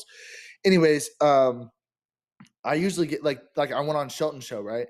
And then yep, it was before I had the long hair. Like right now I have like wicked long hair and like I used to have like fades or whatever. yeah, Um uh Shelton was like, holy fuck, Taylor Lewan. And I got that. Like I'd go to the bar, right? mhm, And I'm young, I'm 24. So like for like the last like 2 years as like busting with the boys has like been popping off and shit, I would get Taylor Lewan all the time. But no, First time I ever got Paul Skeens. That's kind of crazy because I'm a Gator. Fuck LSU. That's funny. The Yeah, I mean, Tux is kind of crazy. In the Discord, it kind of gets Mr. Miyagi says I'm definitely a lock to get this Best Buy Bro, job after this hey, let stream. me tell you something. I interviewed at Best Buy, like in between. So like I went to school for professional sales and marketing, and I interviewed like for a part time gig at Best Buy. They did not fucking call me back, and I was like, it was like only $18 an hour, or some shit, but they did not fucking call me back, and I was salty as hell because I wanted that 15%, and like especially like in the realm that I'm in, like I really the only reason why I was going to work 20 hours a week for them was for that 15%. The discount. So I agree with you. yeah. I mean, given the opportunity, I'd probably do that too. I mean, guys, I'm just going to preference this. The first hour and a half, 2 hours, we were pretty strong on just bourbon. I'm more than happy to talk about other stuff. It's just you guys don't ask me questions. If you have questions, feel free to fire away. I'm more than happy to answer them. Mr. Who's your Miyagi, favorite soccer team? I hate soccer. Bro, same. I hate fucking So at soccer. least we're the same on that. All right. I don't like soccer. Um, I, so what's your so favorite board game? the fuck? Favorite board game all time? That's It a could be as generic or as no. advanced. I Like, got two runners. Let me okay. And let me like lay they're it not out a for you. card game. Don't fucking hit me with no No, Uno stop bullshit. it. Stop it. I'm a All right. professional. We keep it professional here. So let me give All you my right. logic. God damn, my nose is stuffed the Someone fuck wears up. those damn fucking nose straps. You might need to get you some. Bro, I mean, so what's funny? This is more bourbon talk for Miss Miyagi. The more I drink bourbon, the more my sinuses kind of fuck up. I don't know why, but it just I don't know. It's ever since I mean, fucking shit. Ever since COVID, it's real. My nose has been fucking done. Bro, every time I go to the bar, everyone's sinuses are fucked up. It's ridiculous. Like, But anyway, before the chat goes for crazy, different reasons, obviously. Anyways, keep going. so I have two logics. It depends on the theme of the night, depends on the mood of the night, depends on if we're drinking or not, right? So let me give you a scenario. We'll go both ways. If it's Mm-hmm. like, if I'm with the in laws, right? I got the wife, maybe her sisters, right? We're having a family type night. I want to play Monopoly, right? It's classic. Banger. That's No, I wasn't expecting that. wait, That's a wait, wait, banger. wait, wait for it. Wait for it though. Is it like the cash one or the credit card one? No, cash. We don't do fucking. Okay, Ooh, OG, quick. OG. Respect, Oh, respect. No, fucking no, no, no. That's cool. fast, That's cool. fast Kids version of nowadays, they wouldn't Monopoly. even understand. Yeah, Like your kid is gonna grow up in a world where it's like, what the fuck is this? You know what I yeah, mean? no. He's playing the cash one, regardless. Fuck all the other shit. Okay, But okay. That's cool though. Monopoly. Anyways, so, if I want to have a family-friendly type night, no arguments. Let's just get in. We're gonna be there a while, but let's have a good night. That we're going Monopoly. Let's say I go to Shelton's house. It's me, the wife, no kid, having some bourbons. Shelton and his wife, very competitive, very competitive. Maybe let's say we have yellers. a maybe maybe we have a third couple involved. They're there, right? Whatever. We're playing Risk, right? That's what we're fucking playing. Oof, You know what Risk is? oof. Yes. The battle one. Yeah, Oof. I that's could. what. I literally am picturing that, like because I mean I've only met Shelton once and I haven't met you, but just in terms of uh like the aggressiveness that fucking I don't know his wife either. Like I've never met her. The But same people, same person. okay.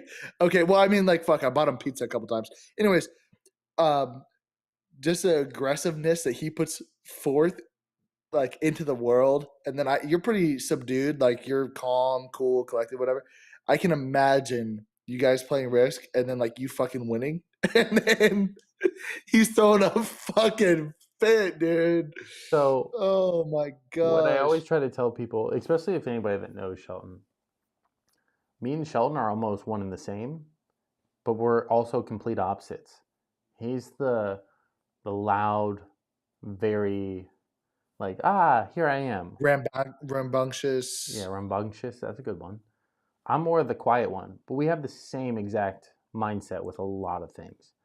Hmm. Both done content creation for a while. Both like to dabble in YouTube. Both like to kind of do our own kind of little business things.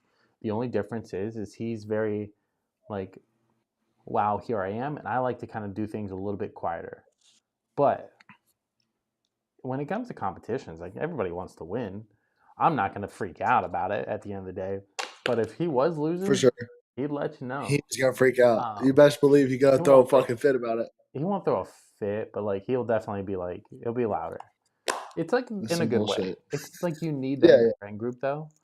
Um, He is a good loser though. I will say, like, just from oh, my experience, like you got to think like I mean you've known him for a long time, but like I've been around the High Top YouTube channel since 2020, 2021, 2020. It was like maybe like November. I think he started in June, right? He might have had like 800 subs, maybe, 800 that early? maybe. It was like it was maybe even less. Like I remember just I wouldn't even subscribe to his channel and I would see his shit and I would watch it. This was back in like right after I left junior college. So Where did you kind of I find it from? From the Gator content or from? yeah, like because like I was of course we have no Gator people left in here. Um I had pretty good relationships with two of the three Stadium and Gale guys early on, like back in like 2019, 2020, and I was young, right? So I was born in 2000. So like that's how you know, okay, it's 2024, I'm 24 years old, 2025 I'll be 25. So 2019 I was 19 and I was pretty young and like during that time there wasn't many young Gator fans, I guess. Yeah, Like sure there might have been like early 20s, but like they weren't the ones that were very vocal or like putting themselves out there. So whenever I found Shelton, like I could probably even go back and like look at our DMs and stuff. Um, but like basically at the time I was doing a bunch of content creation, and I think like I like this was like I had my buddy who's now in the Navy. Actually, he's been in the Navy for over 2 years, so that just shows like it's been a minute. Um, but it was like I said like, hey, like let me build an intro for you or something like that, right? oh, And that's he who ran. you are. I remember Yeah, that. it was like it was a blue, white, and orange intro. Yeah, yeah, yeah. I remember. You remember that? Like that I was was I don't even know fucking how long ago that he only ran it for like 2 months maybe. But no, but like so every back then, I was. Don't let me try to sound like I'm taking credit for anything because I didn't do anything. But a lot of stuff back then, I had a, I had an, like from photography standpoint, I have this eye for like, hey, that looks good, right? And he would take my input on everything. So like when somebody would build him an intro, he'd be like, hey, check this out. I'm like, that's sick, or that sucks, whatever the case was. I'd be like, yeah, fucking run with it. remember like I literally put him in the scoreboard. Yeah, Yes. that's where That like was that intro. Yeah. that's where like oh shit, I'm stepping on something. He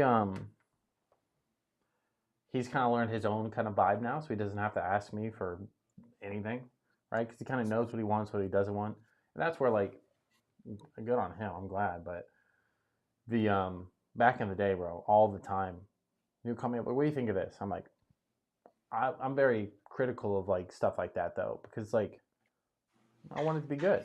You know, I don't want it to suck. I definitely don't want to fucking I lie think I to you. threw it together in like 15 minutes. I'm not gonna lie. What'd you say? I think I threw it together in like 15 minutes. Not Oh, gonna you lie. threw it together in 15 minutes. Well, like it wasn't.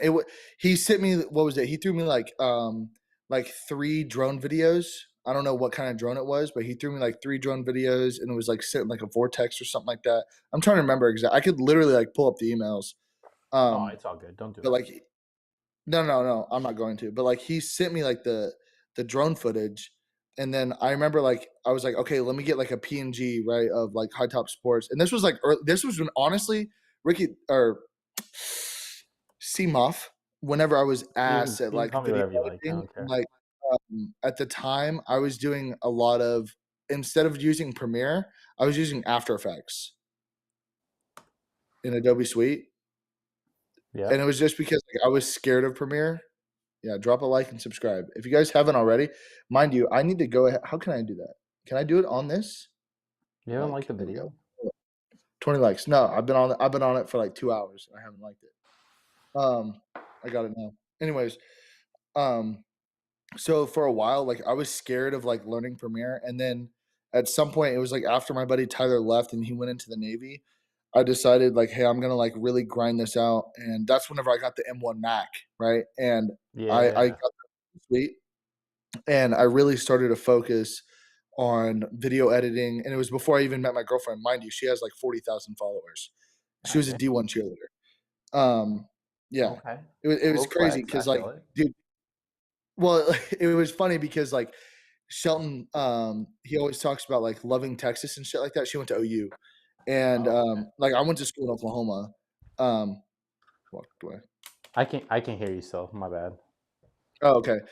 Well, during that time, like she wasn't necessarily an influencer. It wasn't until the tail end of her college career, whenever she kind of decided, like, hey, like I want to do this full time, because like she had a couple sponsorships because like NIL existed and shit like Yeah. that. And then like I was like, well, hey, like I have like some sort of background in this, and like I'm willing to help you. And then like we kind of like I literally put it in the Discord. Like I put like a paragraph in like the high top Discord of like, guys, this is what I'm gonna do, blah blah blah blah blah. And like I remember like everybody in the Discord like fucking like hating on us, like hating on me for it. And it was so funny because like since then, since like I put that message in the Discord, my life has changed like so drastically. Like I've done so much cool stuff. Like 2024 was it's gonna go down in the books as like one of the best years of my life, just because of like the amount of shit that I've been able to do. Um, like so, anyways, it can all flip on a dime because it was like I was getting ready to graduate, and then once I moved from being in college like in Oklahoma to down here, and like there's so much opportunity down here, plus there's so much money down here, to where like Hmm. it almost motivates you to be like, hey, like I wanna, yeah, that looks fire. What is that? Me? Yeah, what is that? Oh, this? Yeah, what is that one? Shit, this is Bay. This Bay? Kidding. Oh shit. Tucker in So real tight tonight then. so this is sorry to talk about Redwood Empire again, people, but this is Redwood I gotta go get me Empire's. some. Maybe I'll send you some samples that way you can come drink them on stream. Dude, we gotta do this for sure in the future, because now that I have like a full setup and everything like that, yeah, like we could easily, I like your setup. maybe It's not not bad. definitely not every stream, but like maybe like every other month or some shit, like for sure. I like your setup. It's nothing crazy. You don't have to like focus on the background too much. I think the lighting's decent. Like I'm nitpicking here, like comparatively. Well, so I have my fucking iPad here, right? And I can change that. Let's see here. Change what? I can fucking turn it off. No, don't do Boom. that. Don't do that. I can turn it colder, and then I can turn it cool, and then I can turn it warm. Yeah, I would But leave it then on if I go warm. to my computer, I can really watch this. Watch this. Wow. That's too much. You're blown out. There you go. I Oh, usually keep it like so. This is the I know you use softbox. Don't you like run Amaron? What's it called? what Amaran? do I have? Yeah, I have an Amaran 2. Fuck, what do I have? Amaran We're back to 100D. camera talk, guys. Sorry, my bad, guys. Talks, you're gonna hate us for this. Yeah, I'm getting roasted. That's all. Um, Um, yeah, I use a giant softbox for my main light, but then I only need one. I need two, but I'm being lazy. But like my biggest change could be like this. I can go orange, go red. okay, that's sick. The Um, red, I like purple a lot. Kind me of too. feels a little. Me too. And like you saw my channel logo, like it's kind of like Miami Vice. Yeah. Um, I can really pick any color. I had dolphin colors one week. Some colors work better than others. So like White's just like the brightest. clean. Um, It but what's matches the logo in the back too, though. Yeah, that's why. I can change the strips individually, but they're different. So like I'm gonna leave it on purple for now. Is that Um, Govee or what do you use? yeah, it's Govee for the shelf lights, and then it's some cheap brand for the other stuff. I mean, Govee is go. So believe it or not, I've been in talks with a bunch of companies since starting the YouTube channel, and it's only Yeah. been 2 weeks, right? And I'm not saying like, oh, like I wanna do this to be able to get like sponsorship, but like low key, like if it works out that way, I think it would be really fucking cool to like give away a flight simulator fucking stick and thrust. You know what I mean? So Um, the one thing I'll tell you with YouTube that nobody ever wants to listen to, but from my experience watching Shelton, my experience on my own channels, because this isn't my only, I have multiple. I just don't. This is probably my best performing one. The other ones I use for different reasons, but um, it doesn't matter how big you are, as far as subscribers or anything like that. It never hurts to ask for sponsorships, giveaways, stuff like that, for multiple reasons. Like even like, fuck, I wasn't even at 1,000 subscribers when Buffalo Trace sent me this. It's Travelers. Traveler? Now Yeah, the it's whiskey sucks. Stapleton. Whiskey sucks. The whiskey sucks. Does it actually? That fucking sucks. Um, but the way I did the review was saying like, hey, this bottle is for somebody. It's not for me. It's not for you. It's not for anybody probably watching this channel right now. This bottle is for the random person that walks into the liquor store and says, hey, I want to give a gift. The person I'm buying this for doesn't, they like whiskey. They like the thought of whiskey, but they're Mhm. not into whiskey because this bottle has a really cool story, right? It has the map of Kentucky behind it. You can't Yeah, really I was see it. gonna say like, yep. No, I've seen it before. Yeah, So we were in New Orleans at the Sazerac House. yeah, Yeah, no, here, I'm gonna. You can keep talking about Traveler, but I'm gonna show you something really cool, or at yeah. least I think I'll go so. over it real quick. So, Travelers, I said, hey, like it's not great. The liquid inside is not great, but it has a place, in my opinion. Because personally, I would give this as a gift for somebody that just doesn't really care about whiskey, but wants to pretend to like whiskey. It has a cool story behind it. It has the names behind it for Buffalo Trace, which is a big name. It also has Chris Stapleton, which is one of the best country artists out there. Fight me over it. I don't care. National anthem you've ever heard in your entire life. Exactly. The best national anthem in Super Bowl history. Absolutely. Like literally to ever exist. Actually, My, I rest my case. So it that has shit some, puts me to bed. yeah, it has cool, it puts me to bed. It has cool aspects to it. So the way I did the review, instead of just ripping it apart, I kind of said, hey, like, this is my thoughts. Like, it's not for the whiskey enthusiast. This is to get somebody into whiskey. And so their master distiller, Harlan Wheatley, signed this bottle, and then they sent it over to me with a little card that says, Richard, you're my best friend ever.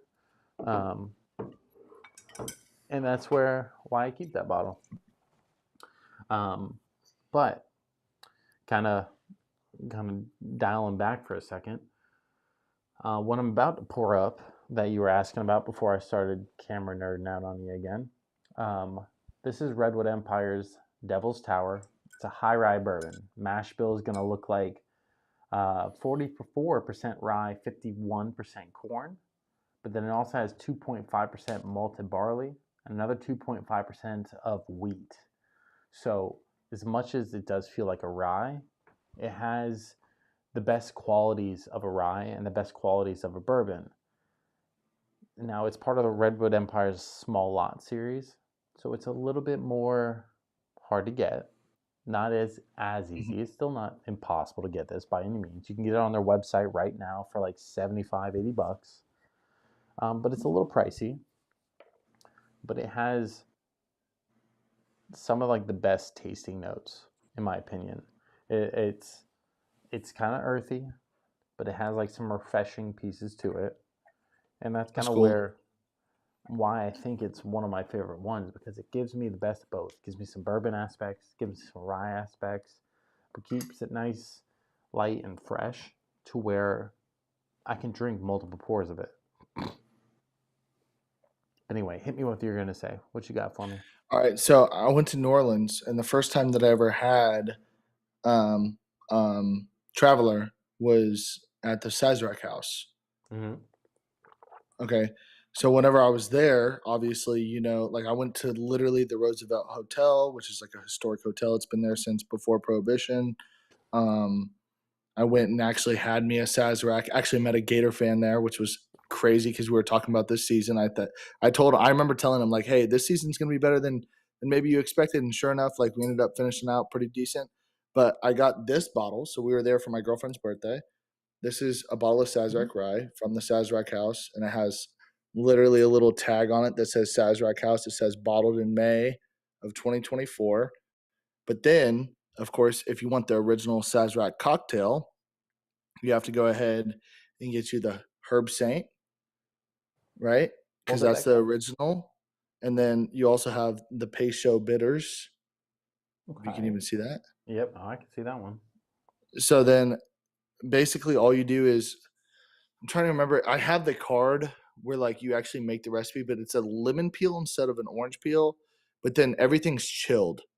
So I don't know. I don't know if they shake it or like what they do to make the Sazerac cocktail, like the actual original Sazerac, because obviously it comes in like a Sazerac glass, it's almost like a double shot whiskey glass almost.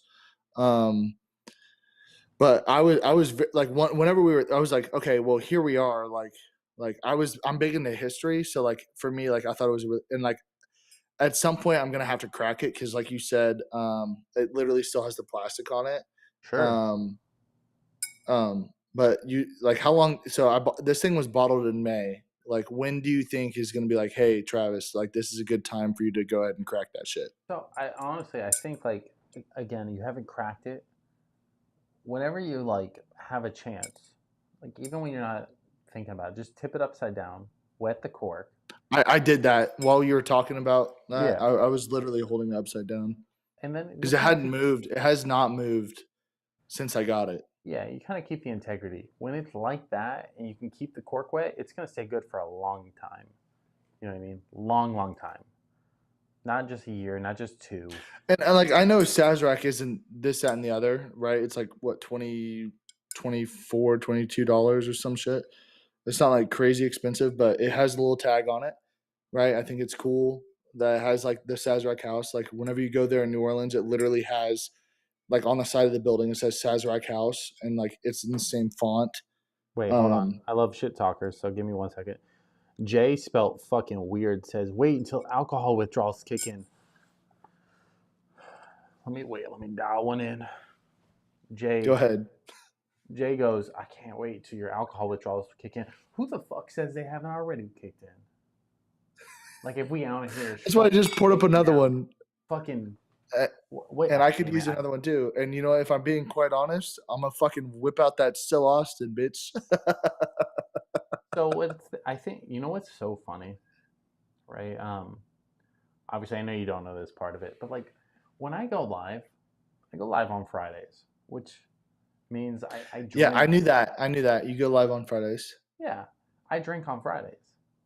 Every once in a while, I go live on Saturdays, sometimes Sundays, every once in a blue moon. But that's all I really drink. Like, other than that, I'm working. I'm always so fucking busy, right? And that's why anytime I'm drinking, I'm usually live or I'm making a video. I rarely have other time than that. Now, in the future or in the past, for that matter, that's not always the case. But as of right now, that's kind of the case. Um, It's late, but it's a vibe. I mean, I'm here Like, for it. look, my girlfriend's still at some sort of influencer event, and like, she told me that they just went to another bar. So like, I don't know what you have to do for like the next like 30 45 minutes, but like, I'm hanging out. Like, I'm here as long as you're here. You're bringing the people. hey, okay, let me go pee because Go I've pee. been on now for we're talking Yeah, a if you grip. want to take like a quick Let second me go break, pee by real all fast, means, and I'll be I'll right turn. back, and then I'll turn. I'll pour up something else. All right. Yeah, I'm here for it. Go take a All quick right. little break. Hey, grab water for yourself. Like you've been on long enough that I can like kind of teach you a couple things. Drink a lot of water and stream. That's the only thing. So I'm gonna go ahead and switch off. Go have a little break. Just yell at me when you're back. He kind of walked away, so I don't know if he's when he comes back. But anyway, let me check the chat. Tuxedo says, "Damn Seminoles gave up." Tuxedo, maybe I'm lost. Did the Seminoles play tonight? Did I miss that? Bourbon Daddy says, I love your stream. Still my favorite YouTuber. Bourbon Daddy, I appreciate you. This is the first time I think I've caught you live on stream. Most of the time you're here before I am, but I appreciate your constant support. Appreciate you always tuning in, watching it after the fact. I see the comments. I just was talking to the wife about you the other day, to be honest, which is kind of weird that they're here now. So I appreciate it. Um, it's always a good time. So let me know what you boys are drinking on. Let me check on the kid.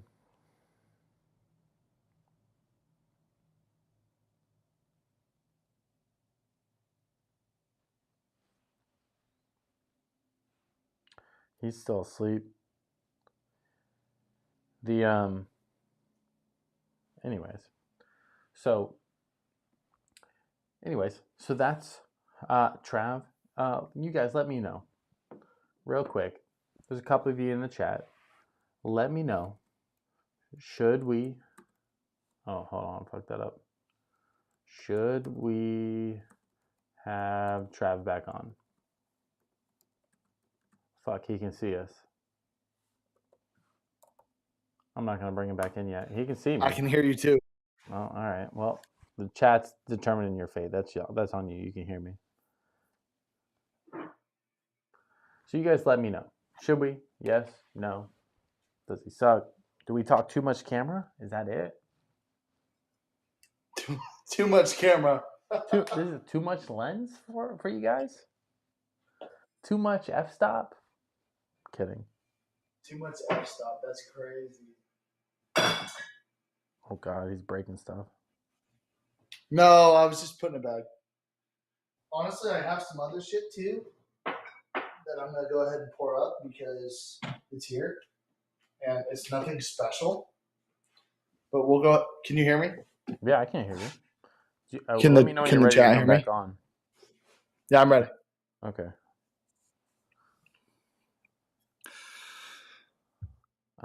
Where the fuck do I click? We're gonna finish with the Still Austin because it's one of the highest. Well, I've been just drinking the fuck out of it. Real quick, I gotta shout out my boy Boris.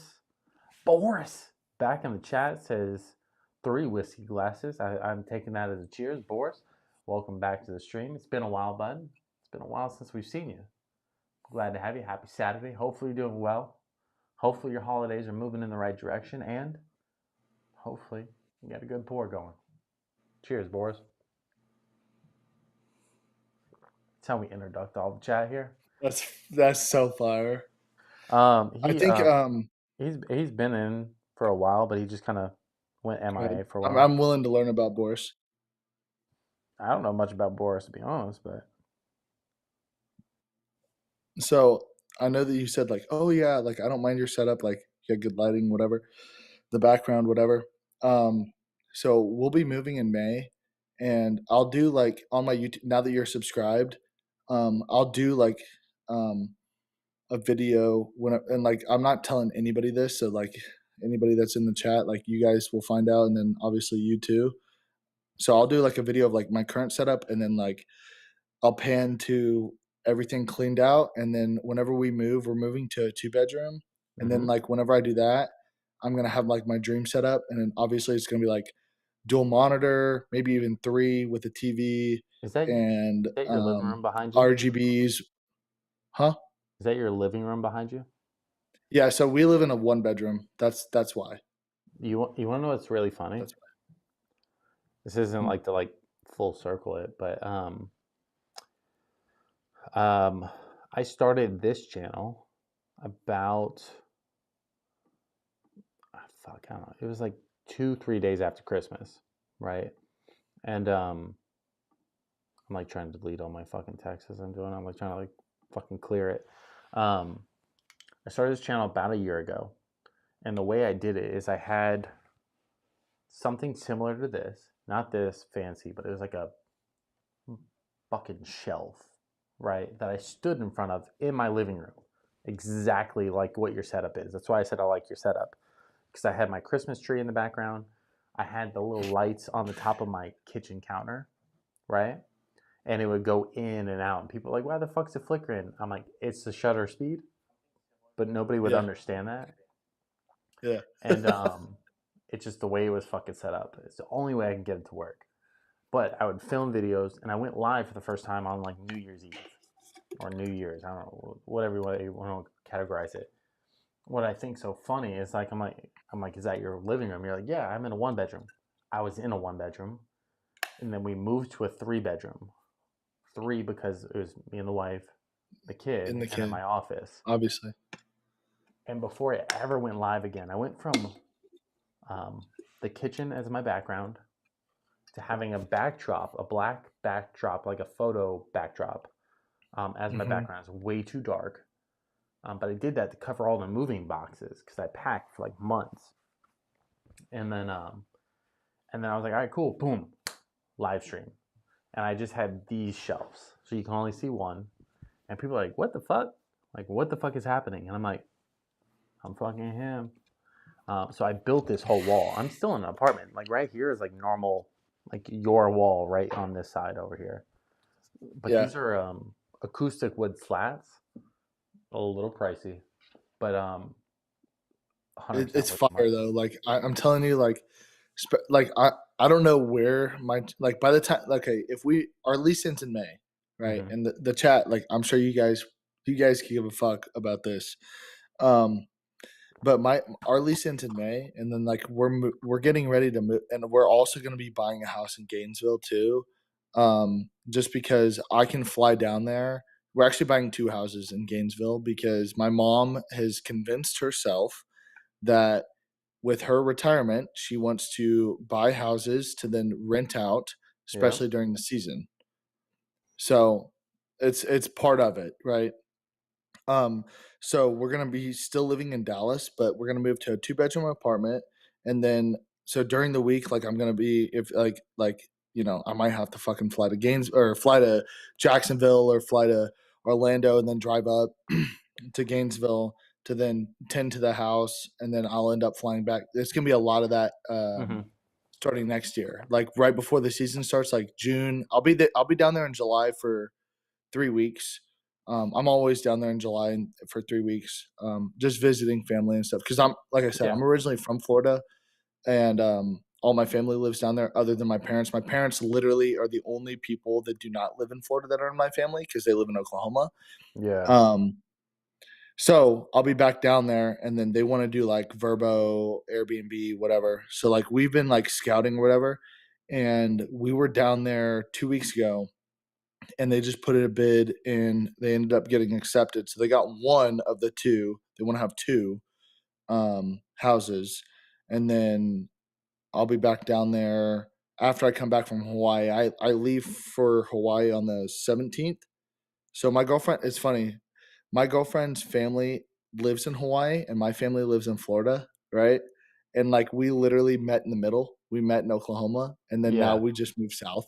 So I'm spending Christmas in Hawaii, which will be really cool, good experience, and then I'll be back in Oklahoma for a couple days, and then early January I'm gonna be down in Florida, helping them with whatever, and then whenever our lease is up, we're gonna move to a two-bedroom, and then like I said, like I'm gonna make a separate video, like obviously like I have like my scheduled videos of like how I want to approach the channel, but then I'm gonna throw other shit in there too to like help with like unique viewers and everything else. Now that I've like been on YouTube, like I kind of understand a little bit of like the analytics and like how it works, which is really cool. But so I'm gonna go ahead and do that, and then eventually, like whenever we move, like I'll have my like dream set up because I've already been like preparing everything that I possibly need, and hopefully by that time I have what I need to then expand and then build the dream setup that I love. Yeah. And then I'm gonna make that separate video, which eventually you'll see, and you'll be like, "Holy fucking shit!" Like, so then whenever I come on the live stream, come like June, like you'll be like, "Damn, boy!" So then I'm gonna have like RGB and like like cool shit. Like, plus like I'm into Legos too, so like I want to be able to like have like some cool shit behind me. Yeah. Plus it's like a good date night because like my girlfriend's also into like technical shit like that. Um, so, anyways, my glass is empty, but I have some shit here, What are we and I'm gonna pouring up? finish with this still, Austin. And I know you have whatever. You have much better shit. Hold but on. we're gonna pour this up here because it's Don't let them nothing know real quick. I'm gonna spectacular. read the chat Yeah. just Okay. because I just want to let you know what they said because I feel like that's kind of cool on your end, but also kind of cool on my end. I said, should we have Trav back? You heard me, but like you didn't see me type it. Just because I was curious, right? We got a few viewers in here. I just kind of want to know what they were feeling. Again, a lot of people do talk shit because I talk too Aw. much cameras, right? Tuck said absolutely. Shout out to Tux, bro. Yeah. Savage. Bourbon Daddy. Bourbon Daddy is one of these guys. I just want to shout him out real quick because he also said thanks for the shout out. Because he said, I love your stream. Still my favorite YouTuber. He says thanks for the shout out because I mentioned him earlier. This guy fucking shows up every stream before the stream. But he's always, from what I've gathered, he's works a lot and he never makes it for the live stream. But he kind of still puts in the effort to be like, hey, I'm fucking here. So I appreciate him. But he did say bring him back. And then he said, I think he's great for the channel. Just again, Boris said cheers. I don't think that was to that, but I think Boris was just saying cheers. Just to make sure Boris knows we still love him. Suka said, bring him back. He's good. Chris Cunningham in the chat. Welcome back, Chris. Glad to have you. Happy Saturday. Hopefully, have a good little Saturday. Having a couple pours. I know it's late, so hopefully you're not too tore up from the floor up. Tuck saying, hey, y'all. Hey, y'all. Hey, y'all. Boris says, love this RGB. community. Look at Tux. I'm The getting to the him. latest chat. I'm getting to him. Sometimes I can't read all Yeah. of Tuck's chats, by the way. Just to fair warn you. Anyway, Boris says, love this community. Hope y'all are doing good. Boris, I think we're doing great. We're kind of cruising into this holiday season. I got my Santa's Helpers hat on from Dad Gang. Just a quick plug them, just because, links always in the description. Dad Gang hats, always 15% off in the chat. Use the link if you want to. They have the Santa's Helpers hat. Those are fire.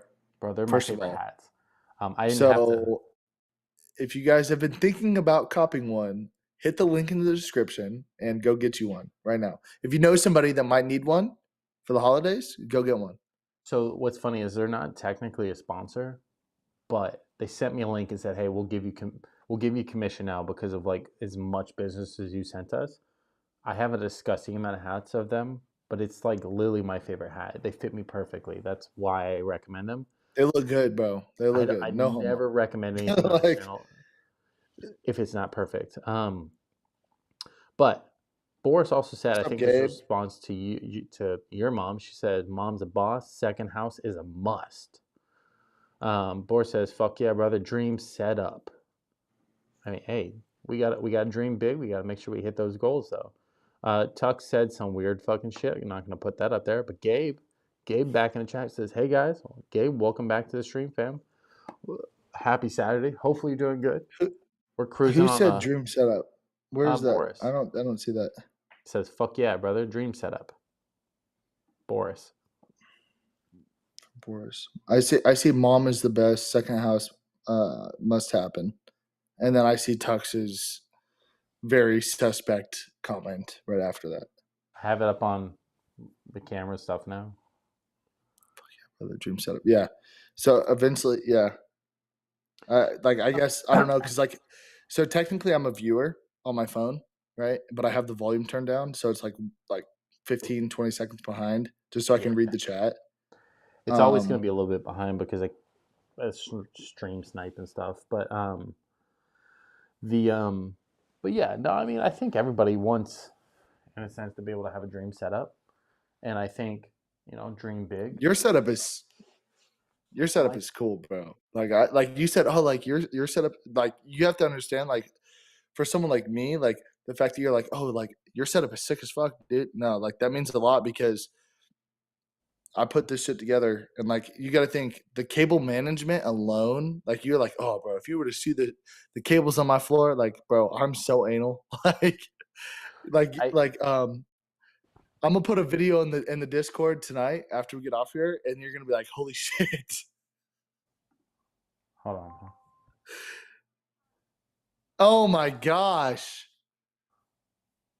Yeah, Are you on a stool? I am on a stool. Oh fuck! How did I turn that off? That's the iPhone? Yeah. Hold on, hold on, That hold on. hat's hard though. The hat goes hard. The Yeah. that's what I mean, bro. Like that's just one piece of it. There's like multiple pieces. That's just the main plug-in, bro. It That's like fucking two. That's like what one power strip. it, bro. It's I'm pushing a limit. Hold on. Gabe says, "Are you masking a holiday special live?" I don't know what you mean, Gabe. Am I hosting a holiday special live? You fucking bet your ass I'm fucking. All right. Anyways, I'm I've hosting a got some holiday special. shitty bourbon here that we're gonna pour up. You said It's small small batch. batch. It's nothing special. It's nothing special. It's a mixer, but we're gonna shoot it. Which one? Yeah, you have the foolproof, I'd imagine. No, Yeah, no, no, you no. yeah bonded too. Have you not heard the foolproof story? Isn't foolproof like baby stag or no? Which one's like the baby stag? All right. So you're crawling into territory where people will fucking rip you apart too. That Um, hey, this, young buck, cut me some so slack. my attention span very small, right? When I go into a liquor store, I kind of get I look for like it's just naturally I look for like what I think may be the best. I know these aren't going to be the best. But when I go in and I'm like, all right, cool. Let me get a little Redwood Empire here. Cool, cool, cool. All right, benchmark. I know I need to pick a benchmark up. Which one did they recommend? They for sure said the single barrel because single barrels are the best. So I buy this. They recommended foolproof. I went back going, fuck, I need to remember foolproof. Gotta get foolproof. Got it. Perfect. I got the foolproof. Just kidding. I got bonded. Don't know why. I fucking picked up bonded. So I don't have the foolproof because I keep forgetting that it's foolproof when I fucking go to the damn store. So I have the bonded and the single barrel. Now the bonded is obviously 100 proof. The single barrel is 95 proof. Yeah, 95 proof.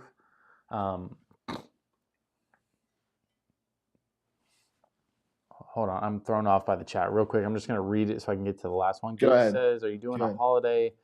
Are you making a holiday special live?" I am. I'm gonna do a holiday special. I have some stuff coming out. We're gonna do a giveaway, obviously. Depending on what we're gonna give away, though.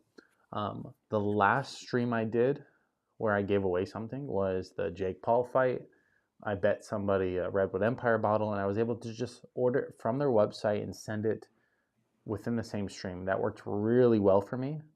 So we may do something like that. Not to just plug Redwood Empire, but it just worked really well.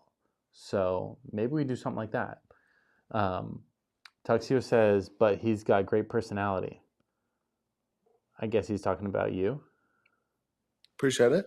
Appreciate Um, it. Thank you very much, Tux. Chris says, It means a lot coming from him because I know he is a firecracker. Tuxedo, bro. Me and Tuxedo last night went to McDonald's, bro. That's You had sick. to, you had to been there to know. Just saying. So no, so I'll quickly say it in the Discord. After lives, I typically Well, I was in the chat for a little bit yesterday because we yeah remember I poured up the and then we had the cigar and shit. yeah. So after a live, I'll typically go in the party chat, which is like a live stream talking chat type thing. Um, but nobody else showed up but me and him. When it's just me and him, I don't give a shit. I'm gonna fucking just do whatever I would normally do. And the wife's like, "Yo, I'm hungry." I go, "I'm fucking headed to Mickey D's." So I drove to McDonald's Facts. talking to Tux. And Mm-hmm. if Tux is known for liking McDonald's, that's just what's funny about it. So I order food, come back, I eat it. The kid woke up, so I had to be like, "Hey, bro, like I gotta go." And but it was just kind of funny how like that kind of transpired. Chris says, "I'm thinking about doing pizza and adult films tonight. It's not delivery, it's the porno." I can't see that. Luckily, I'm bringing it on the stream. Don't worry, I got you. it's strange, but it hadn't popped in the chat yet. That's fucking hilarious, though. I love the commitment to the comment. Tuck says, "Nah, talking about calling me old fashioned because he said he had a small attention span. LOL. Trav is great." Okay. Appreciate it. Thank you so much. Yours says Okay, that. so I'm gonna go ahead and pour up this bullshit right Yeah. here, and So you then we're gonna guys, finish off with the Still Awesome, which you already know we're familiar with at this point. you're gonna finish with still This is awesome. So nothing you're. special. I just want to confirm you're committing to 2 more pours.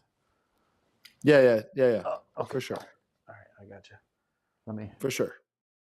Because by that time, like, let's see, the bars will close. My girlfriend, she's out, right, like with her friends and shit. You So got 14. Oh, Texas. What time does the bars close in Texas?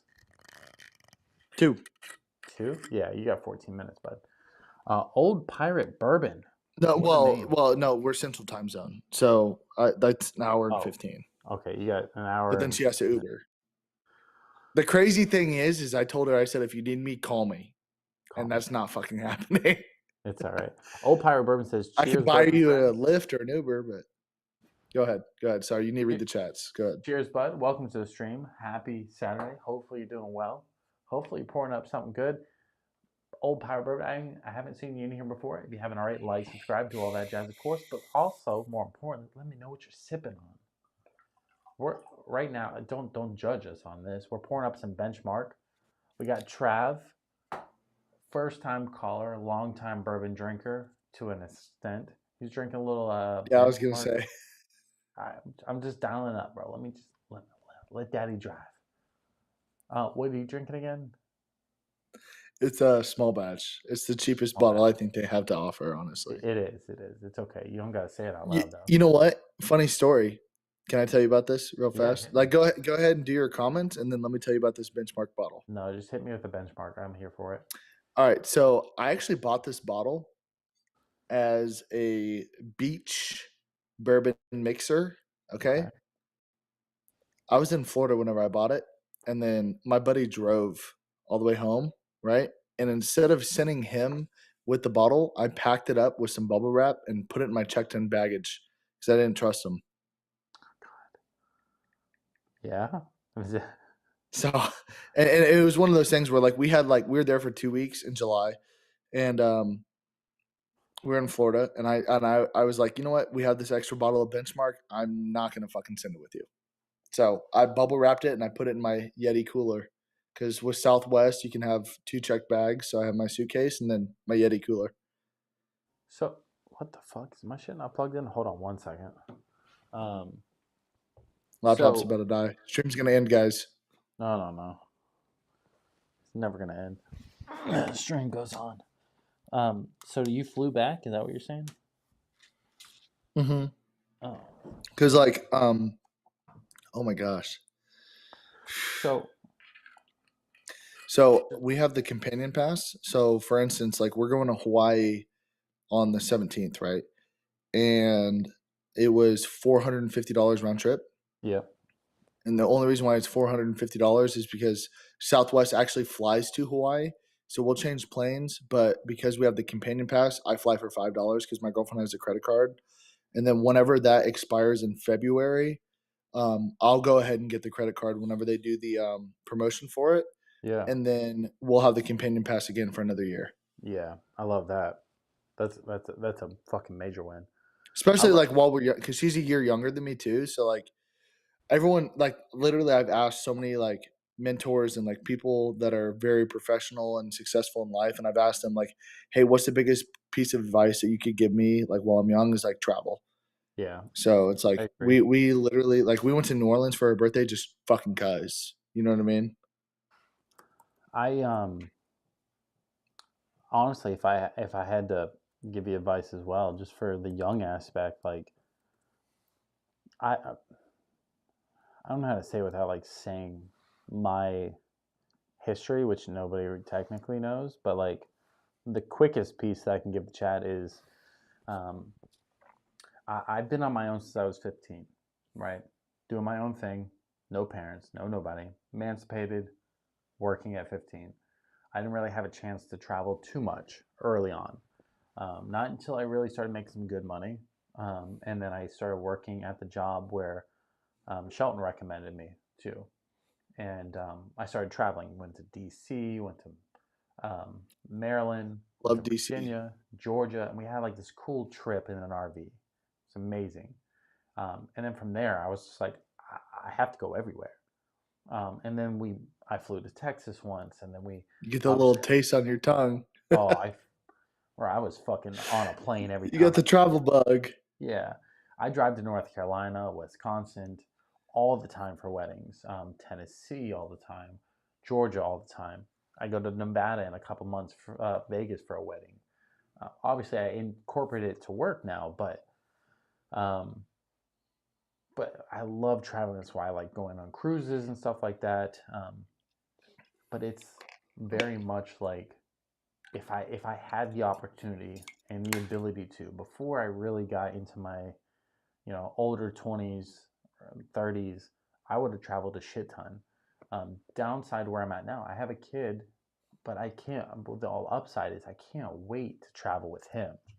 Makes it harder, but I fucking so can't wait to take him on a cruise and to do all the things that I wouldn't get to do when I was younger. Real quick, before you even respond, I'm going to read the chat. Old Go ahead. Pirate Bourbon says, joined yesterday. Glad to be here. Appreciate you. Love you for that. This is part of the group. I'm drinking Eagle Rare at the moment. Hey, bro. Threaten me with a good time. I love me a good little Eagle Rare. Boris says, I heard Benchmark Top Floor is good, but didn't get to try it yet. Benchmark in general, just so everybody knows, Benchmark in general is good. It's budget, right? So you got to kind of know that with an aspect, right? This is 17, I think. 17 Maybe 16. dollars It's it's like I don't cheaper. remember paying a lot for it. So in Florida, Benchmark's a little bit cheaper. Um, Small batch is definitely the cheapest. Then it goes to bonded, single barrel, um, top I floor, also bought it. bulletproof. I also bought it at like a Publix liquors, and I know that Publix liquors are typically like $2-3 more than like just a regular liquor store, right? Yes and no. It just depends on when, but typically Publix is not going to go anything too high above MSRP. If they do, it's a couple dollars at best. But yeah, Hmm. there's a premium for shopping at Publix. So yeah, Boris did say to It your was just comment, more of the convenience factor. Like we were right there, so yeah, I picked that's it kind of up. what you're paying for. Boris said back to your story on the traveling. He said Yeti cooler for the win. Um, Dude, okay, I have to tell a story really fast. Hit me. Okay, so I this is a funny story. I'm gonna break it down, be real short, 2 minutes. Yeah, I went to Daytona. So we have a timeshare in Daytona. I'm originally from Florida, of course. I've already mentioned that multiple times. We have a timeshare in Daytona, and we go there. Our whole family goes there. It's like the same, like several families that go there every single year, whatever. Well, I was like 17, so like a junior in high school, right? And I had invited two of my buddies. Okay. Well, while we were down there, we ended up getting like a 30 rack of like Coors and like a couple of bottles of bourbon or whiskey or whatever it was. I don't even yeah. remember. I honestly don't remember what we got, but like we got way too fucked up. Okay. And one of my friends ended up throwing up on the balcony. Mind you, this condo only goes to the fifth floor, and we're on the fifth floor. He threw up on the balcony and it went all the way down to the first floor. Love So it. then it hit the fourth, third, second, and first floor, right? Love it. I woke up that next day to a maintenance man with a hose all the way through the door, all the way through the apartment or the condo, hosing off the fucking fifth floor balcony, right? Love it. So whenever we got home, my mom was like, "Hey, listen, I need you and your two friends that came to the beach with us to work this event for me because this is the least you can do. That looks fire, but we're gonna get to that." She's like, "I need you to work this event, whatever." So we're working this event. We're there for like 6 hours or whatever, and it was like 6 to 3 p.m., like 6 a.m. to like 3 p.m. And it's like in this like public park or whatever. I had this like girl walk up to us and was like, "Hey, would either of you guys want to compete in the hot dog eating competition? The grand prize is a Yeti cooler." And I was like, "Fuck yeah, dude! Of course I will. I'm starving. It's like 1:30 p.m. Like absolutely, like no big deal, right?" So we get in there. I sit down and I'm doing the I watched on the 4th of July like Joey Chestnut like dunking the hot dogs, the bun, the whole shebang, right? Like taking two hot Yeah. dogs, dunk it in the water, like scarf it down, and then take the two buns and then dunk it in the water and scarf it down. They had like cups of water, like 40-ounce cups of water. So I'm doing that whole technique, right? It Yeah. was basically there was like maybe like 15 people that competed in the hot dog eating competition, but there was basically me and this other kid. I say kid. He was probably 2 or 3 years older than me, but he was a lot bigger than me. That was in front of me, and like I remember like making eye contact with him as I'm like taking down the glizzies. Okay, so while I'm going down, boom, time is up. 8 minutes. Okay. I ended up getting 16 hot dogs in 8 minutes. You know what he got? He got 15 and a half hot dogs in 8 minutes. So I won the grand prize of the Yeti cooler. Second prize was like a Yeti cup, like something like this, right? Sure. And Yeah. then third prize was like a $25 like Quick Trip gift card or something like that. Like I don't even know what it was. Um, so I ended up getting like the regular degular Yeti hopper, which is like it was like a Yeti hopper, but it was like the old zipper. This is like 2016, 2017. So it was like an old zipper. It was like the 20. Anyways, I used it for a while. Mind you, like I was in a small town, so we'd do like the barn fires and like we'd hang out, whatever. So my cooler was always full, like every weekend. And one day like the zipper wouldn't connect. Okay. So then I ended up like making it to where it was like, okay, now it won't actually work whatsoever. So I hit up Yeti, and then little did I know they actually had a lifetime warranty. So they gave me like 5 options to choose from in terms of their Yeti that they have to offer. It was like a backpack, like a hard cooler, whatever. So I ended up getting a Yeti 30, and this is like 2020 or something like that. So I ended up getting the Yeti 30, took it down to the beach, Daytona, whatever. And just recently, like after the end of the summer, it started like separating. Like the magnet started separating. It was the M30 is what I had. It started separating. So then I hit up Yeti again. Well, guess what? Bro, buddy hopped up from the chair quick though.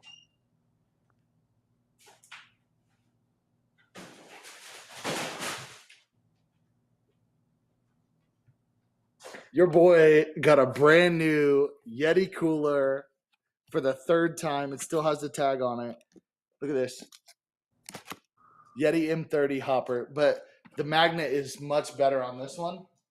So the cool thing about it is I never once paid for a Yeti, and here I am on my third Yeti.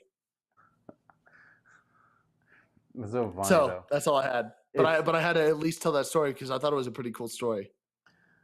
I mean, I've never paid for Yeti either, but I mean, I definitely appreciate getting shit for free. It's always a plus to me. Um, the um, the coolers, obviously a little hyped up to me, but we're moving to still Austin. Okay, my bad. Real quick, Chris says sipping on some hard truth peanut butter whiskey. Had to mix it with some lemonade. Surprisingly, good together.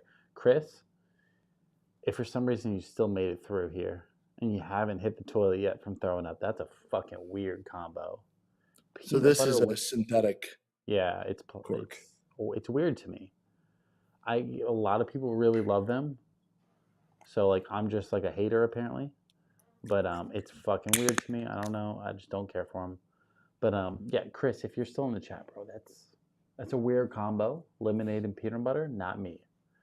El Rodeo said, "Have you ever had Benchmark Full Proof? I've had a pour. I don't have a bottle anymore." He says, "Full Proof reminds me of." Lemonade and peanut butter. Yeah, right, right. El Dorado says, "Full Proof reminds me of cheaper Stag Junior Are you called drinking or are you Junior. smoking? Junior, if you will, definitely not as smooth for $25, but close to the taste, worth it." I agree with that. I don't think it is Stag Junior by any means, but it definitely shows some resemblance as far as some of the tasting notes go. It definitely feels cheaper. It doesn't feel like Stag by any means. It's not the same. So don't let me be out there being like, "Ooh, it is Stag Junior," but it's close. It's not close. Okay, don't let me say it's close. It's in the same ballpark. You know what I mean? So, um, obviously, I said that in the chat. Eldorado says, "Taste Tales of the Glizzy Gobbler." I read that. I read Lucas that. said, "I love this guy. The way he talks about the glizzies." Okay. Boris says, Lizzie "Glizzy Gladiator. Gladiator." Look, Shit. hey, if I'm being honest, like I was young, I was like 8 years old, and I did like a watermelon eating contest, and I won against adults, and it was like a styrofoam cooler. You know what I mean? So the fact that like it Don't try to became a backpedal negative now, bro. situation between me and my mother because she was embarrassed. Right? This is a timeshare. We all got fucked up. This, that, and the other. My buddy threw up on the balcony, and then it's been a lifetime of Yeti coolers for free. So Sure. Real quick, do you have water? dividends. Do you have water? Yeah. Okay. Drink water. I'm not saying you're drunk. I'm just saying, Mm, as a professional, water helps. it does. I'm out of water, so I'm gonna have to grab water in a second too. I So also have one of these too. I'm gonna go grab it. he's left like twice, right? Am I tripping? Um, Tuck says, "Don't let this get out. If Yeti hears about this, you're done." LOL. They've owned the Boeing. LOL. They'll send their goons. I mean, hey, don't let it get out.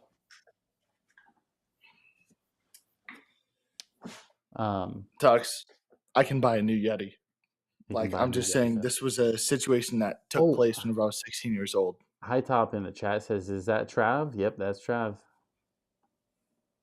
Oh my gosh, what's up, Shelton? Anyways, so this was one of the many sponsorships, but this is great because this is the last one to ever exist. Have you ever heard of it? Safety shot. Now they have gone to like much smaller, like literally like a shot, but this is a 12-ounce can, and you're gonna need water to chase it. Um, but it's really cool because if you read it, I don't know if you can. Yeah, Can you reduces read that? blood alcohol content. Feel better faster. Yeah, Never lose a day. Citrus splash. Okay. yeah. So they're expensive, granted, How but much? well, four $10 a packs, can. $20. Oh, worth it. No, yeah, okay, for sure. Like, especially because we're on the go a lot. It's kind of tough for us to not have these. So this is a 12-ounce can. They just recently went to like a tiny shot. But whenever I was in Jacksonville for the Florida Georgia game, my buddy's in the Navy, and I gave him three of them, three of the six that they gave us, because hey, drinking like a sailor is a real thing. So, um, but yeah, these are great. They taste like shit. You better have some water with you. You know what I mean? Like it's one of Yeah. those things, plug and chug. Like, especially early on, like whenever it was just the 12-ounce cans. But I also know the president of this company because I make moves. So he's also the president of Happy Dad, which is a seltzer. I like Happy Dad. Not too much, but like it's not bad. Well, Real I have he follows me on IG, so we have a decent relationship. Plus, like that was whenever like Dana White was here, and Dana. It was a funny story actually. So we're hanging out, whatever, and I gave Dana $100 bill. He said, "Nah, keep that." Gave me one of his $100 bills, and then signed it. Right. So I literally have. He pulled out like a stack of like 15K cash. Right, like it was crazy. He signed one of his, and I know probably many people don't like Dana, but if you do, that's cool because I love UFC. Like I yeah. love UFC because it's incredible. But Did he you ended up like obviously you didn't signing watch the one of his fights hundred tonight, dollar but bills and like giving it back to me. that's pretty cool though. Did you keep it or no?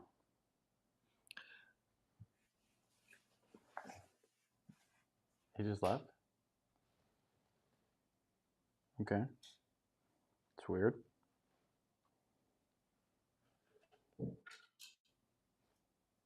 Still gone. All right. Anyways, Juan said, when did you start pulling out the Eagle Rare?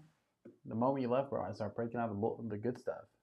It's like, well, let me go pour up. Hey, Juan, I've been waiting on you, bud. I had Eagle Rare and I had Weller tonight. We won't be live so much longer, but we're here for a good time, not a long time. Trav, you keep leaving. I got one Throwing me last off, still bro. Austin in me, Hold on, but real quick. You didn't watch the fights tonight, did you? no, I didn't because I was here. Obviously. Bryce Mitchell won. Uh, Love him. uh, fucking Circle Gain. I don't know his fucking name. Sorrel Gain. Yep. Gane. Ian Gary lost by Damn. decision. Who do you fight? No, fuck you. You pronounce that damn name. I can't pronounce that. It's Cyril Gane. Wait, No, it's bro. Look it up. It's the fucking. I can't pronounce that. Shiva UFC cat. what? What was the card? Shiva cat. Raka Namamuva. Fuck, I can't pronounce that shit. Save my life. But 310? I'll read the chat. You figure out who he fought. El Dorado says, Savkat Ramanag yeah. Go ahead. You pronounce Rachmanov it. against Ian Gary. Yeah, Yeah, he Ian Gary. won. Easy. What's He the other one? 19-0. That's a savage. Yeah. And Real quick, then Eldorado said obviously recently cracked a Pantoja Weller won too. CYPB. I was worried because I heard that some are bad and some are good. Thankfully, I must have gotten a good bottle because it's fire. CYPB typically is going to be really good for most people. Some people dislike it. I don't know if it's like a love-hate thing, but it is what it is. Adam Davis in the chat. Welcome to the stream, bud. Jack Daniels Silver is fire. Jack Daniels, typically any of their kind of more creative stuff is pretty good. I wouldn't say it's fire. I think the Jack Daniels Fire is pretty fucking lit. Pun intended. We did break into their Jack Daniels Triple Mash tonight. That was pretty good. Obviously, I like their single barrel. I like Old Number 7 from Mixers too, but don't get me wrong. Trav, what I'm going to have you do real quick, because I have to have, I got to get another bottle of water. I'm going to have you just kind of chit chat for a second. So if you want to tell a story about glizzies or fights or whatever you want to talk about, you talk about it, and I'll be right back. Okay, so I had a thought in my mind. Yeah. Okay. So obviously Cyril Gane, he won today, right? To put him at 13-2. And Yeah. the last fight that he fought was against John Jones. And I remember whenever he was going up against John Jones, like Cyril Gane was considered to be like maybe potentially one of the best heavyweight fighters to ever exist until he fought John Jones, obviously, right? Because Yeah. John Jones fucking put him out. But it like I can only imagine how that fight went. It said decision in the third round, so I'm sure they probably went back and forth because Alexander Volkov is 38-11, so obviously he old as shit. Whereas Cyril, Gone, he's not old. Like he's really not. Like he's what, like early 30s maybe, right? Whereas like if you watch John Jones, like it's so weird how UFC is because like people aren't truly, before you go, people are not truly like in their prime. Like you'd like to think like it's in NBA and NFL, it's like okay, 25 to like 28 or 30, right? Whereas like in fighting, like it's like 32 to like 35 or 36. Like it's just crazy. No, I'm here. You, bro, I'm dying from the chat. Boris says, glizzy fight. Tuck says, the gobbler. Fucking Tux, damn it. That's funny. Hey, real quick, Oh. I'm going to go grab water. I'll be back in like Yeah, you good. 30 seconds. So I'm going to Yeah, you kill my good. camera, and then I'll be right back. All good. It's your stream now. All right, so obviously he's got the Eagle Rare. He's bougie. He got the money to spend it. That's cool. I've only had it one time. Anyways, so talking about UFC, so I had mentioned that I went over and hung out with like Dana White and the president of Happy Dad, but also the president of Safety Shot, John Shahidi. Super nice guy. I have a pretty good relationship with the people at Happy Dad just because like I'm here in Texas and like they have a good presence here. So Dana White ended up giving me one of his $100 bills and he signed it. So this came out of his stack of like $15,000 and like he signed this $100 bill. And it was a crazy situation because I remember like looking at him in the face and like I took a shot, like I took a shot of Hallerhead or something, and he came at me and he was like, "Yeah, you're a savage." And I was like, "No, you're a fucking savage." Whatever the fuck I said, I don't even know, because at this point, like we were like 7, 8, 9, 10 drinks in, and it was an incredible experience because he didn't care about having security or whatever, because as far as I'm concerned, whenever he was leaving, like I was getting ready to go pee actually, and whenever he was leaving, he was like, "Hey, love you so much. Thank you for supporting. Right. And it was just like, I turned around and like literally he gave me a hug. And like, that was crazy because this is a high profile individual that has insane connects to, elite world leaders. So the fact that he was able to say that to me meant a lot because I'm just like a recent graduate and he was super cool with me. So I appreciated that a lot. But then again, I've also been supporting the UFC for a long time. Talking about Dana? Yeah. Dana Love was Dana. Dana was really. I'll send the video on the Discord once we get off here. But like Dana was like, it was weird because whenever he was leaving, like you'd expect like massive amounts of like security or whatever. No, literally, I was talking to because like I'm in sales, right? And like Yeah. me and Shelton, we've honestly like Shelton's helped me out a lot in sales because I know he's in sales too. But like I competed for one of the top ranked sales programs in the country, and I'm not gonna bore you guys. We're gonna get back to the fucking start of the show here, but he helped me with a lot of like situational stuff that then propelled me to move further along. So I ended up talking to like one of the sales guys with Happy Dad that happened to be there at this event, with Happy Dad and Hallerhead, whatever. And on Dana's way out, like he literally stopped and was like, "Hey, thank you so much. I love you. Blah blah blah blah blah. Thank you so much for your support." And then turned around and gave me a fucking hug. And it was weird because it was like right after like I had already dapped him and John Shahidi, the president of Happy Dad, but also Safety Shot. And it was a cool like surreal moment for me. It's just like a regular degular. It's like this person is an elite. He has all the connects in the world, all ton of money, whatever. And like the fact that he was like genuine enough to be like come up to me and like say that was pretty incredible. Granted, he's tiny. Like I'm Dana? 6'3", 250. Yeah, Dana's he's a small little dude. Like whenever because we did the whole like the bro hug, so it was like the dap, and then it was like the bring it in, and then slap. Tiny dude, but savage at the same time. Expected. And he called me a savage. So the fact that he called me a savage, that means a lot because he literally is the president of savages. So I mean, I love Dana but just from in general, just from watching him. But when it comes to everything else, I'm here for it all. mm, The chat fucking going crazy. El Dorado, I'm glad you did. I've never I can't had believe one. Silton just Enjoyed. popped in for a second, then left. That's how, bro. It's like 2 o'clock in the morning here. He's going to bed. Oh yeah, he's sauced. Right. He probably came out of the bedroom for a second and said, "Let me get some water," and then just saw because I told him I was going live, but his birthday. He's got to survive till tomorrow. Yes, Juan. I am in Dallas. I am for sure in Dallas. Yeah, Juan said, you said you were in Dallas? Question mark. Bourbon Day says, great effing show is what I'm guessing he's going with. So I'm here for it. Tuck says I'm not that's going to awesome. censor that. So we've been live for about 4 and almost a half hours. That's good. That's good. I hope that a lot of people tuned in. You get some new people, hopefully. People tune in and out of this show typically when we do the late night pours. And I'm here for it all. We've had about 10 to 15 consistently all night, which is pretty good comparatively, especially when we're just kind of talking about whatever. Where you at? Do you have a pour still or no?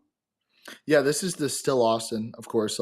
Like Ricky, I don't have much, right? Like whenever it comes to and like I didn't want to crack the Nulu because the Nulu it was not cheap, right? I don't mind going buying another still Austin for 57 or whatever it is. But the Nulu was I mean it's gonna sit up there, and it's even then it's not what you have.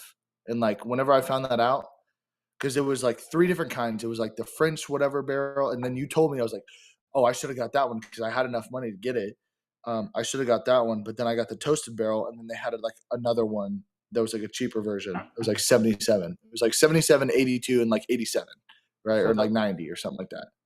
So Nulu has a ton of different ones, right? New Look Double Oak Wheated is obviously a special version of it. They have a New Look Double Oak. For me, It toasted. was also a select. Like the one that I got was a select. Yeah, which like a single barrel select, which is fine. It means somebody else tried that and said, "Hey, this is good." Basically, what that means. I'm just gonna quickly tell you my experience with toasted barrels. I've had Elijah Craig toasted. I was like, "Hey, this is pretty good." Right? Nothing crazy about it, but Yeah. it had some hype behind it. And then I kind of stayed away from They them. keep I had saying it tastes like marshmallows. I'm waiting till it tastes like marshmallows. some. I'll explain that. So I had a couple that were just kind of so-so, and then Tux in the chat, he hypes up Penelope like nobody's business, right? He loves Penelope, and I bought a bottle of Penelope Architect, which is like a vanilla bomb. It's like vanilla ice cream, right? But a hot version, obviously, and it's really. You see Hello. tuxedo? Yeah. Um, I don't know, my How's my audio's audio? Decent? my audio's fine. Um, I can hear but you great. I mean, I yeah. don't. Am I too loud compared to you? Nope, no, you're fine. I may have been talking a little quieter. That's all. I can turn me Uh, down a little bit. Is that better? no, you're fine. No, turning me down on your side doesn't do anything. Um, but what I was saying is, Tux was hyping up Penelope, so I saw a Penelope toasted barrel, right? And I was like, you know what? If Penelope Architect was really good, let's try the toasted barrel. Let's see what that's like. And I got it, and it's not bad. Don't get me wrong. Don't let me like be like, oh, it's horrible. But it very much reminds me of like sitting in front of a campfire, that smoke just constantly hitting you in the face. You're trying to make Right. a s'more. On the wrong side of the campfire type shit. Yeah, it's just following you. It's hitting you in the face. You make a s'more and you take a bite. That's what it's like, right? Because it does have a little bit of that s'more aspect, but it very much feels like you're in front of a campfire. It's got a lot of toast to it. It's got a lot of char. It's got a lot of that burnt feeling to it, right? And that alone kind of pushed me away from going farther into toasted barrels because I'm like, I don't really want that. Like it's not bad, but I would rather my bourbon just be nice and sweet rather than fucking burnt to a crisp. And to me, toasted kind of reminds me of that. Um, that's why when I saw the Nulu toasted, I was like, let me wait because I may find somebody that can give me a pour or whatever, and I can try it before I buy it. Because the last thing I want to do is buy another bottle that's $50 plus that could be like a fucking burnt marshmallow. Because the Mm-hmm. marshmallow part's cool, the burnt part's not. So whenever you crack yours, you can kind of give me an idea of what it's like, and maybe I go pick it up. But if not, then I'll just find another Nulu. I kind of want to get the Nulu Amberana finish or the Nulu honey finish. I think those have been cool. I've been on a little honey Never finish saw those. kick. You got to think like, if it's not that little sketchy ass liquor store, it's Specs. Specs. That's kind of, you know what I mean? And like the Specs that I go to, they have good shit. Like they have what I want, and honestly, like if I'm gonna be like, oh, like let me go get like a $40, $50 bottle, whatever. I'm gonna go get another bottle of Still Austin, the Double Oak Woodford, and then I'm gonna go get Russell's 10. You know what I mean? And like I'm cool with that. Sure. Now you said it backwards because you said still awesome first. Go buy the Woodford's Double Oak first. Yeah, yeah. That's literally what I'm gonna go buy first. I'm not That trying to be is like literally gonna demanding. be the number one. I'm not trying to be demanding. I'm just saying like But if you you've like all told this, me multiple times that like if you haven't had this, like you need to go get it, and like for sure I'm gonna go get it. the only reason And I like say it, we'll do a fucking I don't care. Like I will fucking come on stream and I will pour that shit up halfway. You know what I I mean? the reason why I like Woodford so much is like it's so you can find it anywhere. Anybody at any liquor store can technically get a bottle more than likely if they go to one or two liquor stores at most. Two, it's reasonably priced, but two, it has all the flavors that I feel like a lot of people are going to like from what you've said based off of the stream so far, I feel like you would like it a lot. So, whatever the case is, that's your next bottle. I feel like that's a win for you. Um, real quick, just to kind of Old fashioned or just straight both, up? both. Do a pour, then do an old fashioned. But it's I an have to old. figure out like what I would like to do is come on stream and make an old fashioned. Like Oh, it's separate from, it's different than how you do it, but because like there's no way for me to add sources, right? Um like it'd be hard for me to have like an extra, I mean, it's impossible for me to have an extra camera angle, but to be able to make an old fashioned on stream would be fire. I can tell you exactly what to do to how to get it right.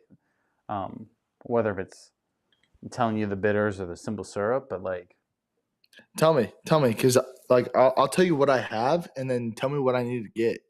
Because I so like honestly, like I've had this shit for months, and like this is what I've been making. okay, so real quick, I'm just gonna catch up with the chat before I get too far.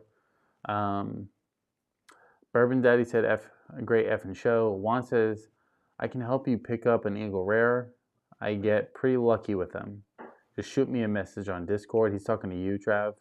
To Fuck Juan. yeah, I don't know if he's let me even on know. Discord, unless he just joined, right? He just joined.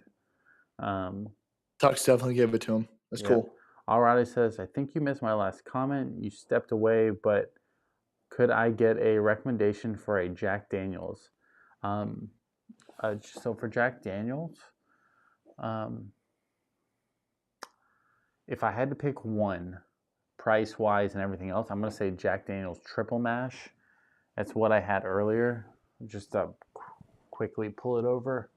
Um, this one, it's decently priced, right? It's still 100 proof because it's a blend of 3 different bonded whiskeys, so it's still gonna stay that 100 proof. It's got a little bit of rye aspect. It's got a little bit of that. Yeah, I'm about to get some people in the chat. Go ahead. Keep going. The last tasting note of this one that just really just fires me up is going to be the berries. Kind of tastes like red berries, cherry, a little bit of that aspect. So it just really just fucking sends it for me. Even better, the Jack Daniel's single barrel proof. Those are always money, but those are a little bit more pricier. So I get it. One says Jack Daniel's barrel proof rye. I haven't had the rye yet. I haven't just pulled the trigger on buying it. Juan says my sweet spot for proof on those would be 127 to 130. That's fucking high, so I don't know if you call that a sweet spot rather than a high spot. But Damn. okay. To kind of respond back to you, Trav, just while you're doing that, for an old fashioned for me, if I was not on stream, I would use cube sugar, but simple syrup is fine. You can use like a quarter to a half ounce simple syrup, just depending on what you like. I'll use the Woodford's. Quarter to a half ounce. Got it. It just depends on how sweet you want it. 1 cube sugar is basically like a quarter, a little bit more than a quarter ounce, but it's close enough, right? But on stream, I would use like a quarter ounce. The bitters, I'm going to use the spiced cherry bitters. I'm not going to do more than just like one little like squirter of them. Most people say that's too much comparably, but I don't care. That's just me. I'll use like a half of like eyedropper full, and then I go ahead and I use the I just pulled out the other cherry one, to be honest.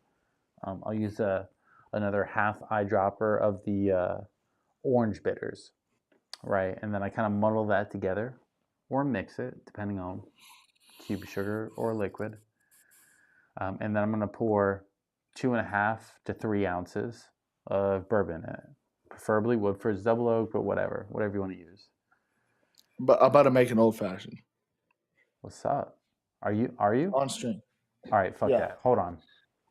No, fuck that. It's okay. So, time out. This is the problem. Here's my balls. Here's my balls. Bro, They're you're fucking still empty. worried about the fucking ice, bro. So we're gonna make it, but it's gonna be without the fucking ice.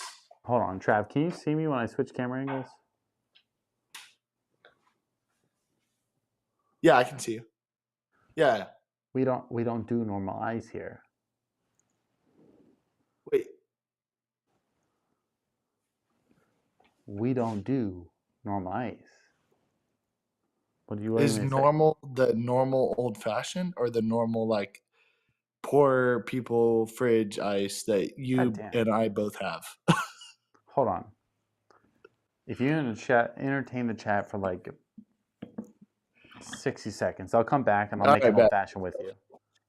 All right, here we go. Well, I'm about to smoke mine too. So hold on, this motherfucker said squirter no balls. What do you mean fucking no balls? Tuxedo. Neutered I old showed you my fashioned. balls. All right. They were empty. All right, so I need this. Hold on. That looks good too. I've never had that. This one? Yeah, I've never had that one. Oh, I just got it last week. Real quick, just to talk on it. I'm not gonna make the old fashioned with this, but have you ever had a honey cast finish? I don't know what to look for to get a honey cast finish, but no, probably not. You can just say no. It's okay. Oh God. It would probably say it on the bottle, I'd imagine. Yeah.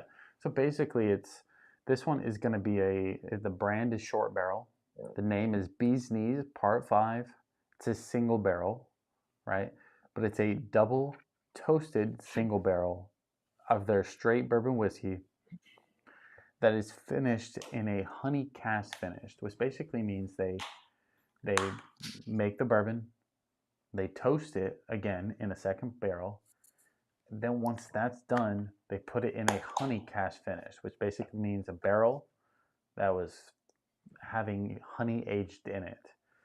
So it's 111 proof, but it tastes like Honey Nut Cheerios. Sounds fire. Yeah, like you want to take this bottle home. Dude, it sounds, like Honey Nut Cheerios, yeah. You want to respect the hell out of it. That's how you want to treat this bottle. It sounds so fire. Okay, so here's the thing. You're about to go make an old fashioned? I'm not going to go make it. I'm going to grab this stuff to make it so we can make it together. So, well, okay, so where my setup is different than yours. Like obviously, like the camera, you can make an old fashioned. So, what if I just go make mine real fast and I'll come back, or should I just? It's hard because I have to light shit on fire and I have like hella shit over here. How about this? Just give me 30 seconds. I just have to grab ice. Mm-hmm. I'll come back. And then you can make it, and then I'll go make mine. Yeah. So just give me cool. one second. Cool. I'll be right back. All right, Tuxedo, no balls, a neutered old fashioned, Penelope Rio. Yeah, you've been on that Penelope. I have not had it, so obviously. But I think I've heard decent things about Penelope, so I don't want to talk shit on it because I'm sure it's probably pretty good. Let's see here. We got. Oh yeah, Juan said Jack barrel proof rye. Yeah, I've seen that. I've seen that in specs for sure. Juan said my sweet spot for proof is around 127 to 130. Yeah, I'm not that picky. That seems very particular, but I respect it though. Tuxedo, you have been on an absolute roll. He said, I'm a Penelope whore. I bet you are. Not just a Penelope whore, but anyways, El Rodeo said the Glizzy Gobbler needs ball stat. The fuck does that mean? What do you say? You mean what? My shit is empty. Like if I had the balls, they'd be filled up. But hey, so looking for a hazmat 140 in proof. I don't. That's a bourbon. I thought it was gonna be some sort of bullshit joke. Jesus Christ! No. Old Pirate Bourbon says looking for hazmat 140 in proof. Some people, so there is a bourbon. When you get to a high enough level of proof, they call it hazmat, and that's just meaning it's a high ass proof. Usually, it's like 140 or above. That just means like, hey, you about to put your dick in the dirt. Now the question is, do you want to go make your old fashioned and then I make mine, or do you want to wait, watch mine, or go? How about this? Go make yours. Because I have to smoke mine, right? Like it's gonna. I would love to do.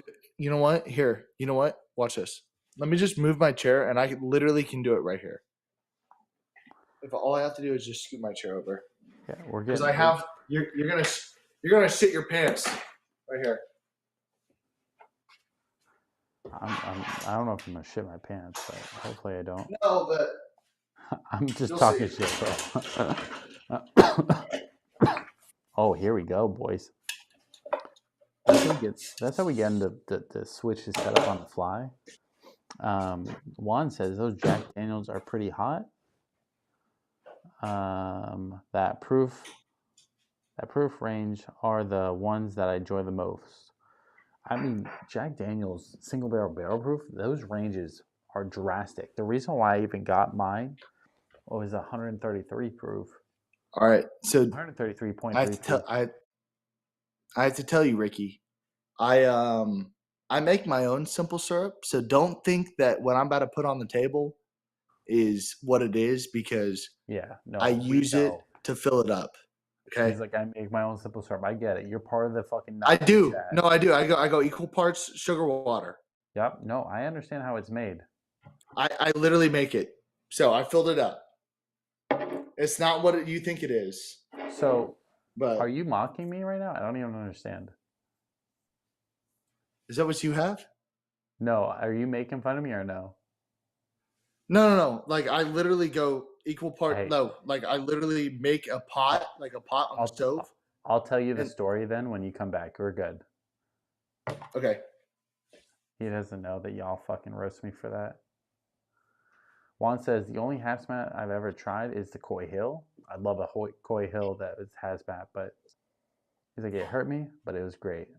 That's the only way a good relationship works, you know? A little hurt, but it's amazing. All right, so he's gonna make an old fashioned here in a second. I'm gonna make an old fashioned. What do you guys think I should make my old fashioned with? If you guys sound off in the I'm chat doing angels. quick, I'll make one with what you recommend. Should I make obviously we're going off the cuff here. Should I make mine with the bee's knees? That might be different. I've never had something like that, but you guys let me know. Should I have a honey cast finish? Should I do Eagle Rare? Should I do Blanton's? Should I do fucking Caribou Crossing? You know what I mean? What do you want me to do it with? I got a shit ton of stuff in here, so you let me know. So, Trav, can you hear me? Yeah, I can hear you. So the funny part of what you were saying is I don't make my own simple syrup, right? Okay. I do one of two things. I either use cube sugar or pre-bought simple syrup. And the chat literally loses their mind over me buying simple syrup. I do it for convenience, right? Because I'm like, fuck it, right? I don't care. It's sugar water. You know what I mean? But when you're like, oh, I made my own, I'm like, yeah, I get it. The chat tells me to make my own all the time, but I'm not going to. I'll just buy it.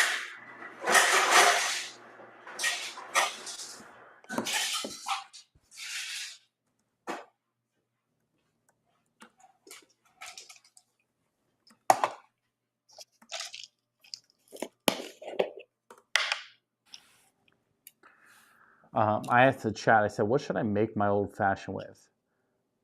Tuck says, oh, I thought it was legit, about to pour a bottle of some weird white shit on the table. Juan said, do it with Rare Breed. Rare Breed sounds pretty good. Tuck says absolutely zero filter. Tuck says all types of crazy shit, so I expect nothing less at this point.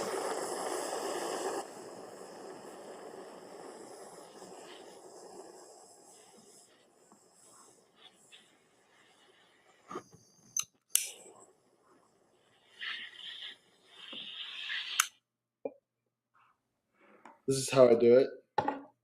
Juan said I started making my maple syrup with, or my old fashions with maple syrup. So I'm gonna pull it over just for conversational pieces. So I did buy this Whistle Pig Signature Maple Syrup Cocktail Syrup. Oh shit! I almost knocked that Glen over. This is what I bought. I like it, but I don't. It's not my favorite. It has like this like orange accent to it. That's not bad. It's just not what I want. Right? Does that make sense? Like it's a good cocktail syrup, but I just don't think it's for old fashions for me personally. Right? For somebody else, this is going to be amazing stuff. This was like $7 at this liquor store I was at. It was just sitting on the shelf for probably a while. It does say orange edition. It's just not what I want personally, but other people probably really like that. The maple part was good. It was just like, I don't know. It just felt like it was not like simple syrup. It didn't give the like the sweetness of maple syrup, but didn't give the orangeness of the bitters that I like. That's why I like doing the setup that I personally have. All right. So call me old fashioned. Yeah. How should I make my old fashioned? So I've got my cherries. These are cheap ass cherries. They're nothing special, right? But we're gonna. So what I know is what I'm gonna do is I have my bourbon here, and I'm gonna pour my bourbon in this jar, and then I'm gonna close the lid. Okay. First. Go ahead and do that then.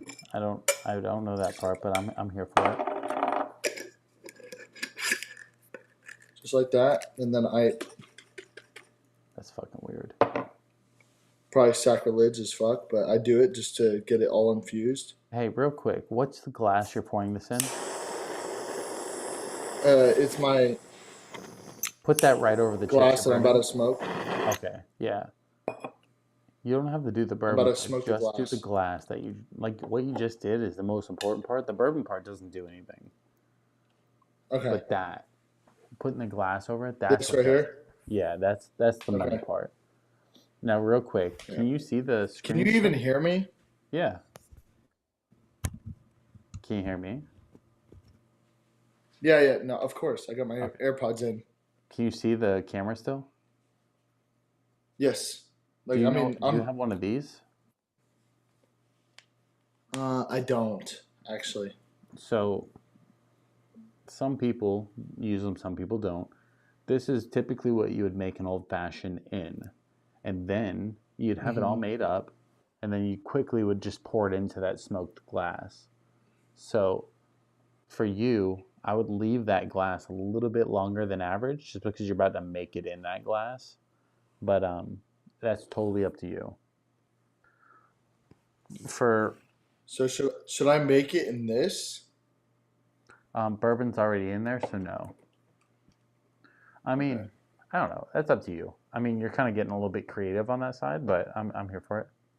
Because normally I go like, okay, so this isn't anything crazy. It's aromatic bitters, right? And I usually go 4 to 5, like sometimes 6. Like it's just kind of, I just go like boom, boom, boom, boom, and then next thing I know, it's like whatever. Yeah. And then I put 1 to 2 cherries in, and then I obviously don't have any orange peels, but this is cherry wood chips. Yep. And then I have the simple syrup that I use. And let me go grab the hold on. You left this again.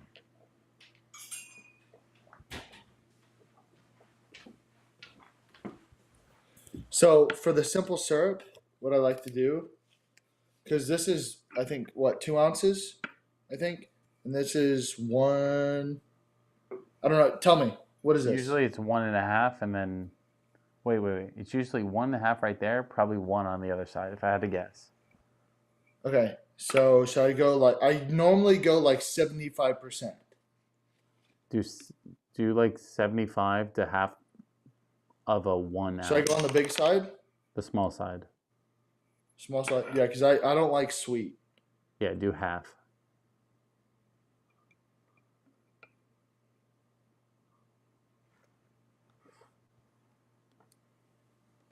Okay.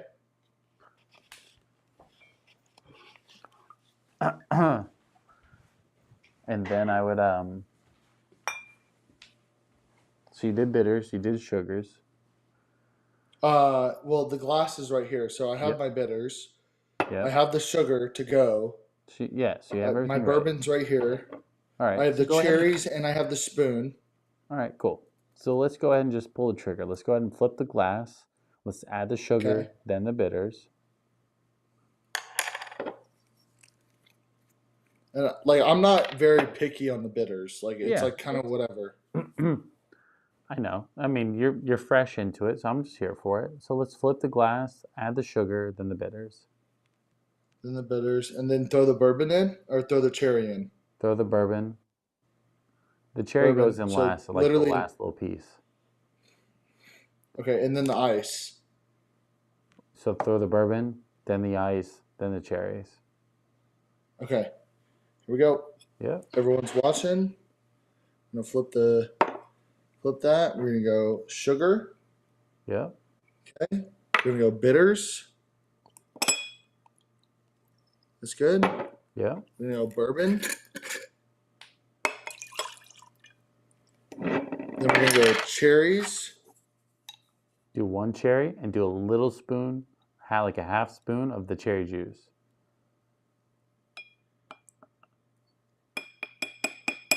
Pretty good. Yeah, that's fine. And then ice. Yep. Right? Yep. Toss it in there. It's not the good ice because I forgot. I don't. But, You don't have to explain it and to me. then- I'm here for it.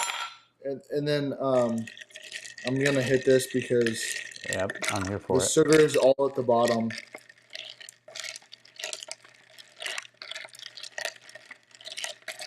And then But- boom, take a sip. Boom. That's an old fashioned if I've ever seen one, minus the ice. Yep. Take a sip. And then here we'll here. Let me do this Take a real sip. fast.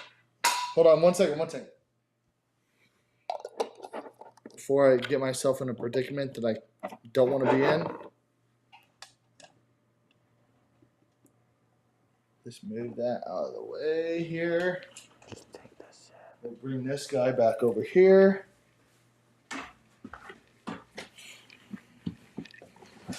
Okay, we're back. Old fashioned.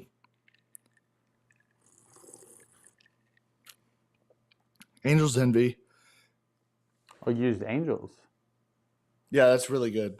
Oh, I That's, like, fucking really bet. good. I didn't know you were using that. I thought you were using Benchmark. That's like really fucking good. Yeah. I didn't know you were using. You don't gotta do a lot if you're using Angels. That's my bad. That is really good. So I already added in the cherry bitters, the orange bitters, the simple syrup. Right, I got a little bit of flow in the cup here. I'm trying to keep it as simple as I possibly can because I don't even have my pours. So I'm going full raw dog on this fucking thing. You know what? I'm gonna smoke mine too because I'm a fucking savage. Did you see Juan's comment? Said Trader Joe's cherries for the win, bro. That's what I have. It's $5. So the problem is like, so I went through and I picked off all the stems, but then afterwards, because like I think that's why maybe it's cheaper. I don't know, but what I realized is afterwards that the stems are nice because it's easier to grab to eat at the end. Mm-hmm. Does that make sense? Like No, I know I that agree sounds with you. crazy, but then you also get literally 0.25 or 0.5 more syrup because it's on the stem. My fucking lighter just died. Get that butane. I got enough. There's no reason to stress it. Damn. So if you look at your old fashioned versus mine, I probably grossly undershot the bourbon. That's my fault. I put a little extra because I like to drink. We also have an ice difference, but that's a different scenario. I do have a ton of ice. I will say I do have a ton of ice. I got about 3 cubes in there, I believe. 3, 4 max. But the the main difference was I mean, I have part of the 11. issues. I'm trained for the YouTube stuff, So I make like half old fashions so I can like actually survive. My normal old fashioned would be as big as yours. I built myself to fucking make sure I can make an old fashioned for the live stream and not fucking die. If you scroll back far enough in the stream, all I did was make old fashions. I never drank it neat. So try 6 fucking bottles in an old fashioned. I'm drinking 12, 13 shots. In the comments, rate my old fashioned. 1 through 10. Like, obviously, like, you know that I have ice cubes that are the circular, whatever, the sphere, whatever, but they weren't ready. So you can dock me for that. So, but don't be too harsh because it is smoked. Stop with the ice. You're making me look bad. You see my ice. We got the same ice. We literally have the same ice. That's my point. Like, that's part of the brand on this channel. So, the only difference between our old fashions really is yours is homemade syrup, mine's not. You use aromatic bitters, which I don't personally like. I think if I was going to use bitters, I want something that's going to add a little bit of flavor rather than just aroma, right? That's why I use the orange and the cherries. I feel like it adds just a little bit more. I see orange bitters. Yeah. Yeah. Even the same Yeah. No, I should. You're right. Dude, so like that thing's almost empty. So whenever I go back to buy more bitters, because it's like what, like $11 or something like that. Like, I don't even know. But yeah. Right. So whenever I go back, orange bitters for sure. Because I'm from Florida. Like, I used to have an orange tree in my yard. Me too. Yeah, I get it. But that's I love citrus. I love cherry too, but like there's something about that. Whenever like I go to a place and they do Fuck me up, bro. What happened? I don't have a cherry in there. Bro, what? Bro, I got the fucking Trader Joe's cherry. This is a $5 container of cherries. Nobody fucking At least I have cherries. Nobody fucking said anything either. I was like, I tasted it and I was like, it feels off, but maybe I'm just fucking lit. But really, y'all are just fucking dunzo. There we go. So what I was saying is, like, when you use cherries like this, you can do like a little simple syrup from the cherries. Add in. Yes. Yeah, I do that, but I don't have tell me the cherries to buy. Is it on Amazon? Can you put it on your no. Do you have a storefront? Shit. So these are called filthy cherries. They're the black cherry, right? Personally, I like the Woodford cherries better. They're just I've had those. A little bit more flavorful. But the only issue with those is they go bad really quick. Where these last a lot longer. So, but to quickly break it down. So, simple syrup, whatever. You can use cube sugar, simple syrup, I don't really care. It's all the same to me. The bitters, again. It is. It changes it a little bit. It's not drastic, but we're talking subtle changes because old fashioned is really just a fancy way to take a shot.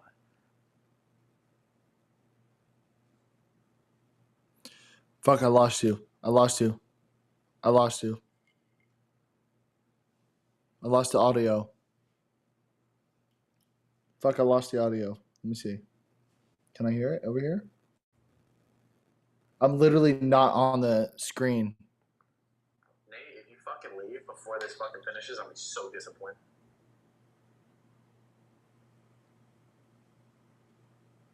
Yep. Fuck, I lost you. It's muted. I lost you. Did the DJI mic die? Test. You can hear me now? Yeah. Yep. Yeah, the mic died. I'm literally not on the screen. All right. I had to turn the volume down there because. Can you hear me now? Yeah, Tux was. Bro, shout out to Tux. Holy shit. Dude, he is like. I'm He's telling fast. you, like, if you want to talk about a solid ass motherfucker, like he is on Don't hype it him up. in the Don't hype him stream, up. out of the stream, like he is A1 to a T. Don't hype him up. He gets a big head pretty quick. Hey, like as far as I'm concerned, like yeah, Tux has been loyal, right? And savage. He talks shit. Cool. I'm about it. Right? That's what we're all about. Like if you're friends with Shelton, like Oh, I love a good shit talking. Don't get me wrong. you know what I Um, mean? Like, dude, he's the same way. Like, hey, listen, boy, if you hype Tux you up get too me much, riled up. you hype Tux up too much, he gets a little carried away. I will say, Buddy's on point with everything. Don't get me wrong. I love talking shit to Tux, but he's on point. So to He kind of go is. back real quick, bitters makes a change. A little cherry, a little bitter, or a little orange, a little cherry makes a difference. It's not I'll much, pull but up it's the subtle. Discord here. I'm using a wild turkey rare breed, which most people don't like, but it makes a mean old fashioned for me, so that's why I dig that shit. Obviously, a little cherry with a little cherry juice for the sweetness level. It depends on who you are. So I smoked mine with a just an oak chips. No, nothing crazy there.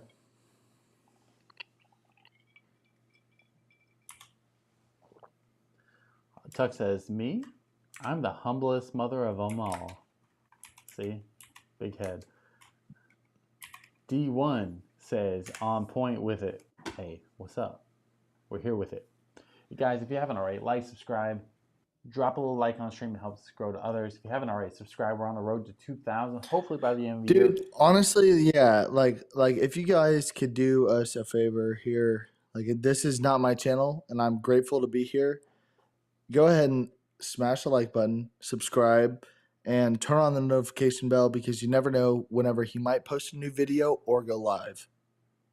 I'd love to say I'd post a new video soon, but I've been slacking. That's on me.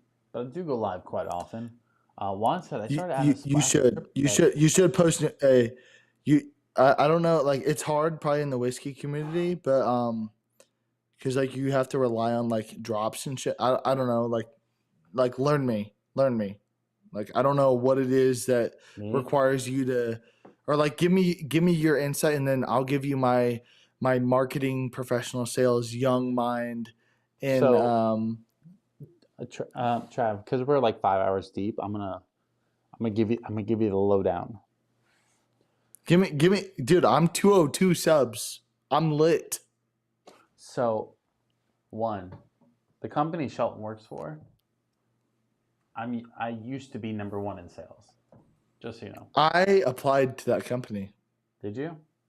I used to be number Yeah, one. I'm not anymore, so don't let me take that credit. But I used to be him, if you will, right?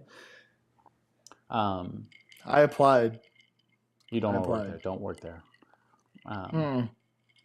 I Trust can't say me, any I more than that. So realized after the don't let first me. round. Look. I interviewed. I Wait, like. hold on, We're hold gonna talk on. about this for I, 30 I seconds. currently work I there. interviewed. I interviewed, and let me tell you something. It was if unless you're a sales manager and like you're cool with like getting earning everything else off the people, that's cool. But like I'm one of the I'm a salesperson manager. That's cool at what I do, and Wait, Trav. I currently work there. I, I don't want to talk about that company too much. you didn't interview me. You didn't you did not I interview know, me. but the I would have reason. known. Wait. You did not. So I management, promise you I didn't. didn't It was a interview you. I woman. know. I'd hire you on the spot. I don't care. It was Um, a woman. okay, so it was either. Let's not. I can't. I don't want to talk about them. We're not gonna go there because I'm gonna Um, protect you. You got it. so I currently work there. Don't want to talk about them, mainly because fuck, the guy who gave me the bourbon Friday is my manager. Um, So I don't want. He could be watching. I don't want. You know what I mean? It'd be weird. Let's not do that. It's his But fault because he would have had a top 3 collegiate sales savage, number 1 in the fucking third place ranks. The reason why my school got ranked third is because of me, straight up. I will say I used to be good in sales. I I was a know marketing savage. fairly well. What I I can build will a relationship with anybody. that's half the battle, to be honest. Yeah, it's half the battle. Like I'm telling you, like I learned the framework. I know, like, dude, I called, dude. I'm telling you, you could ask Shelton. Like Shelton would hook me the fuck up, and like I would tell him, like, dude, this is what I have to do, and I'm telling you, like, there was a lot of good insight that he would offer me, being from that realm, like prior to the collegiate realm, and whenever I would take the real business realm into the collegiate realm, it would help me so much. Like, okay, Tux, shut up. No, No, that I'm was just kidding. his I love you comment so much. before. I love you so much. No, you a savage, bro. Like, I already put you in the Discord. Look at the Discord. I shut you So out. what I was referring to, just to like make sure we don't get too off topic. The whole point of what I was saying is, I used to be really good at that company. I know sales pretty well. I know marketing pretty well. But what I do know better than most is when it comes to kind of all of this stuff, right? It's all about being consistent, right? Right now, personally, I have a shit ton of weddings I have to edit. I have like 6 videos filmed. I can't edit it because if I put it on my computer, it's going to take up the fucking gig space that I literally can't spare right now. So I need to edit my weddings, get those out of the way, and then I'll be able to kind of hit it hard. I've dialed back my wedding schedule for next year pretty drastically. I remember you telling me that in like September that you were trying to slow down. Yeah, and I am, and next year I maybe have like one a month, which is still 12 for the year, but like compared to this year I had 54 weddings. You know what I mean? Should I do it too? 54? Bad? 54? Yeah, 54 weddings this year. I Okay, currently have like 10 so to edit. I'm not. Hey, look, all I gotta say is, let me put it on my resume, and I'll do it that shit for free, bro. Straight up, I'll give it all to because you if you want to edit it. I don't care.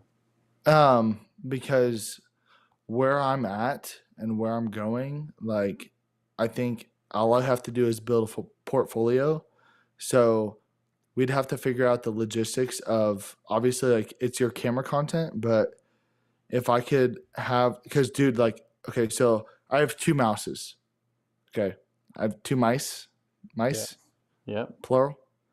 Okay, so I Mhm. have here we go. I have a Razer Basilisk. You can't even see it because it won't even fucking reach because it's fucking wired. I have a Razer Basilisk V3. That's my gaming mouse. Okay. And then my editing mouse, my productivity mouse, and I have 2 monitors. Mhm. My productivity mouse is the Logitech Master 3S. This is the best mouse that you could ever ask for because once you go into Logitech options, um, or Logitech Options Plus, it's a software.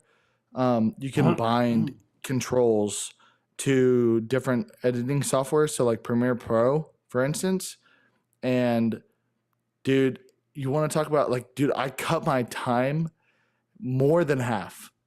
More than half. The moment that I got this mouse, because guess what? I don't even have to touch my keyboard. At the battle.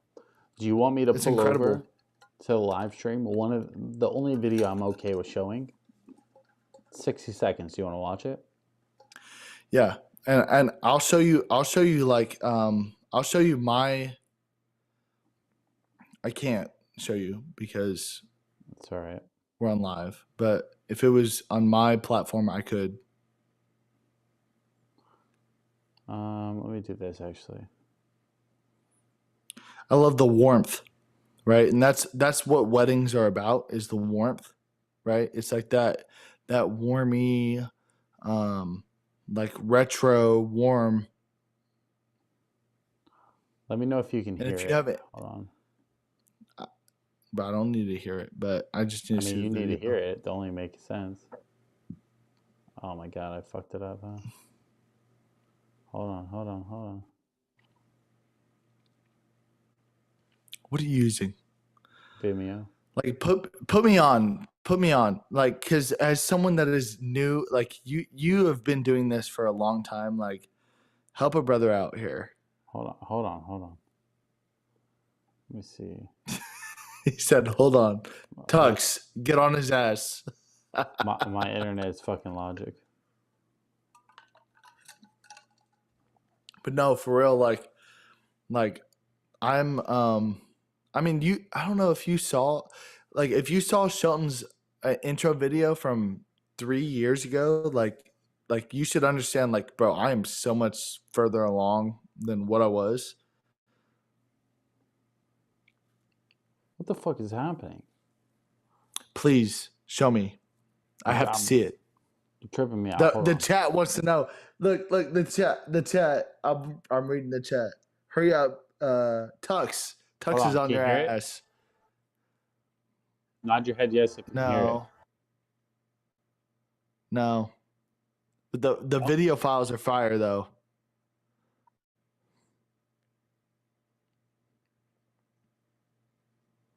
The video files are fire.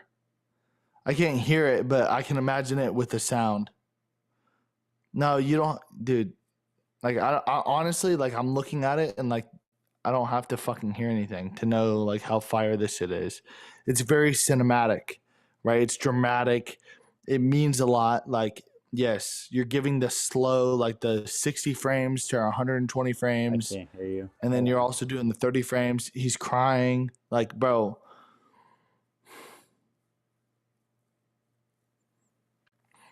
This is 100% my realm. Yes, that right there. I'm telling you, that's 60 frames. Could you even hear That's it? No. You couldn't hear none of it? No. That ruined all of it.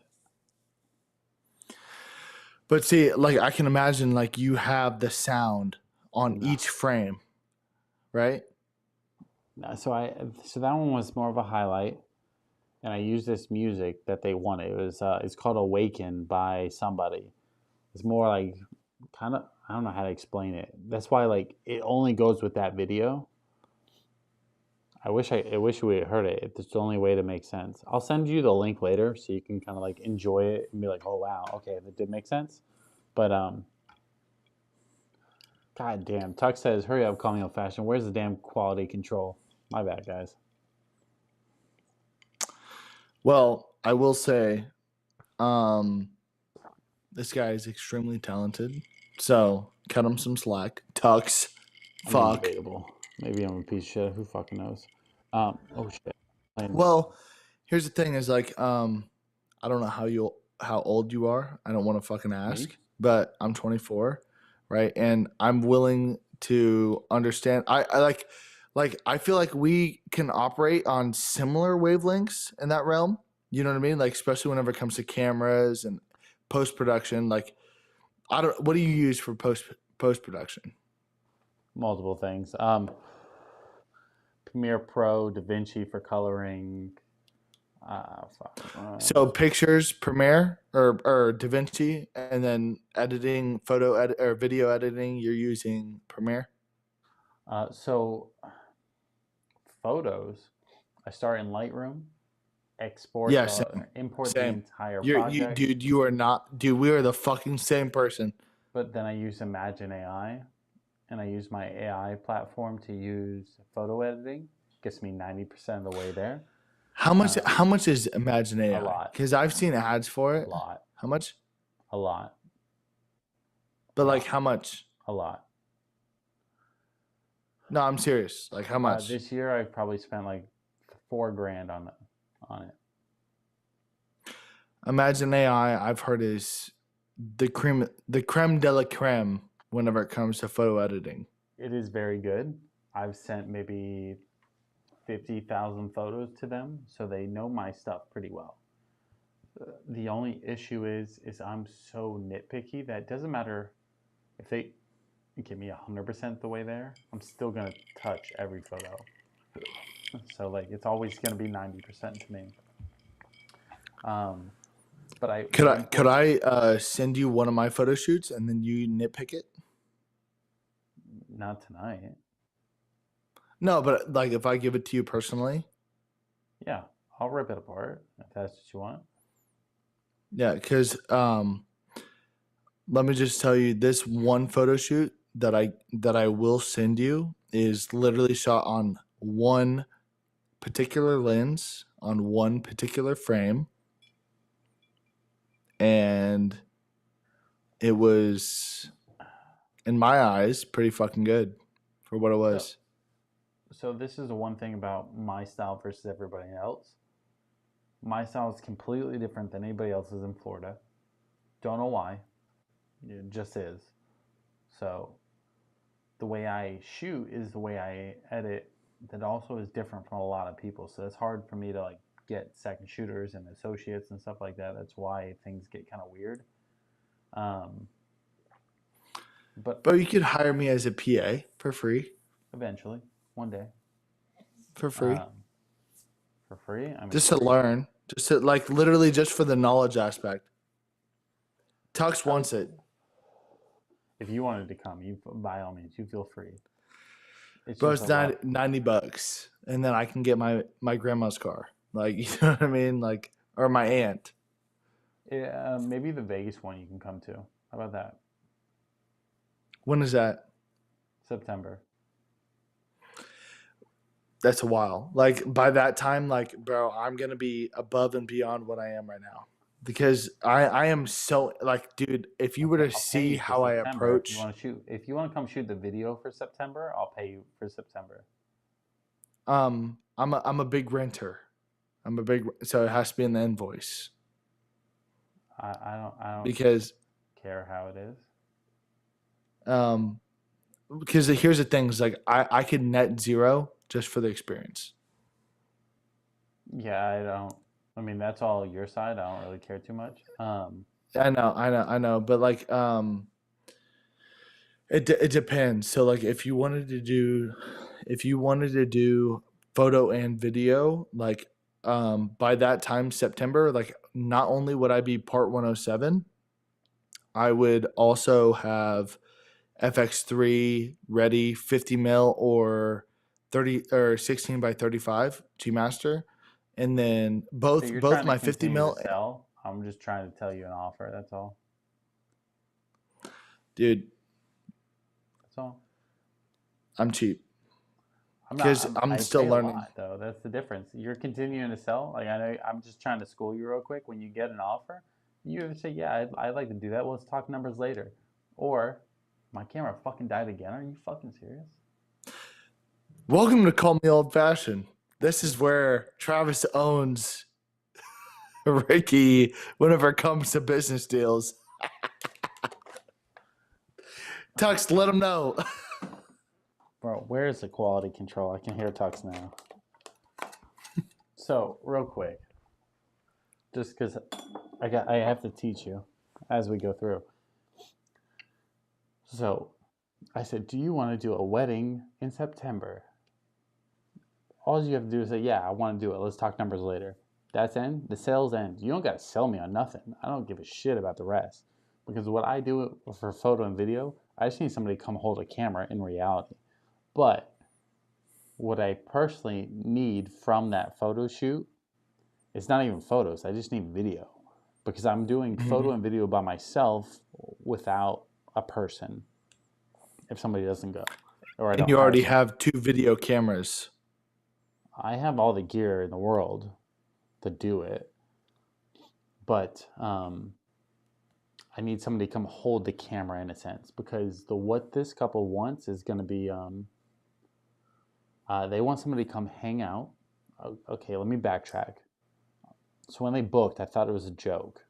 I thought I was getting punked. They're like, hey, I want to do a quick elopement in the desert of Arizona, or in the desert of Nevada. And then I want somebody to come hang out with me in Vegas. Maybe show me a couple things in Vegas. But I just want somebody to follow us around with a camera and do photo and video. Capture some fun moments. But I want somebody that's also not going to be weird. So I want them to gamble with us. I want them to drink with us. And I want them just to have a good time so they're part of our group as well. And I said, oh my God, please, yes. And they were like, yeah, but like the only thing I'm really asking for is like, don't just record the day. Don't do anything crazy. Just record the day, and whatever happens, happens. And they just want to like have this ceremony in the desert, which that part's going to be a little bit more stage-esque, Professional. right? More professional, and the rest is going to be fucking party clips. The only difference is The rest of it is going to be more my realm because that's kind of what I do. You know what I mean? Like where yeah, it's like it's on the fly. Like I have the fucking here we are. yeah. Everything I do is on the fly at this point, but that's where like And you have one too. You have one too. yeah, I'll be using the big camera for most of it, but And yes, like, at the same time, yeah, but like I'll slap the FX3 on this, and like I will tandem that's video. my point. Because all we need is the emotional clips, them freaking out over a win Yes, or them freaking 60 out over a frames, loss. 60 frames, so you can slow it down and then make it more dramatic. I only shoot in 60 frames because everything's slowed down. But yes, um, the the main part of the video is more or less like hang out with us and capture the night. Don't get in the way, but don't fuck up the vibe, right? And that's where I was like, Right. so if you don't care if I gamble with you, you don't care if I drink with you, I'm literally just doing what I do on a daily basis. The difference is I need somebody to focus on video while I also focus on the photo part. I can't do both. That's a little too extreme for me, while also drinking and gambling. Um, I can hire anybody randomly to do it because I don't need much. Because the way I do it is I do 90% of both. I just need 10% of each, or 10% of one from one person.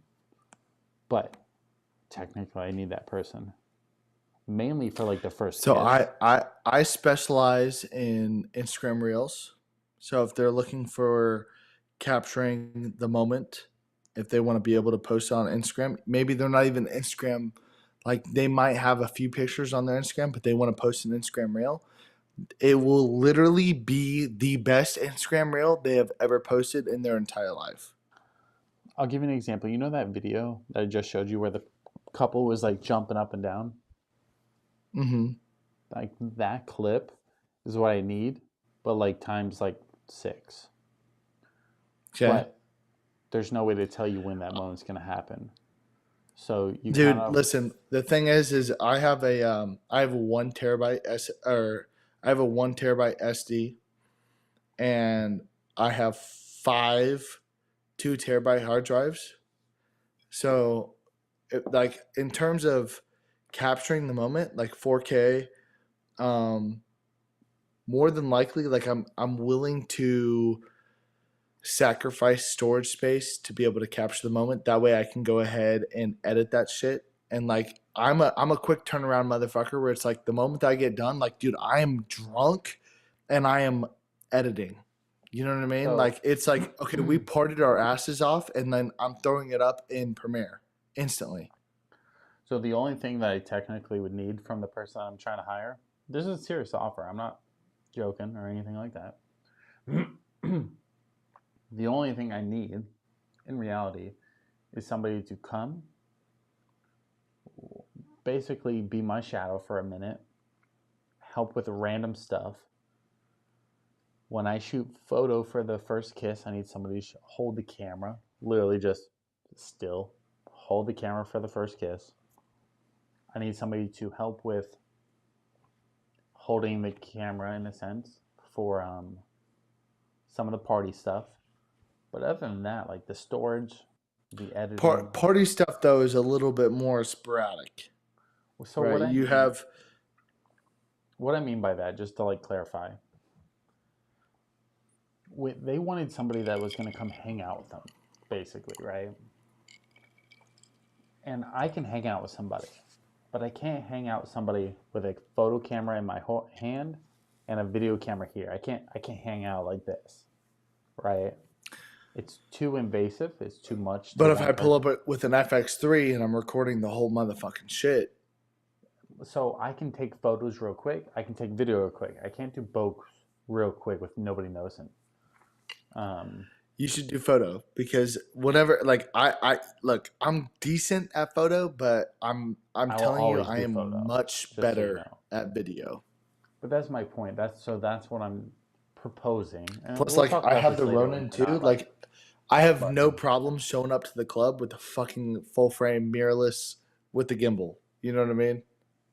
Yeah, but just so like I will literally talk to the owner. Like I will DM him, and like we'll figure something out. Like it's to the point where like it's a business situation to where like they have to respect that, and if they don't, then it's gonna be a problem. What I'm gonna do is I'm gonna ask you on a different day when you're not drinking, because I think I'm in my opinion, I think I'm offering you like a fairly cushy job. I think you're overthinking it because I'm not asking you to sell me, dude. Because I go over the top. Like I'm telling you, like I do this, that, and the other. I'm okay with it most of the time, but I'm just saying I don't need any of that stuff. I just need somebody to come hold a camera, and in a sense, I need them to know framing is the only thing that I'm even asking for from any individual without me teaching them on the day is like, hey, understand somewhat of like obviously don't shoot their shoes and shoot their face type of thing, right? I can't teach that on the day. Like they got to know that. But besides that, I'll teach you everything else on the day. I'll pay for the flights. You come hang out. You're only there like 48 hours. Quick turnaround, turn and burn. Easy.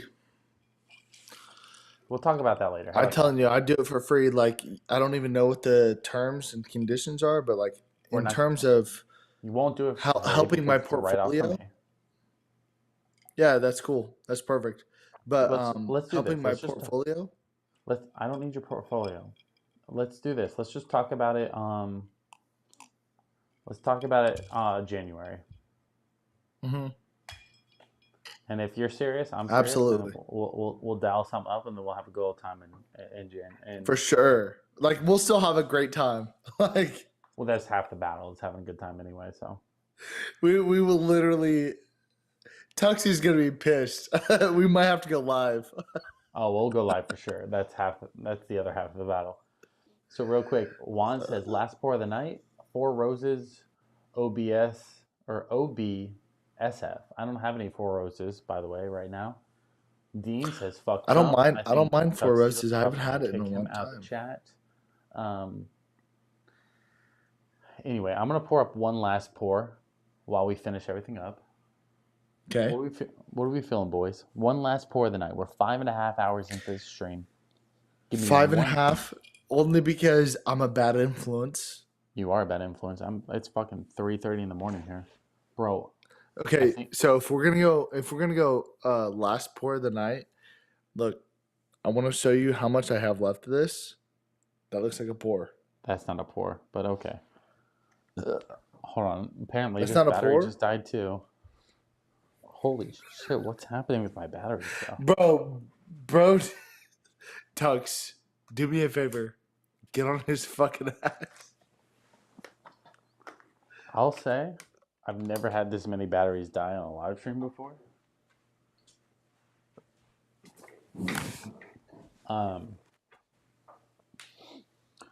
Four Roses small batch, says Dean. I don't.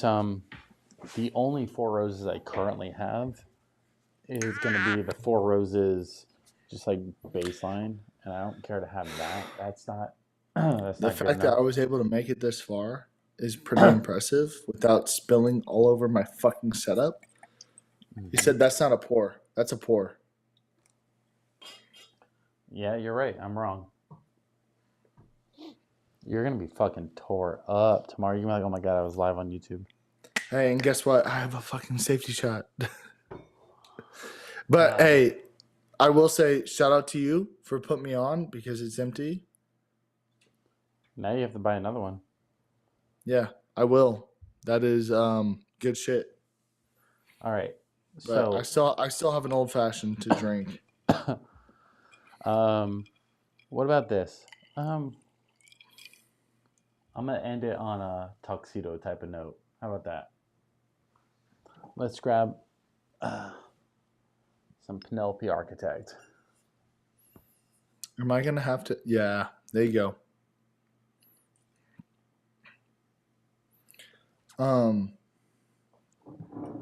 Am I gonna have to chase this with the No. old fashioned? No, you drink Or one. are you gonna drink it like slowly? Because like Yeah. now that I have an old fashioned and a little pour, like I don't mind drinking the pour because it's still Austin, like Sip it's the whatever. pour. But then Sip the pour, but then when you need a little cooler refresh, then you go the old fashioned. Old Pirate Bourbon says, wow, great night with my new bourbon friends. Old Pirate Bourbon, I appreciate it. Thanks for tuning in tonight. Tuck says, call me old fashioned, you buying off brand batteries? I'm not. That's what's crazy. I just don't think they're fully charged for some reason. wait, he said Temu. He said Temu batteries? He said Temu batteries. Maybe. Basil Hayden. There's Dean only says like Basil one Hayden? Basil Hayden that I like, and it's the Basil Hayden that you can't fucking get. So I don't like Basil Hayden, to be honest. It's just not the right vibe. there's only one Basil Hayden because you can get like what is it, the toasted, and you can get like the regular whatever. But there's only one Basil Hayden that you can get that I actually like. That's not bad, but it's like well after you're fucked up, like where I don't mind it. He said, real quick, Dean also says E&J. I don't have E&J either. I'm a little bit more bougier than that, but I get where you're coming from. Tuck says, call me old fashioned. We'll finish with Fireball. I don't have Fireball. Not in the house, not in the room, not anywhere. Who the fuck has Fireball? But why also says Blackberry Crown Royal is so good. But why? If you have TikTok, I was the first one with the Blackberry Crown. Yeah, 2.5 million views on the Blackberry Crown. I have it in the living room. Holy it's not shit. That great. I do. That's dude, not fake. my account was banned from TikTok. Why? I don't know. I tried. I don't like TikTok though. I'm not a fan. Dude, like, so I do better on YouTube Shorts. Me too. And I like it. I have Twitter. I know you don't have Twitter, but you should follow me on Twitter. I do have Twitter. I hate Twitter though. I know, but you should follow boy, Salt Lippy. And Tux. Speaking to you, bro. Follow me on Twitter. Or on X. And TikTok. Yeah, they banned me. So Tux also, or Juan says Everclear. No, I'll never do the Everclear stuff. That's just not my style. Tux says Fireball is my go-to, right in my price range. So I'm gonna end, just to clarify with everybody, I'm gonna end the night with this little pour of Penelope Architect, cruising on the end of the bottle here. Want to savor the flavor here, so I'm not gonna pound it. I'm not gonna do anything crazy. I'm gonna finish this one off, and then we're gonna end the night. Tonight was probably one of our longest live streams that we've had in a hot minute. Hey, girlfriend's walking in right now. Hey, baby. Hey, baby. Bro, he's fucked I'm letting you know. I'm letting you know right now. What's up, babe? Come say hi to the chat. Come say hi to the chat. You better watch out for Tux. Yeah, that's what I was gonna say. I was gonna be like, maybe not the chat. Maybe just Tux. She was a dear one. See you later. Come on, baby. Come on. Come say hi. Hey, and there's my dog. Hey, wait. Y'all want to meet my dog? I mean, we care more about the dog than anything. This is Yoda. Yoda? Yeah, Yoda. Can you hear the clapping? Oh yeah, he throwing the sounds on. Yeah, she said it was awesome. She can hear it. I know. Yoda. Yeah, she can't hear. Yoda, say hi, buddy. Ready? Hi, everybody. What up, dog? All right, we're gonna let him down. He's gonna fucking freak out. That's pretty cool. Kaylin is literally taking me a Snapchat. Okay, please. Anyways, so we were talking about what was it? Well, I'm gonna read the chat just so we can refresh. Perfect. Dean says, "I got a bottle of Basil Hayden Subtle Smoke. I've heard that it has a little bit more of that oakier profile to it." Tuck says, "Subtle Smoke is one of the better Basil Hayden. Otherwise, it really don't click for me for some reason."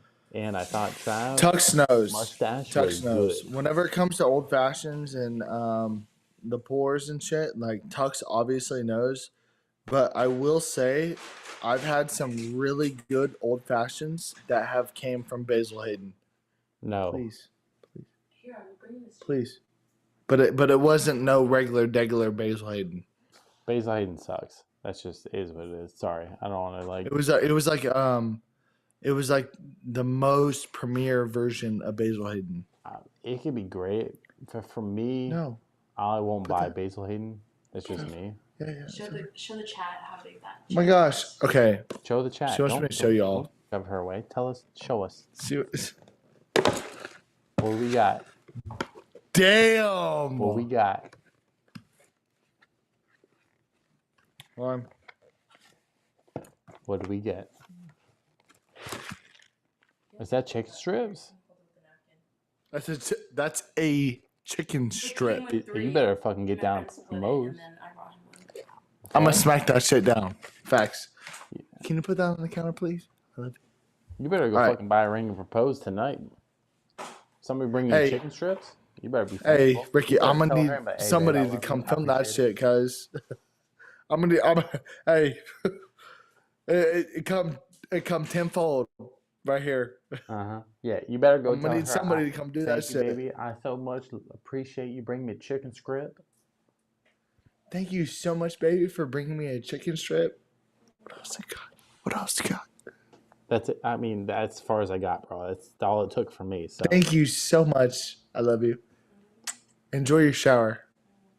Yeah, that's perfect. Enjoy the shower. Money.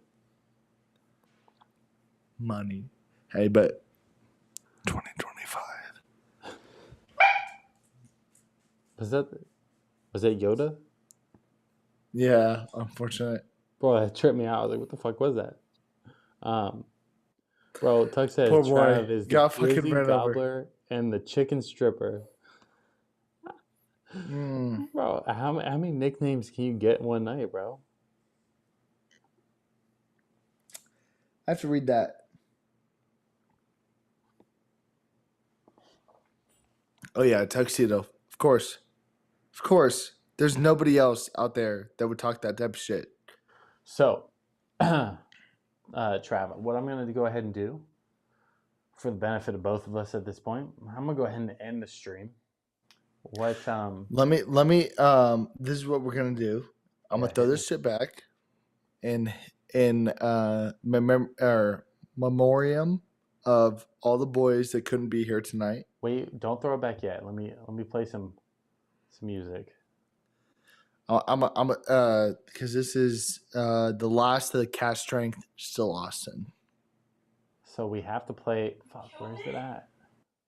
Kaylin goes, "You killed it?" Yeah, I did. Because I poured it up like 3 times. Babe. I'm gonna play the American one. We lied, baby. Come on, you hurt? You ready for it? I'm gonna kill mine when you kill yours. She looking at me like, "What the fuck?" Chuck and Larry, Kevin James. I just got 3 right. things to say. God Still bless Austin. our troops. God bless America. And gentlemen, start your engine. Cheers.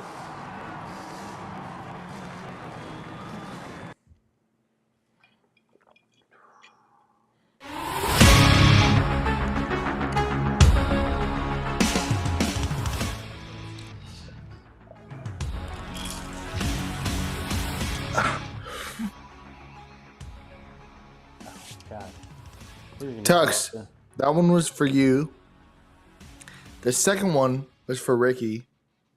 And I appreciate y'all for letting me hang out because this was amazing. Like, we had a ton of fun. Yeah, it was a lot of fun. What I think we should do is we'll talk in Discord and stuff like that, but we'll have you back on. I think the chat so far, from the most part, appreciate you being here. Appreciate your insight, even though you were willingly saying, "Hey, I'm somewhat newer to bourbon, somewhat newer to whiskey. Let's fucking have some fun with it." It's different, right?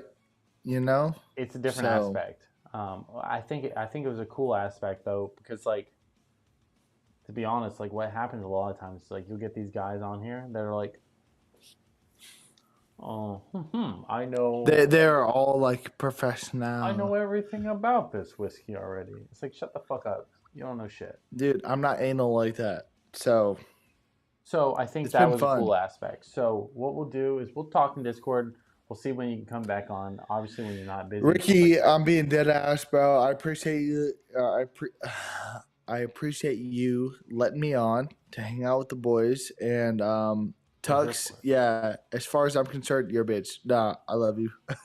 Yeah, Tux says, hell yeah, we need Trav back ASAP. No, but for real, though, I appreciate it big time. It was a ton of fun. It's time. Like, what, 3:30 your time?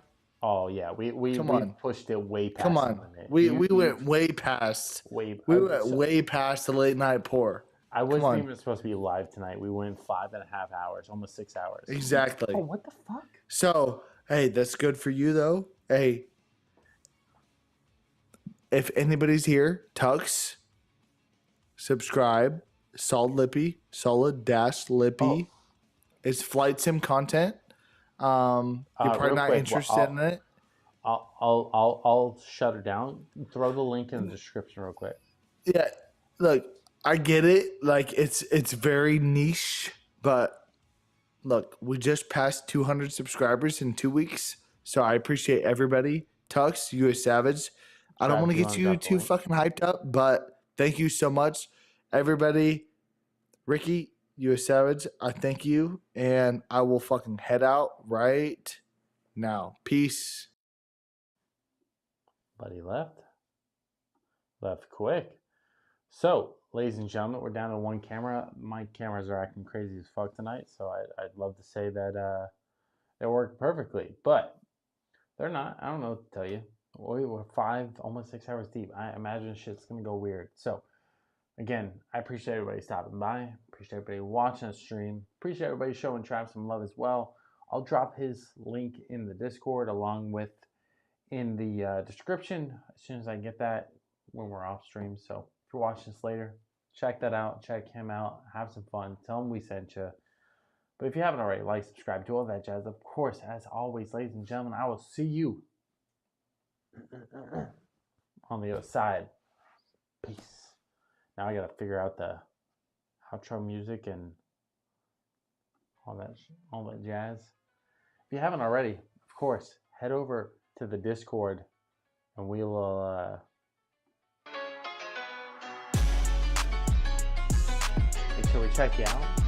And of course, chat with you if we have time. But if not, I will see you, ladies and gentlemen, on the other side.